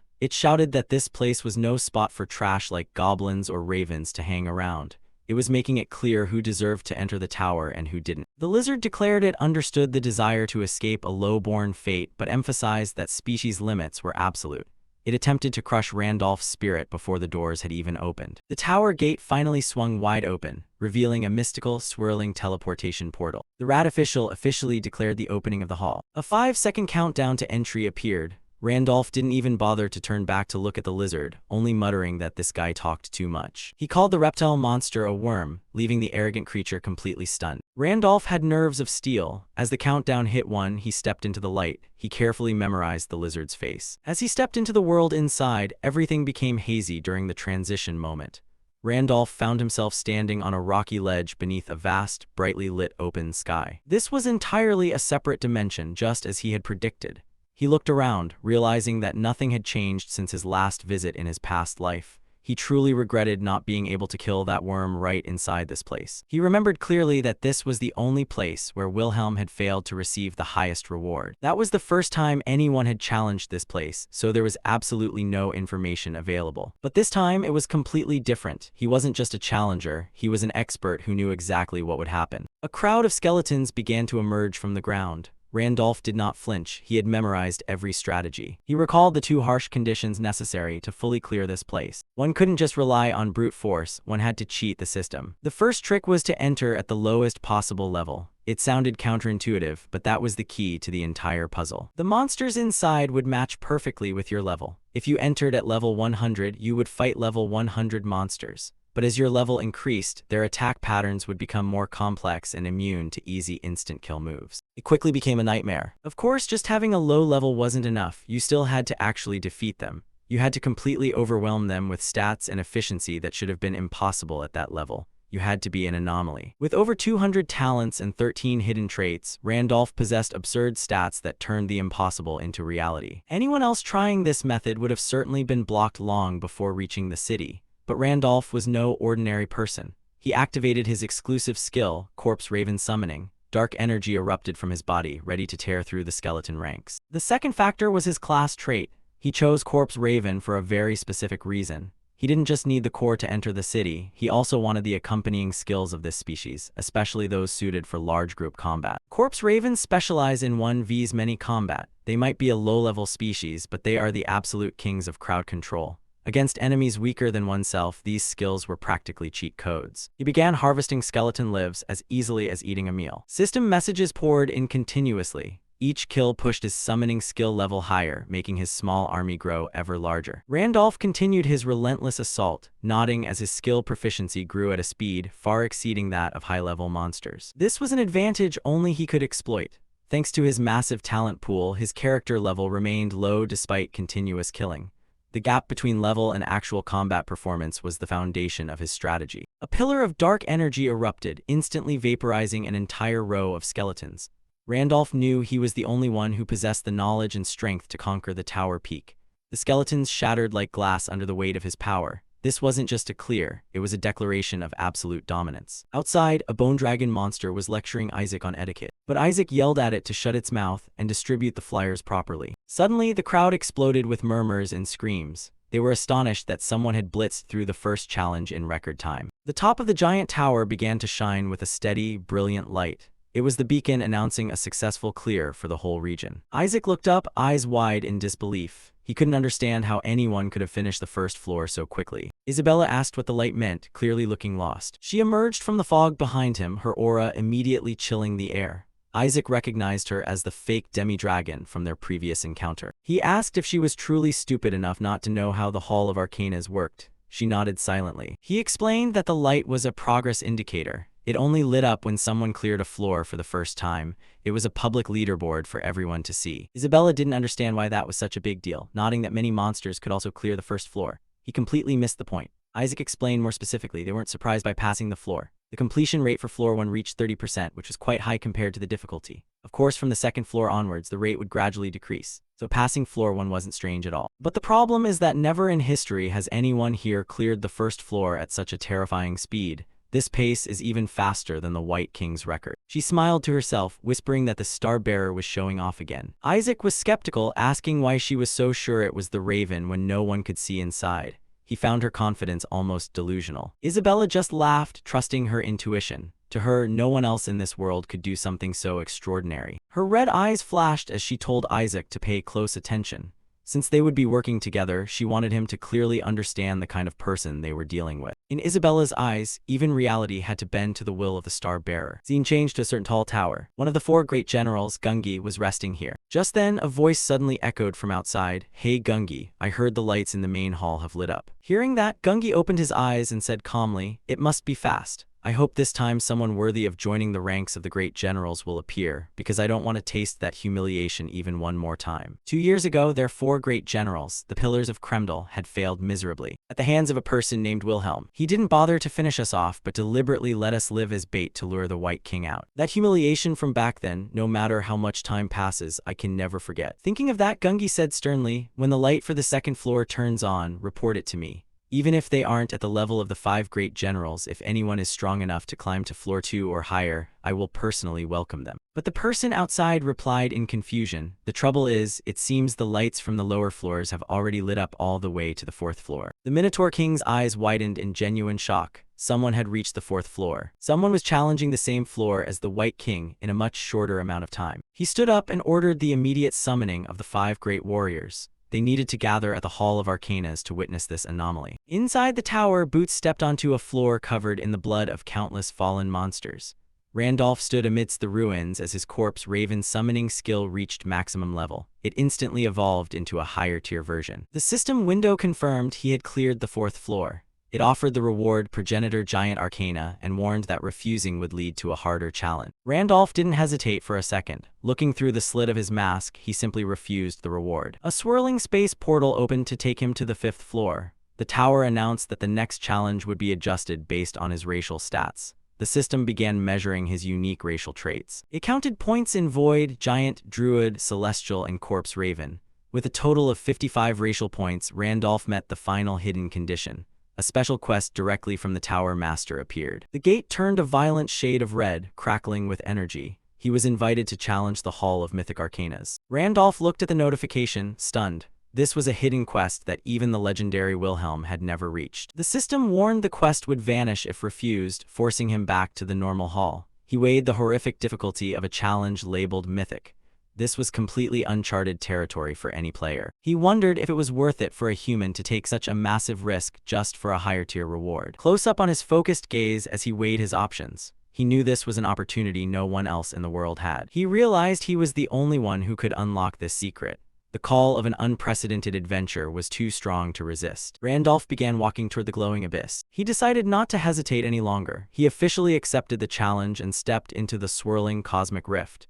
He entered the Hall of Mythic Arcanas, instantly receiving the achievement, Adventurer Challenging Myth. 3 glowing skulls appeared before him. An awakened skeleton soldier appeared as an opponent. It randomly received the challenger's racial stats, copying his druid and giant traits. Randolph observed the monster intently. He realized the tower was using his own strength against him. A brilliant light erupted from the skeleton core as it prepared to attack. The monster launched the druid's light spirit arrow. Dozens of glowing projectiles rained down across the space. Randolph tracked the attacks, his red eyes darting quickly across the sky as the beams of light rushed toward him. Terrifying explosions of light tore through the ground as he narrowly dodged the barrage. The entire area was flattened. His boots skidded on the scorched earth amidst the rain of bombs as he searched for an opening. A giant skeleton hand burst from the ground. The enemy had activated the giant's grip skill. Randolph looked down as the giant skeletal fingers began to tighten around his position. The hand slammed shut with a deafening crash, crushing the ground where he had just been standing. Randolph leaped high into the air, his black cloak flapping behind him like wings. He confirmed the monster could use any skill related to the racial traits it copied.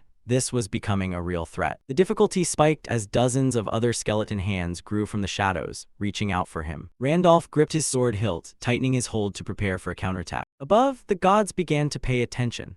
The constellations of the Temple of 100 Stars suddenly became interested in the ongoing quest. Randolph hovered in the air, a lonely figure amidst celestial light and reaching skeleton hands. All the constellations had begun to watch his challenge. Randolph looked up, feeling the heavy gaze from the Temple of 100 Stars. He realized he had become the focus of the constellations. The gods must have been fascinated by the hidden quest he had triggered. He wondered if they were just curious or intentionally watching to see him fail. Regardless of their intent, he knew he was being observed by the highest entities in the world. A massive pillar of light erupted from his position, shaking the foundations of the tower's dimension. Power surged through the air as he prepared his final decisive blow against the mythic guardian. He activated Star Pierce, a Tier 2 skill that flooded his body with star energy. For the next 76 seconds, his stats were boosted as the energy of the stars flowed through him. Initially, he wanted to leisurely explore the mechanics of this new monster, but with the gods as his audience, he decided to end the fight immediately. The ground beneath the three-headed skeleton boss crumbled as Randolph prepared his total final assault. He didn't want to give the constellations any reason to curse him by dragging out the fight. Randolph stood tiny before the massive mythic skeleton, but the system notification was clear. Every god in the temple was pouring their gaze onto him. Outside the Hall of Arcanas, the local monsters were in a state of absolute shock. They couldn't believe what was happening inside the sacred tower. The peak of the giant pagoda tower suddenly flared with brilliant light. The crowd below was in chaos, wondering what on earth kind of monster had achieved such a horrific feat. A horned warrior leaned against a pillar, arms crossed, watching the top of the tower. He knew the being up there was an existence that could not be taken lightly. The Minotaur King looked up, his expression gloomy. He remarked that the creature inside must be vicious enough to transcend the limits of any known species. Beside him, a giant earth dragon head with blue eyes was also watching the tower. Both sensed an overwhelming, terrifying aura rising. Isabella and her teammates stood amidst the crowd, looking at the lit-up windows of the hall. His eyes widened in shock as he realized the truth. It seemed that weak Raven had actually made it to the 5th floor, a place even the legendary White King couldn't reach. The crowd suddenly panicked, shoving one another. Someone shouted for people to make way. As the air became suffocating, the 5 great warriors appeared in person to see the record breaker. The Minotaur King led the way, his aura overshadowing all ordinary monsters. The great Earth Dragon remarked that it had been a long time since the group had gathered like this. The Snake King, silver hair visible under his hood, corrected him in detail. Not that long, exactly 2 years and 87 days since we last met. Medusa stood silently, the snakes on her head writhing while she kept her blindfolded gaze toward the tower. The Earth Dragon turned to ask the others what they thought was inside the tower right now. Gungi stood firm, looking toward the gate. He knew there was a monster challenging a floor that had previously been considered untouchable. The Snake King didn't believe anyone stronger than the White King or the human Wilhelm existed in this world. However, the possibility of a new anomaly appearing, someone on par with those two legends, was hard to ignore. If such an existence truly appeared, the absolute rules of Cramdal could become completely meaningless. He concluded that they would have to welcome this new entity, whether they liked it or not, as either a powerful ally or a dangerous enemy. The gate at the front of the tower began to swirl with intense energy, drawing the gaze of every warrior present. A voice echoed from within the light, arrogantly asking if everyone had been waiting for him. The lizard monster stepped out of the gate with a triumphant laugh echoing through the air, fully convinced that he was the hero everyone had gathered to admire. Isabella and her group watched with confused expressions, breaking into a sweat at the lizard's grand entrance. The 5 great warriors didn't even blink. They immediately ignored him, muttering that he clearly wasn't the exception they had been waiting for. Oblivious to being dismissed, the lizard continued to boast about obtaining a legendary grade arcana. The Minotaur King looked merely bewildered, wondering what other species were still inside. The gate remained active, shimmering with a blue glow as it prepared to release the hall's true champion. A massive mist dragon appeared, bragging that its arcana was surely worthy of the Great Warrior title, while Randolph just stared, unimpressed. Right at that moment, the protagonist's voice rang out from behind. "Hey, you earthworm." The comment caused the giant snake to immediately turn back and shout, "What was that? You dare call me an earthworm?" To make things more interesting, he started counting down from 3. Recognition flickered in the dragon's eyes as it realized this was the same crow from before. But the countdown hit 3 before it could even react. A system notification echoed throughout the space. The mist dragon's arcana had been completely shattered. The dragon looked on in absolute astonishment. It couldn't comprehend how its power had just been wiped out in an instant. Randolph leaned down, reminding the beast that he had promised to remember it. The red eyes behind his mask flashed with terrifying intent. The eternal Randolph stats appeared, and they were impossibly broken. This was an eternal arcana that blocked all interference and existed permanently. The craziest part was the secondary effect. It could permanently destroy any lower-grade arcana, completely erasing an enemy's power. Rewards began to pour in, including hundreds of golden scales and massive point gains. The constellations were going wild over this achievement. A huge level-up table filled the screen. Randolph was reaching heights most creatures in this world only dared to dream of. The scene shifted to a majestic, peaceful waterfall in another part of the kingdom. At the foot of the falls, the White King, the giant tiger lord of Cramdal, was cultivating in silence. He suddenly caught a strange scent on the wind. He muttered that he smelled a noble aura he had never encountered before. That was enough to pique the curiosity of a lord who had seen it all. The White King stared straight ahead with bright, amber tiger eyes. Moments ago, inside the tower, Randolph stood over the dragon's corpse. He had officially cleared the 5th floor, an achievement that set a new precedent. An achievement notification appeared. The challenger becomes his own legend. Skeletal hands rose from the ground as if to acknowledge his new legend. His fame shot up by 500 points.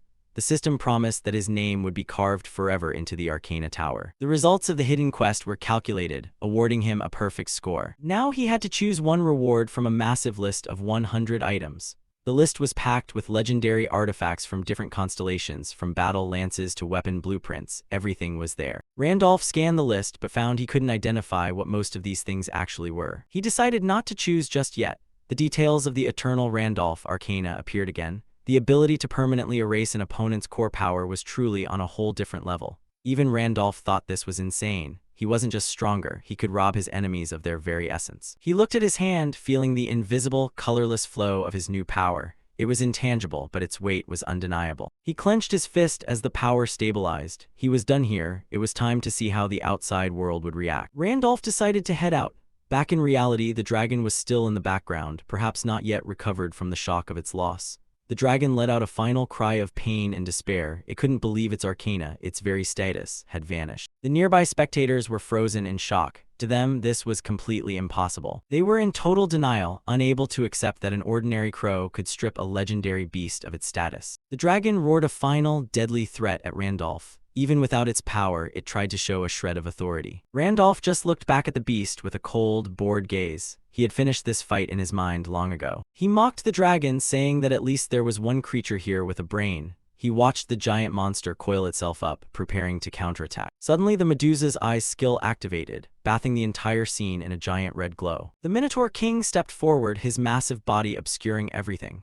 He declared that no disturbance in Cramdal would be tolerated. He affirmed this was the law of the land, laid down by the White King himself. Anyone who dared to defy him would immediately become an enemy. The Minotaur King glared at Randolph, posing a direct question. He wanted to know if Randolph was an enemy or an ally. Randolph didn't flinch, replying that it entirely depended on how the Minotaur King chose to behave. The Minotaur King gritted his teeth at the newcomer's insolence, but he also realized Randolph possessed a status that couldn't be ignored. He changed his tone, saying they wanted to report a new high-level existence to the White King. He officially invited Randolph to come along. Randolph calmly accepted the invitation. He had no reason to create more unnecessary enemies. He set a clear condition: his teammates had to come along. He pointed toward his comrades, insisting he wouldn't go alone. The group waited outside, the blonde teammate looking quite tense. The giant white fort of the White King appeared through the mist, exuding a majesty befitting its master. They stepped into the dark, stone-pillared hallway, their shadows stretching long across the cold floor. Isaac muttered to himself, wondering why he was getting involved in this mess.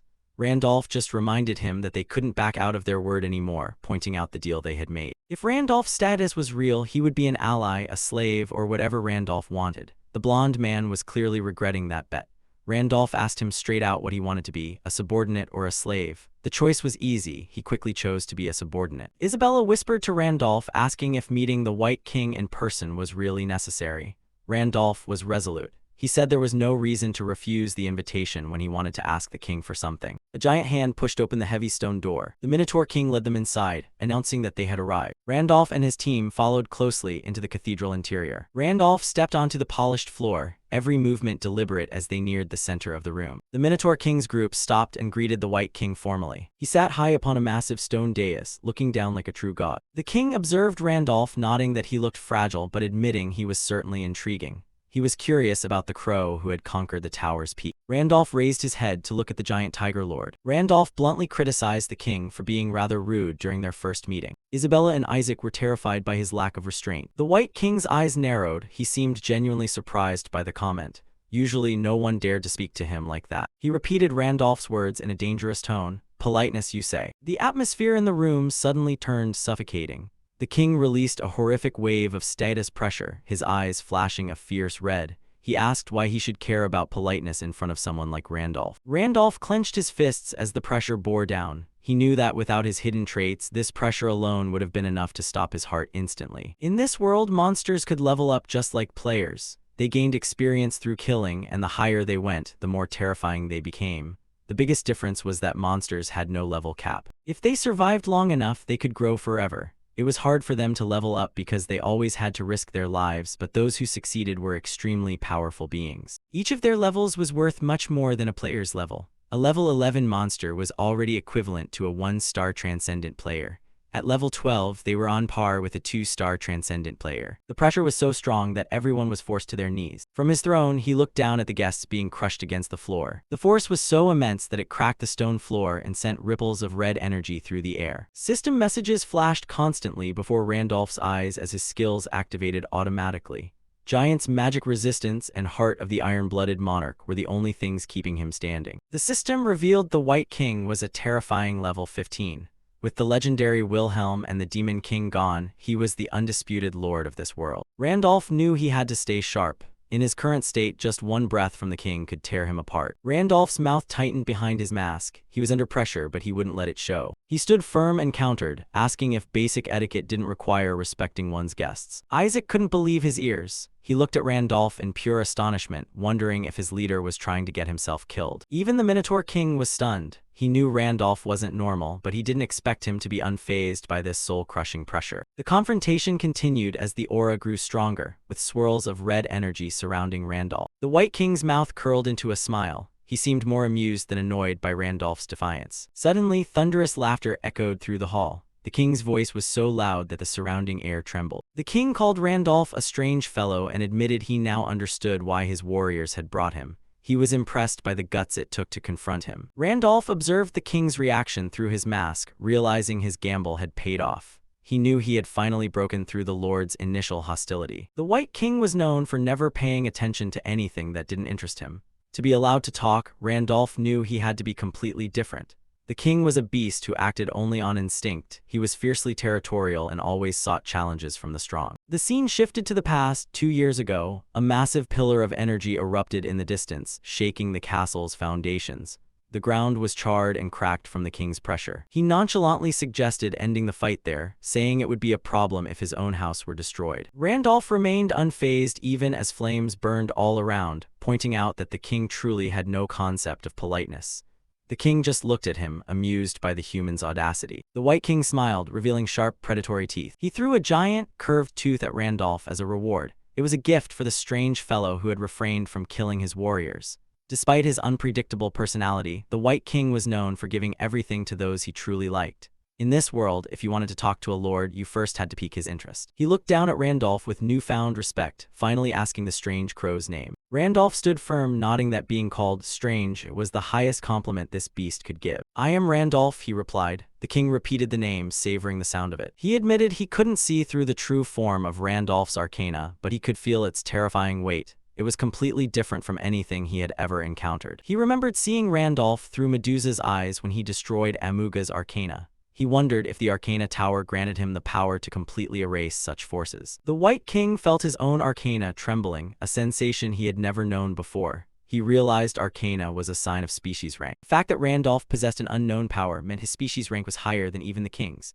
It was a realization that humbled the Lord of Cramdell. Although a higher rank didn't always mean more raw power, clearing the final mythic challenge proved Randolph was no ordinary existence. The king glared at him, his instincts on high alert. The urge to battle this high-level existence was nearly impossible to suppress. Randolph saw the sweat on the king's face. The lord was losing control of his desire to fight. A wrong word could lead to disaster. He warned the king not to make rash decisions, reminding him that if they clashed, Cramdell would be wiped off the map. The king restrained himself, admitting he couldn't destroy his own territory. He asked if the Arcana Tower had been cleared, but Randolph nonchalantly claimed it wasn't anything special. When asked what happened on the hidden floor, Randolph cheekily asked if the king expected him to tell it for free. The king accepted, asking what Randolph wanted. He was ready to pay for the information.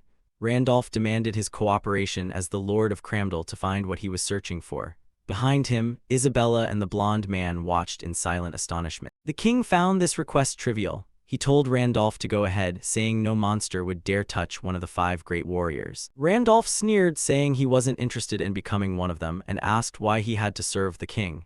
He hadn't come here to be anyone's lackey. The king laughed again, realizing Randolph had misunderstood the title. He explained that the great warrior wasn't a subordinate position. It was a status equal to the king himself. They only respected him because of their mutual recognition of strength, not because of obedience. Randolph realized that even though these warriors were weaker than the White King, they were all level 12. Since they didn't have their own ranks, they shared the title. He realized the king was likely looking to appoint a 5th warrior to strengthen his forces. From Randolph's perspective, this was just a way to ensure he didn't cause trouble in their territory. In any case, this was an offer he couldn't refuse. It provided the power and freedom he needed to act in Cramdell.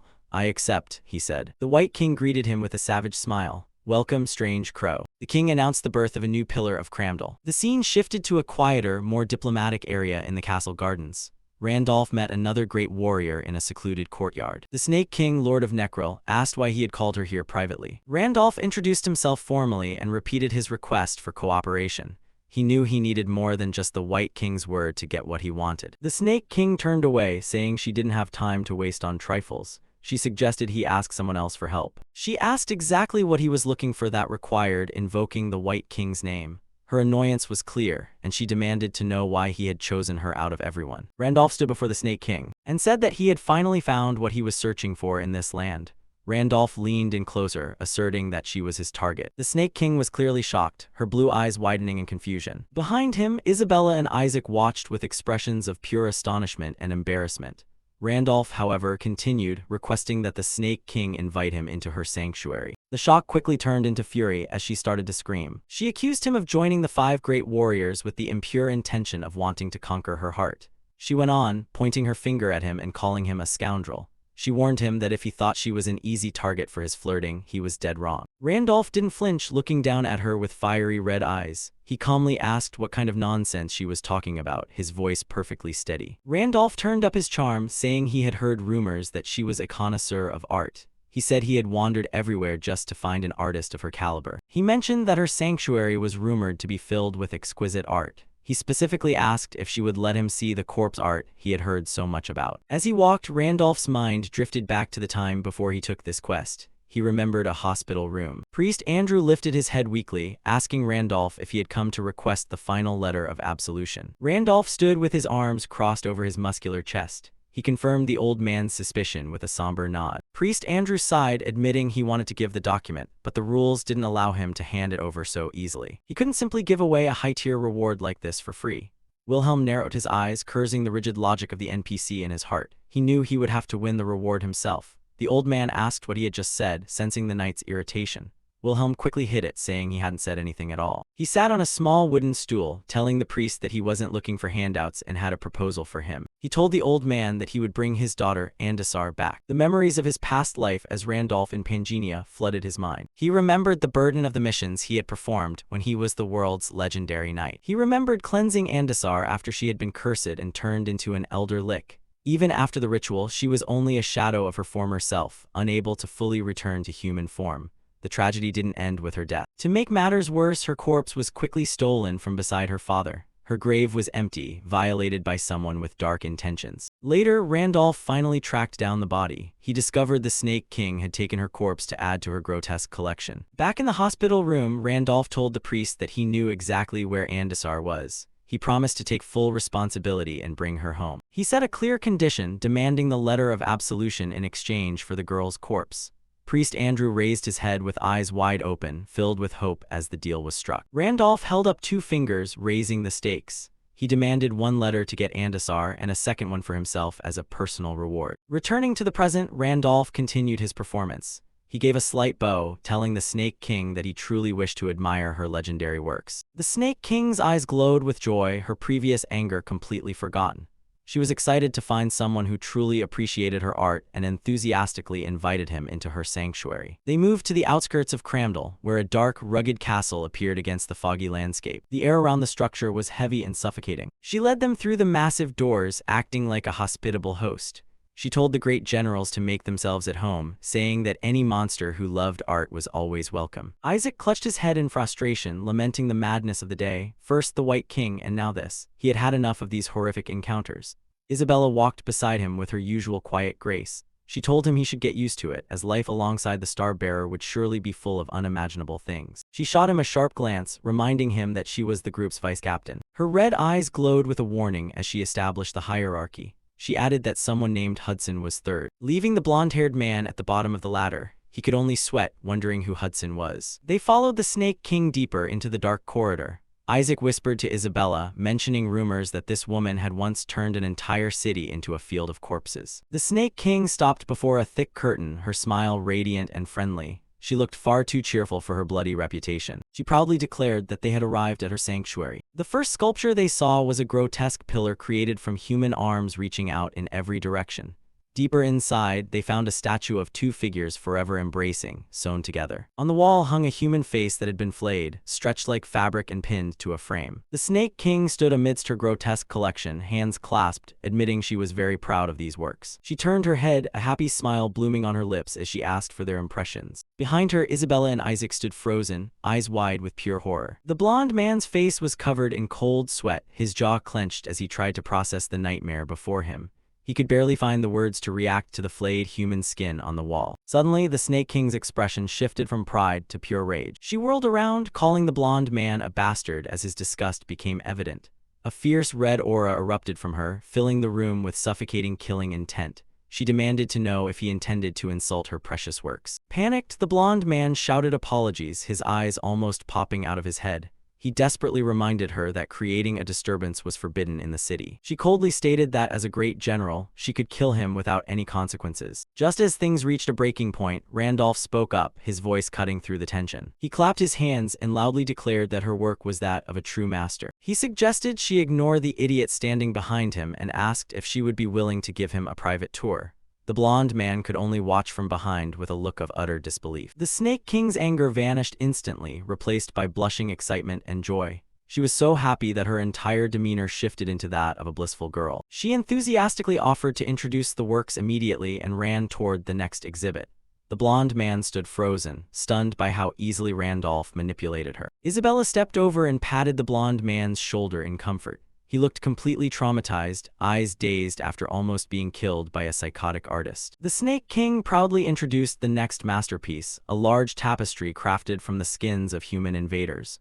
Randolph observed it with a cold, calculating gaze, calling it interesting. Bonnie led the way through her grotesque gallery, the sound of her shoes tapping on the stone floor. Randolph suddenly stopped, his red eyes narrowing behind the mask as he sensed something powerful nearby. They stood before a thick, heavy curtain. Bonnie admitted that this piece was still unfinished. With a quick motion, she reached out and pulled the fabric aside. The curtain revealed a headless corpse wearing a formal red vest and black trousers. Randolph looked through the mask's lens, recognizing Andasar's body. Instantly, Bonnie explained that although it was very rare, she hadn't been able to stabilize this material yet. Dark energy swirled out from the headless form as it remained trapped in a state of madness. Bonnie reached toward the corpse, but the dark aura pushed her hand back. A burst of purple energy suddenly erupted from the body, forcing both of them to take a step back. Bonnie looked disappointed, declaring this material useless if it couldn't be tamed. Randolph turned to her calmly, asking if she wouldn't mind if he took the corpse. A cunning smile spread across Bonnie's face as she challenged him to handle what she could not. Randolph stepped forward without hesitation, his hand reaching into the swirling dark mist. His palm began to glow with a soft golden light as it touched the cold fabric. Andasar's soul fluctuated between her past human form and the lick monster she had become. The process of transitioning from monster back to human had left behind a large amount of karma. This weight manifested as a terrifying oppression stat,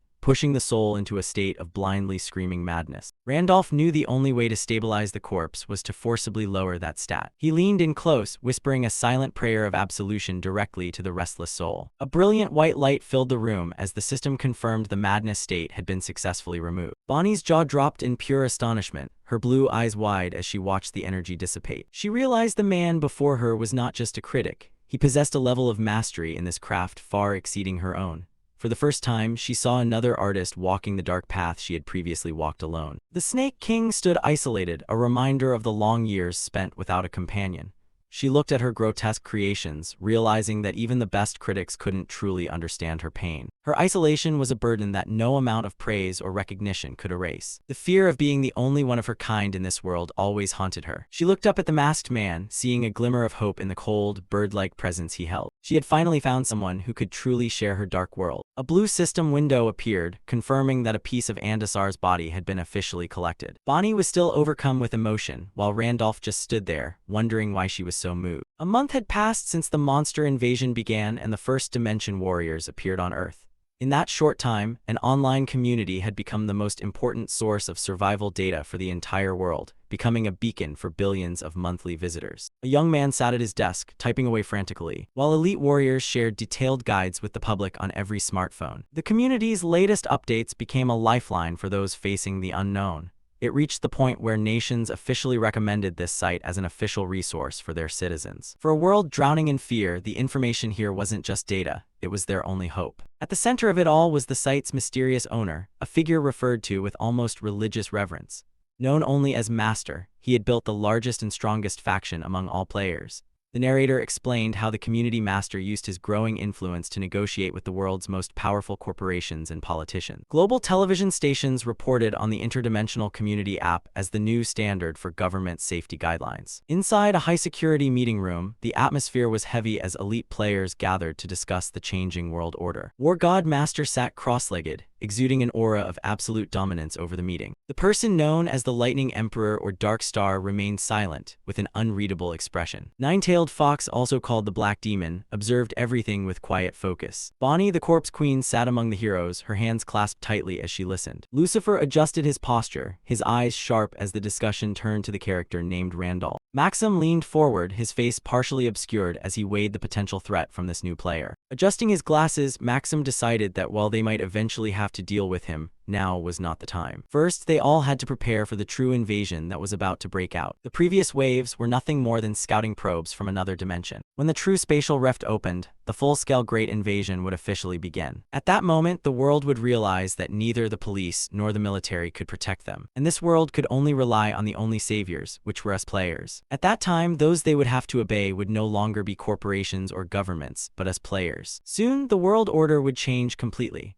According to the status screen, the current collapse rate of Pangea had reached 9.1%. The progress of the first spatial rift opening was 0.9%. When the collapse touched the 10% mark, the first wall would crumble. Returning to the sanctuary, Bonnie was in a state of shock, frantically asking Randolph what kind of magic he had used to cleanse the body. Randolph thought to himself that unlike humans, monsters usually knew nothing about the state of madness stemming from their own karma. When monsters accumulate evil acts, their reputation usually only increases. Randolph told her that while asking about an artist's technique was taboo, he would consider it positively. He turned his attention back to Andasar's stabilized corpse, preparing to take it with him according to their initial agreement. While checking the headless body, Randolph wondered where its head had gone. He asked Bonnie where it was, knowing that a careful artist like her wouldn't throw away valuable material. Bonnie sighed, admitting that the head had been lost before she discovered the body. She explained that she had tracked its energy down to the Cramdal underground cellar, but couldn't get in. Randolph felt intrigued that even one of Cramdal's powerful pillars couldn't break into that area.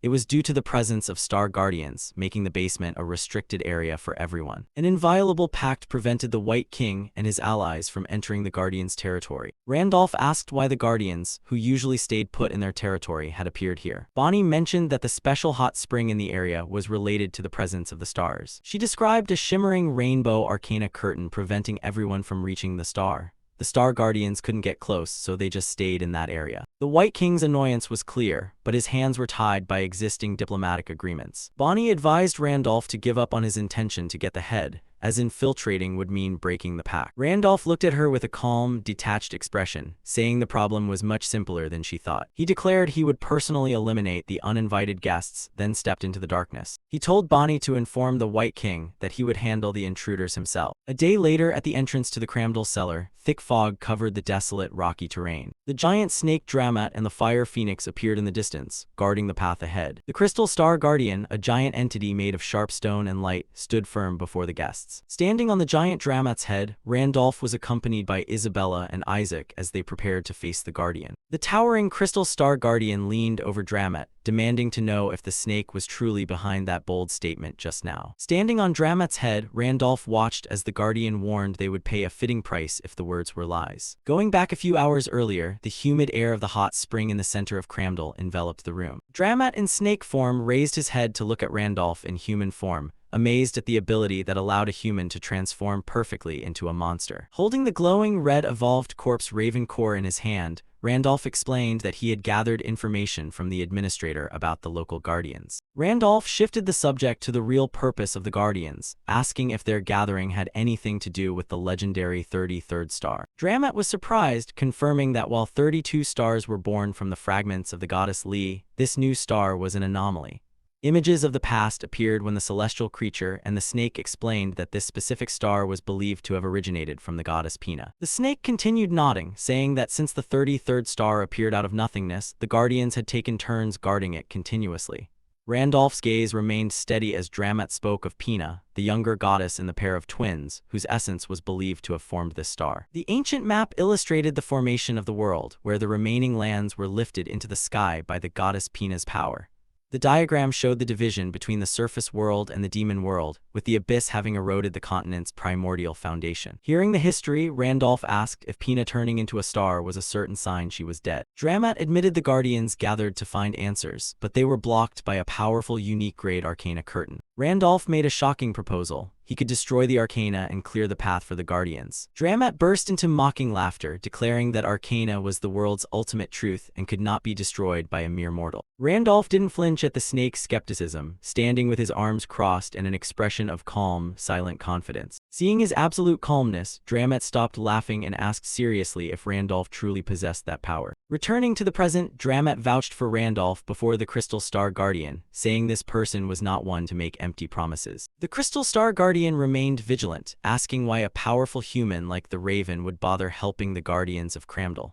Randolph replied simply that there was something he needed to find inside, and clearing them out quickly would be a win-win for everyone. The Crystal Star Guardian's core eye flickered with golden light as it accepted the explanation, though still skeptical. The Guardian then looked toward the horizon, asking why other uninvited guests had followed the Raven to this sacred area. Bonnie and her cohorts stood further away while the White King sat cross-legged on the ground, his giant form exuding power. The White King assured the Guardian they would not interfere, only wishing to witness the spectacle about to unfold.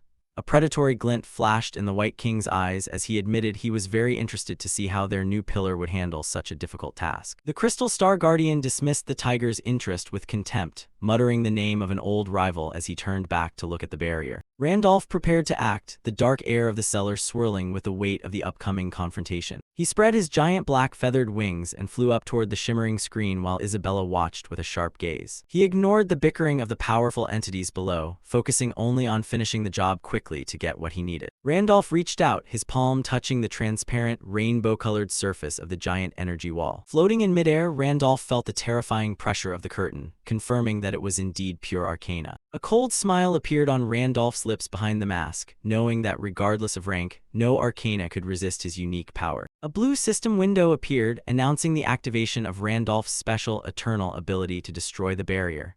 A subsequent warning flashed. Destroying the first wall would trigger a hidden main quest, leaving Randolph to wonder what secret was about to be revealed. Despite the potential risks, Randolph didn't hesitate, pushing his hand deeper into the screen's radiant energy. He acted decisively. The sound of shattering glass echoed throughout the cave as the first cracks appeared beneath his hand, and the arcana structure began to collapse. The White King watched with wide eyes, while the Crystal Star Guardian was struck dumb by the impossible feat unfolding before them. With one final burst of power, the screen shattered into a million sparkling fragments. A system notification confirmed the destruction of the first wall, opening the path to the inner sanctuary of the stars. Through the fading light of the shattered arcana, Randolph saw a brilliant celestial object. It was the mysterious 33rd star he had been searching for. Randolph stared deep into the blinding light. From the depths of the dark rift, a black knight in jagged armor emerged on a giant black horse. A blue system window appeared, warning that the destruction of the first wall had caused Pangenia's collapse rate to skyrocket toward 10%. A dim red light flickered inside the knight's helmet, as misty dark energy tentacles erupted from his body, signaling he was entering battle. The system issued the final directive: main quest initiated. Witnessing the knight's overwhelming power, Isabella also grew anxious. Meanwhile, the Snake King shouted, "Are you all right, you worm?" From Randolph's perspective, he muttered, "I thought I'd dealt with him during the Demon Realm expedition, but he was able to sneak in here." A notification screen appeared. "First Hell King RM. The portals to the Demon Realm have appeared." On the other side, RM's voice rang out. "The star's arcana that once suppressed us has vanished. Prepare to step into another dimension, you pathetic ghosts. Once I take Vina's heart and restore my power, I will tear open the space rift. The moment of apocalypse has arrived. Main quest: defeat the King of the Space Rift. Quest initiated. If the King of the Space Rift is not defeated within 30 days, all rifts will open and destruction will descend, followed by the total invasion of Pangenia and Earth. Rewards will be distributed based on contribution rankings. Failure, destruction will befall Earth." At the same time, above Earth, everyone looked up at the sky in amazement. What is that? What on earth is happening? Following their gaze, the sky was currently a fiery red. A subordinate rushed in to report to the God of War Master. "Master, the collapse rate has finally hit 10%. It looks like the first space rift will appear soon. Please give us your orders." Responding to that, the Master remained incredibly calm. "No need to be so hasty. There's no way the Demon King would appear in the very first week, so our preparations are more than enough. So just wait until this city is drowned in tears of blood. And when they cry and beg for warriors like us to save them, that's when we act. This world will soon belong to us warriors." Before the words had even faded, another notification screen appeared. "Raid on the King of the Space Rift in progress. Progress 1.3% right arrow, 2.5% right arrow, 7.8%. The speed of the increase was so astonishing that the Master's expression was forced to change. "The rift hasn't even opened yet, but the raid is already underway. What on earth is going on?" he wondered to himself. Back to Randolph's group's battle, with just a flick of his hand, the Crystal Star Guardian easily blew RM away, leaving the demon unable to comprehend it. "This is impossible. How could I be defeated so easily? This can't be. It's impossible for me to collapse so hopelessly," he shouted in terror, while his entire zombie army was being grilled to a crisp by the Star Guardian's Phoenix. In Pangenia, there were three beings recognized by players as the strongest: the Demon King of the Demon Realm, the White King of Cramdal, and Wilhelm of the Continent. People often joked that only these three could destroy each other. However, this story was limited to the races existing in Pangenia. They weren't monsters, NPCs, or players. Among the entities created by the system solely to protect the stars, another monster existed with power on par with those three. The strongest of the Star Guardians, the evil-slaying Titan. Just then, the Crystal Star Guardian also said indignantly, "How dare you? A tiny pawn of destruction dares to covet the goddess's symbol. I will destroy you." Turning back to Randolph's side, he just sat back and waited for the results. He hadn't expected that curtain-shaped arcana to suppress RM. Regardless, thanks to those Star Guardians, things had become much less troublesome. Especially that one, the evil-slaying Titan. The one responsible for protecting Wilhelm's final star. Now that he was an ally, he had become one of the most reliable assets. Behind him, the White King stepped forward and said with a tone full of regret, "What a pity, that giant is solving everything too easily. I guess it's unlikely we'll get to see your skills here after all." Randolph immediately realized the White King was trying to probe him, so he calmly replied, "I said I would only help until the arcana was destroyed." Then he secretly thought, "He's a cunning guy, contrary to his appearance. It seems he doesn't completely believe my threats. He has the look of someone who wants to test for himself whether I'm truly strong." At that very moment, RM's scream rang out again. He struggled to stand up. "Damn Star Guardian, the great plan was right before my eyes, yet someone like you dares to." Before he could finish his sentence, the Crystal Star Guardian's mace slammed straight into his face, creating an incredibly violent shockwave. "What a persistent pest," the king's cold voice rang out. "Now go to sleep forever." And indeed, RM had passed out completely. Inside his mind, he began to recall the words of someone. "RM, you who have received a portion of my power, take my place and cross Earth to the other dimension. That is the first step in our plan. You must destroy Earth's Roman 20. The failure left RM filled with regret. "My luck is terrible. I didn't expect to run into someone so strong they'd turn the invasion into smoke. However, fortunately, I still had a contingency." On RM's shoulder, a purple light suddenly appeared. The Crystal Star Guardian's expression suddenly changed upon discovering something. A purple-black energy vortex began to appear in the sky, as if wanting to suck everyone inside. Arcana shouted, "Is a massive amount of mana accumulating." Isaac was horrified as his best friend was slowly being sucked in. Under its pull, the zombies below were quickly dragged up into the air. Even the White King was a bit confused. This is dangerous. Is he trying to commit suicide? We have to retreat, gather the other pillars, and leave here quickly. As he spoke, he tore through space to escape. However, Randolph curiously asked, "What about the other Star Guardians?" The White King replied, "Leave them. With a massive amount of mana of that size, it will absorb everything and collapse this space itself." The White King's words immediately confirmed the danger of the vortex. If the White King, who had a godlike sense for danger, said it was dangerous, then it certainly was. But he couldn't leave the new star and Dramut here. Behind him, the White King saw Randolph still standing still and shouted, "What are you doing? There's no time. We have to escape before that thing gets any bigger." Randolph ignored him, keeping his eyes closed as he tried to find a solution.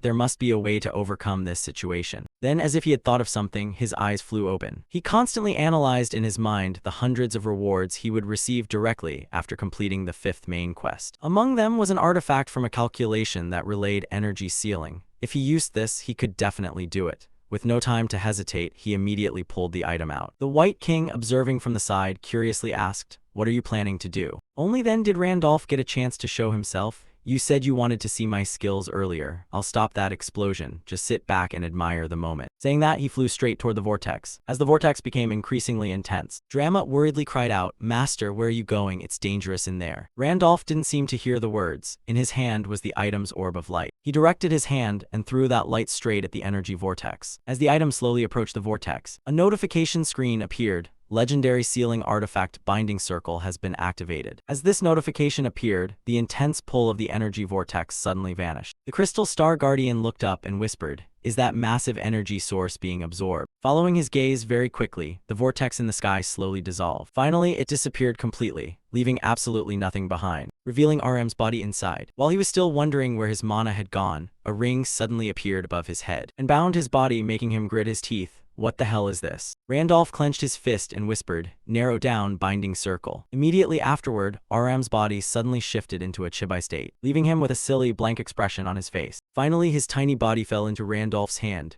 "Gotcha."